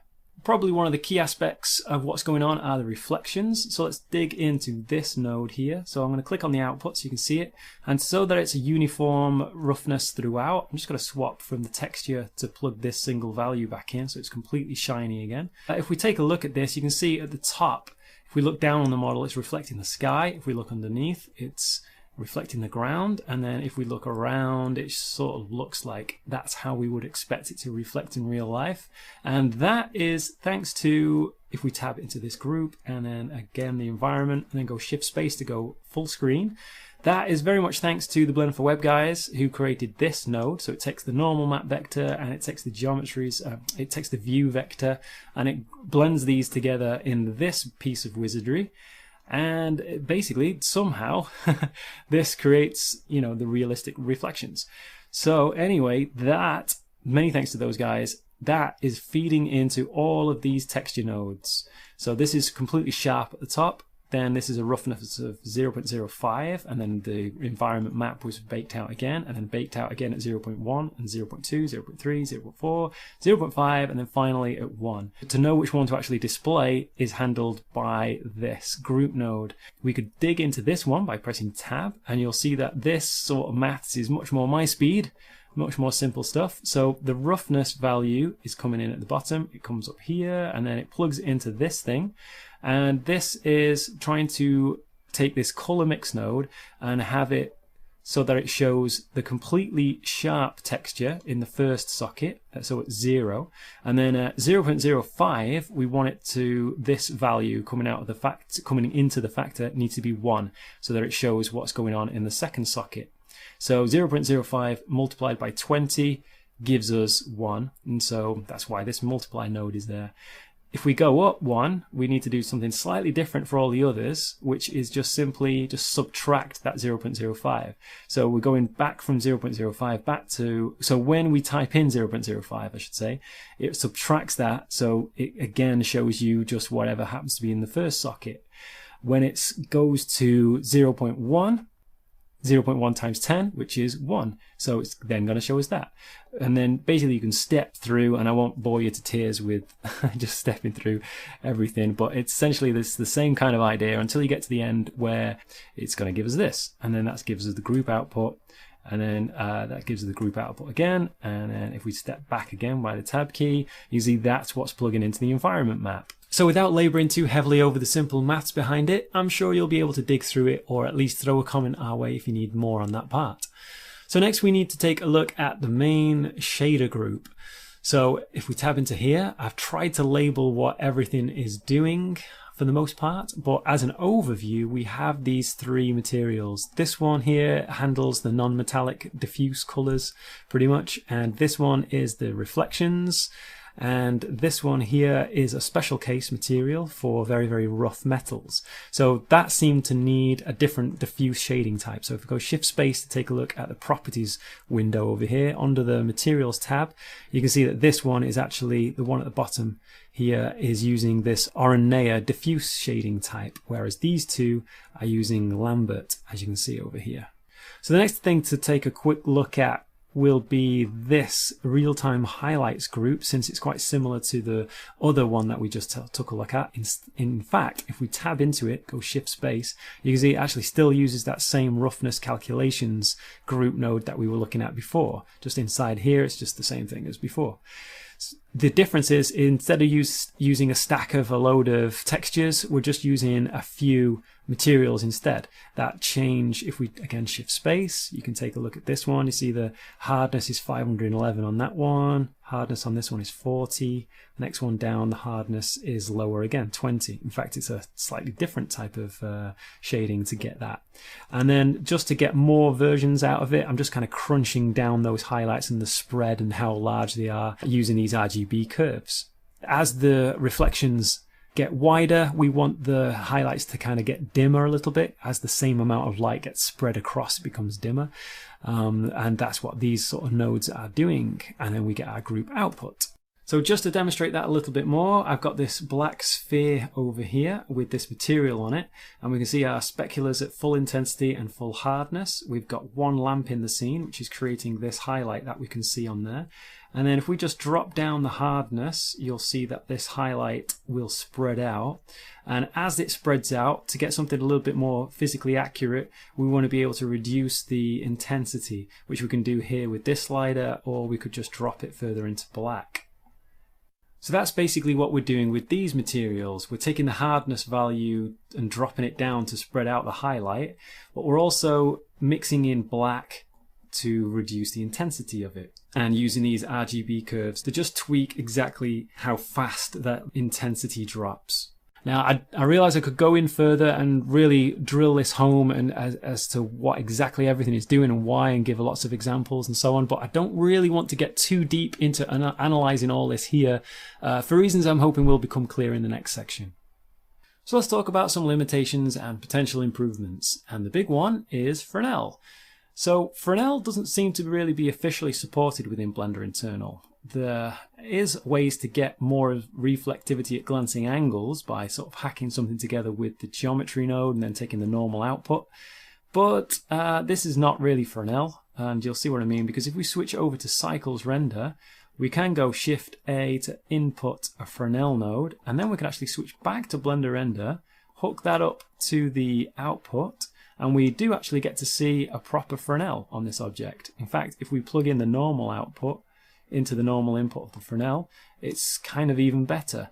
Except it is incorrect, so we shouldn't be getting this highlighting here.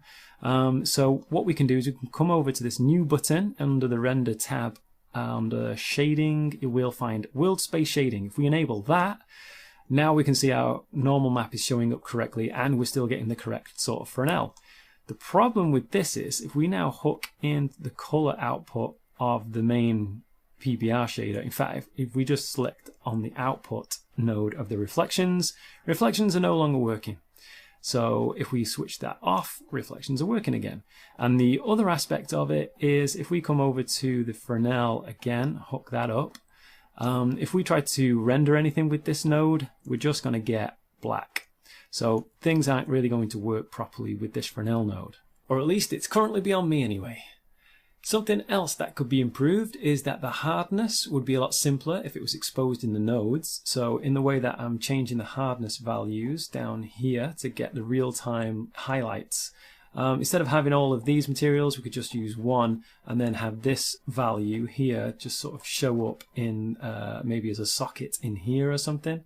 That would probably make things a little bit easier. Otherwise, it's just a case of being hesitant to take this too far and really polish it like crazy, since there is the upcoming changes in the viewport and there are other options, which brings us nicely to cycles. So if we just switch to cycles and then Shift Z to see rendered mode, you see everything is nicely set up still. And this is because if we come over to the object tab, you can see there's our nodes for the Blender internal. And if we just sort of look a little bit further down, you can see there's this frame called cycles. Now this is from an artist called Malte Salas that I've basically copied from. And he was amazing enough to do a really good video that you'll see another link for around this video to really go through exactly how to emulate the Unreal Engine 4 shaders within Cycles, and it's really pretty straightforward. I've just labeled up the nodes and what they're all doing in here and slightly simplified it. For example, there's no emission and things like that, but you can see that this is really straightforward. Just take the normal out without UVs to take it into the normal there. Otherwise, you can plug in the various textures where they need to go. But if we just take a look at the viewport, you can see it actually is fairly close to how it looks in Blender Render and Cycles. And to do that, there's just a couple of things happening in Cycles just to set this up. So first of all, what we're going to need is, if we just come over to the World tab of the node window, you can see that we've got these two environment textures. That's the rooftop night, and then there's the epic day. And also I've just rotated the position of the world just by -90 degrees on Z, just to align it up with how things are looking in Blender Render. The other subtle difference, if we come over to Blender Render and take a look at the lamp, we've got an energy of 1, but when we switch to Cycles, you'll see that this is using nodes and it's a strength of 5 to kind of get something fairly reasonably similar. So what's cool about this setup is that you're going to get the Fresnel, you're going to get everything that you need for a proper PBR shader. It's just that you're not going to get it quite as real time as this kind of setup. So if we are able to do a whole bunch of work in here, and then I guess you could sort of check the precision of how things are looking if you try and emulate your same setup for the Cycles PBR group node below in the node editor. Now, another way to take this further is to use Malte's UE4 Cycles shader and take it into Clement Foucault's real-time Cycles experimental build, which you can get from here. Again, there'll be plenty of links with this video. So once that's downloaded, you can open it up and then open up the PBR real-time internal shader, and you'll see at the bottom of all this, you'll get the Cycles stuff. So to set this up, we'll need to switch to Cycles, come over to Material View here. In the properties sidebar, we'll need to switch on our material preview here as well. Now we're not really getting much reflections yet, so if we come over to the World tab and open up this Viewport Probe area, we can enable both the auto refresh and to compute the diffuse. For the quality, if we watch for the reflections here, we want to increase this value to something around, say, 60 to 80 or so, and then we'll do that same thing for the diffuse. And that's it. Now what we can do is just split the view so that we can, in fact, let's close down these sidebars with N and T. Now in one of these views, let's go Shift Z to take a look in rendered view, and you can see it's pretty close. Now the reason it's not that close is for some reason the only lamp which isn't that close is the sun in terms of its brightness. So if we just show something else instead, just put a point on there, you can see that that's far closer. In fact, let's just bring it a bit closer to it like this, and then maybe just increase the strength a little bit, so maybe something like 200, maybe 500 actually. And you can kind of see that things are lining up pretty well, and that should work pretty well for the spotlight as well, as you can see. And there's a whole more bunch of options to refine the results that you can play with here. But what you've seen here is basically the essentials in getting set up. So again, a massive thanks to Clement Foucault for all the many hours he must have put into this. And also I believe he'll be involved in the Blender 2.8 Viewport project too. So it's all connected. So something else of interest is this new Armory 3D Blender game engine that's being worked on.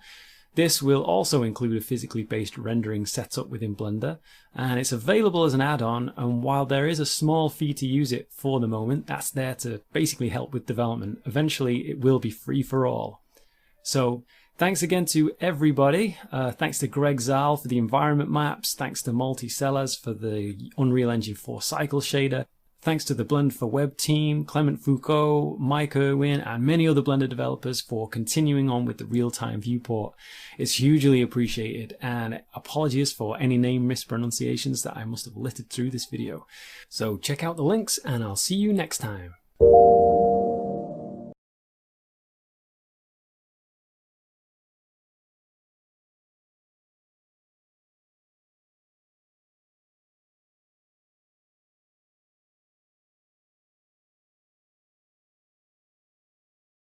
Hi there. So today I want to talk a little bit about the new displacement options in Blender 2.78. I apologize in advance if I sound a little bit weird. I have a bit of a cold, but I did want to do this anyway before 2.78 releases. I'm using the release candidate right now, so I doubt a lot of things will change. And I've been having a lot of fun with it, so let's dive right in and I'll show you how to set it up and where to find everything. So to begin with, one of the most important things is it's already set on my Blender by default, is make sure you're set to the experimental cycles engine, and then that way you can actually have access to all the different options that the displacement has to offer. So I'm just going to do something very simple. I'm going to create a round cube.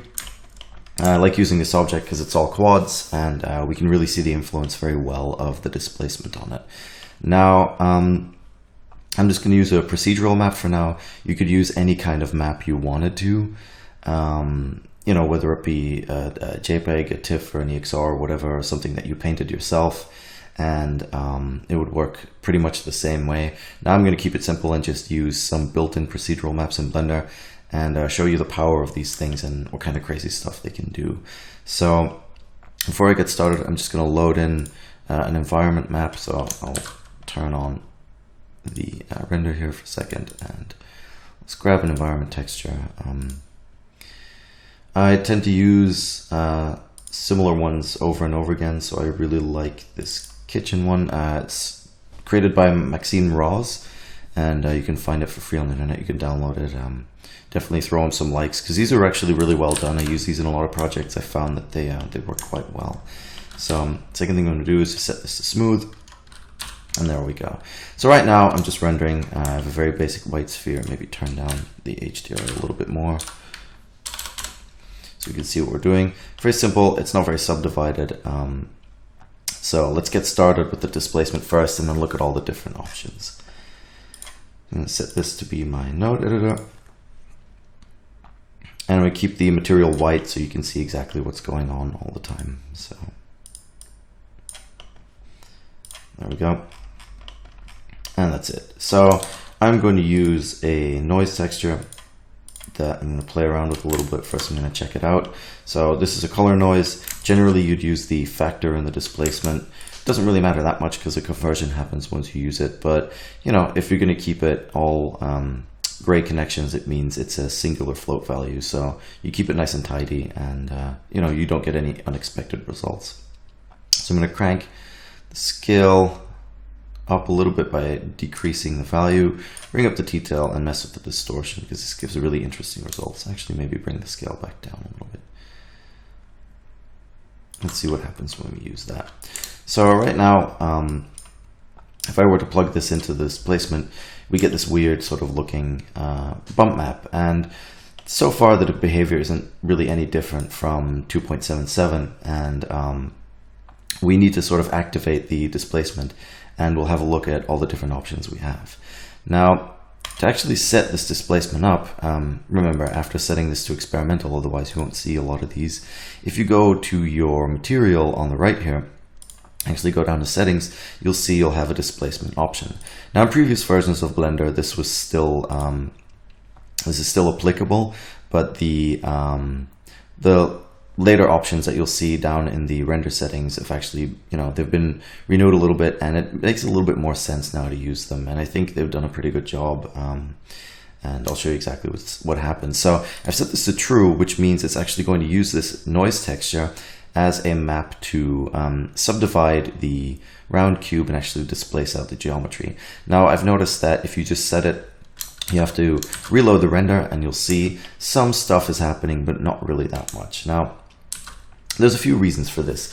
One of the first reasons is that we have a very, very low poly count on the round cube. So generally, when you want to displace, you want to have, you know, a bit of a higher count, just so you can go down a little bit further in the subdivision on the displacement and get some really, really nice detail. So I'm going to do that first. I'm just going to subdivide smooth and just give it, you know, 2 or 3 cuts so we have something a little bit more smooth to work with. So see what happens. We're still not really getting much of a result, but that's all right because there's actually a bunch of stuff that we need to look at to begin with. First thing I'm going to do is actually stick a math node in between these two, and if you set this math node to multiply, you can actually get a really nice way of controlling the displacement of how far it pushes out. So let's say I'll set this to 5. I'm just going to set it fairly extreme, and then you'll see we start getting some displacement in our mesh. Now, if we look at this noise texture, this is way more detailed than what we're actually getting. So what do we need to do to actually make it look right? Well, if we go down to our render settings, you'll see a geometry tab, and this is exactly what we're going to do. Now, for most people, this will actually be set to 8 by default, and the max subdivisions of 12. I like to turn this down so I get a bit of a, you know, a bit of more quality in my preview. Let's put it that way. So basically, what this does, if you hover over, it tells you exactly what it is. It's the size of a micro polygon in pixels during the preview render. So this one is during the final render. So let's say I'm just doing this in preview render. Let's say turn this down to 8. We don't really see a lot going on. Let's say I turn this down to 1, so the same as the render. Now this might take a little while to build. There's really not that much going on still. So what's the reason for this? What's happening now? Well, to activate the displacement, I'm going to set this back down to 3 so we don't crash our viewport. To actually activate it, we have to add a subdivision surface modifier, and you'll see there's a new option called adaptive, and turning that on will get a dicing scale. So what's really nice is you'll see this dicing rate refers to the options that we had before. So in the render size, we'll have 1 pixel, 1 micropolygon is the size of 1 pixel, and the preview stage, 1 micropolygon is about the size of 3 pixels.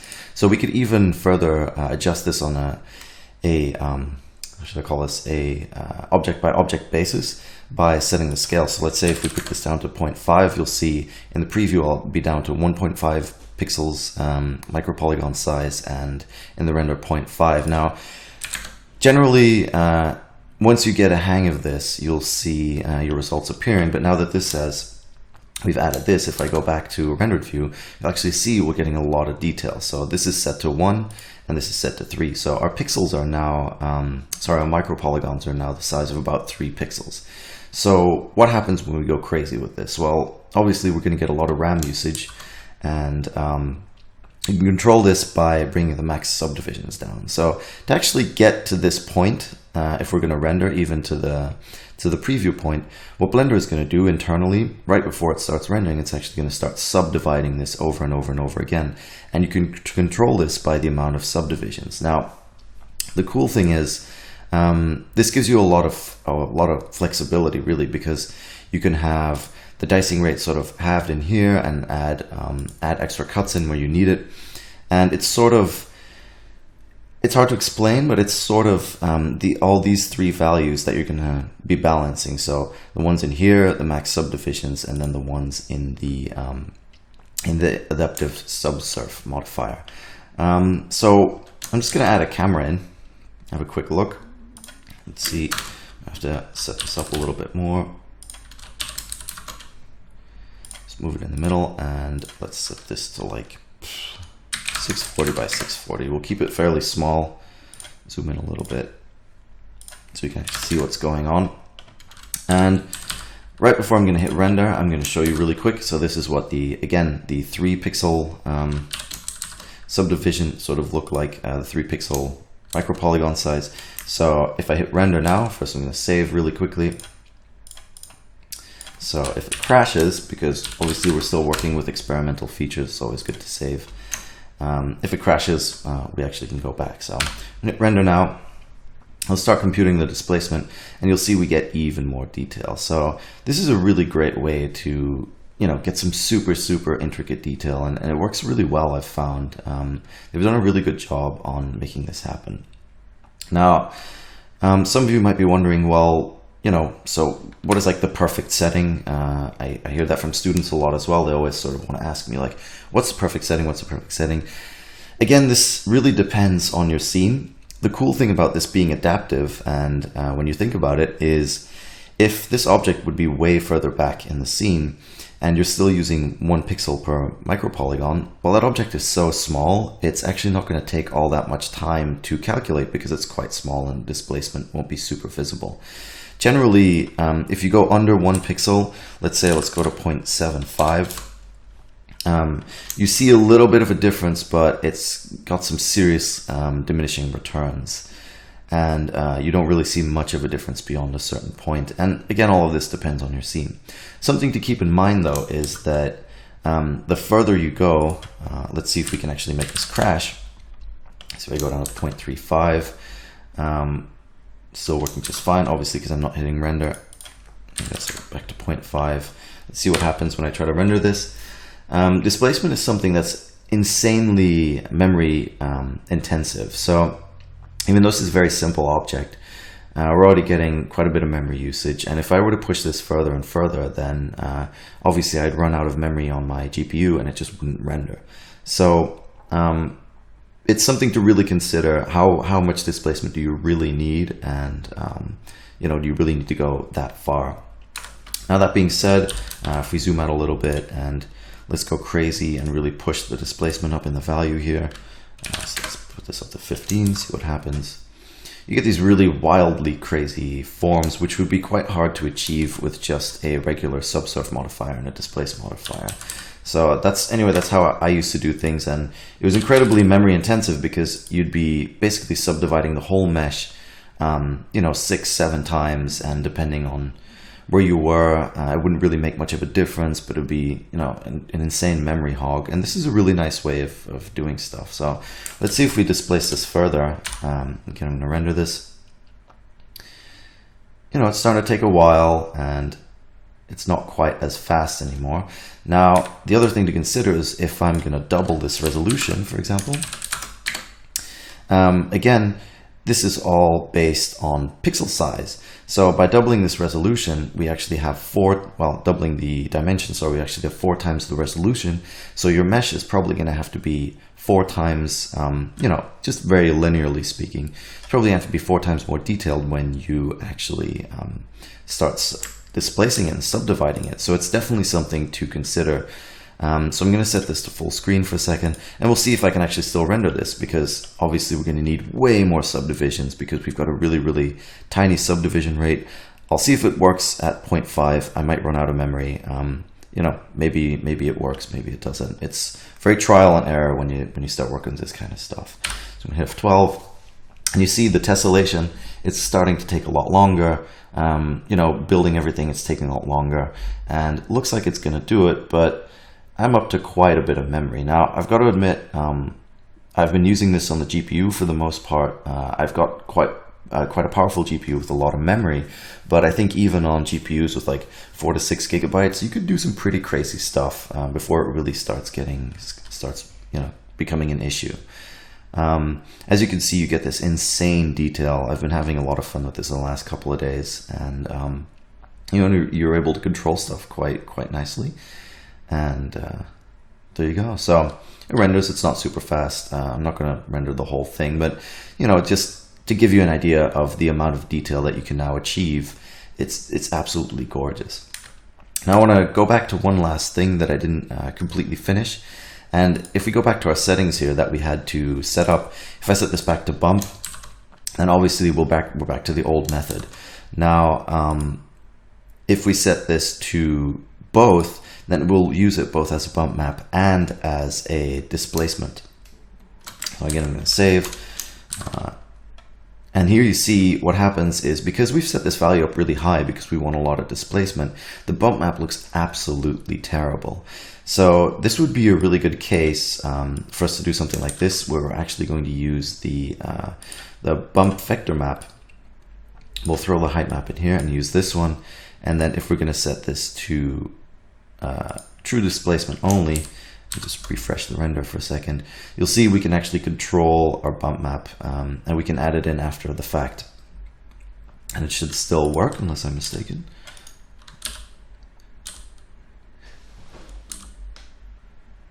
And it's quite hard to see on this, but I think we are getting a little bit more detail in it as well.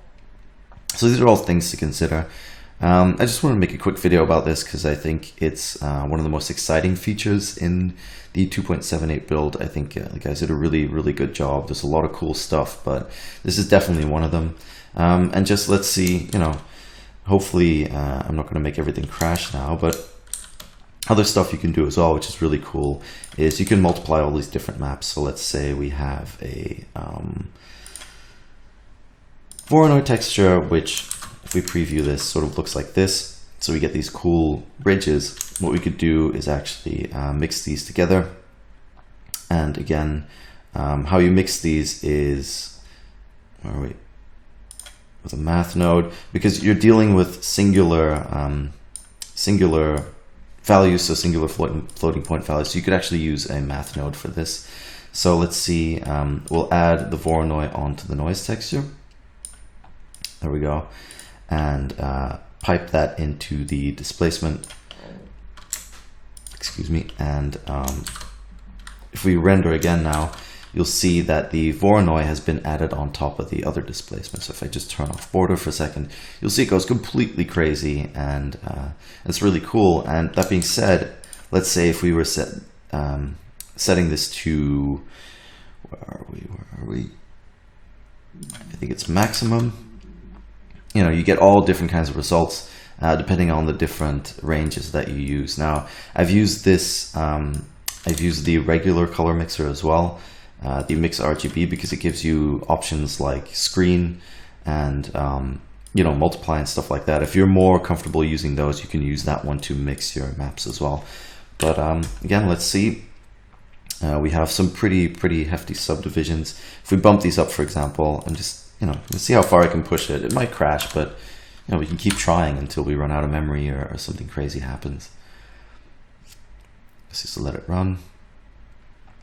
See, it's taking a while, but it's nice that you're able to get like a really nice preview of what's going on, and you're able to control that separately, and just to be able to see it in the viewport render is awesome. So I really like the approach they've taken with it. I think it's really, really well done. So now we see the second Voronoi map sort of pushing through as we've, you know, added it in. And you get some really, really interesting results. And, you know, I encourage everybody to give it a shot. Let's see. The reason I'm doing this is people actually asked me about this. So I'll see if I can find something really quickly to show you what I was doing with it.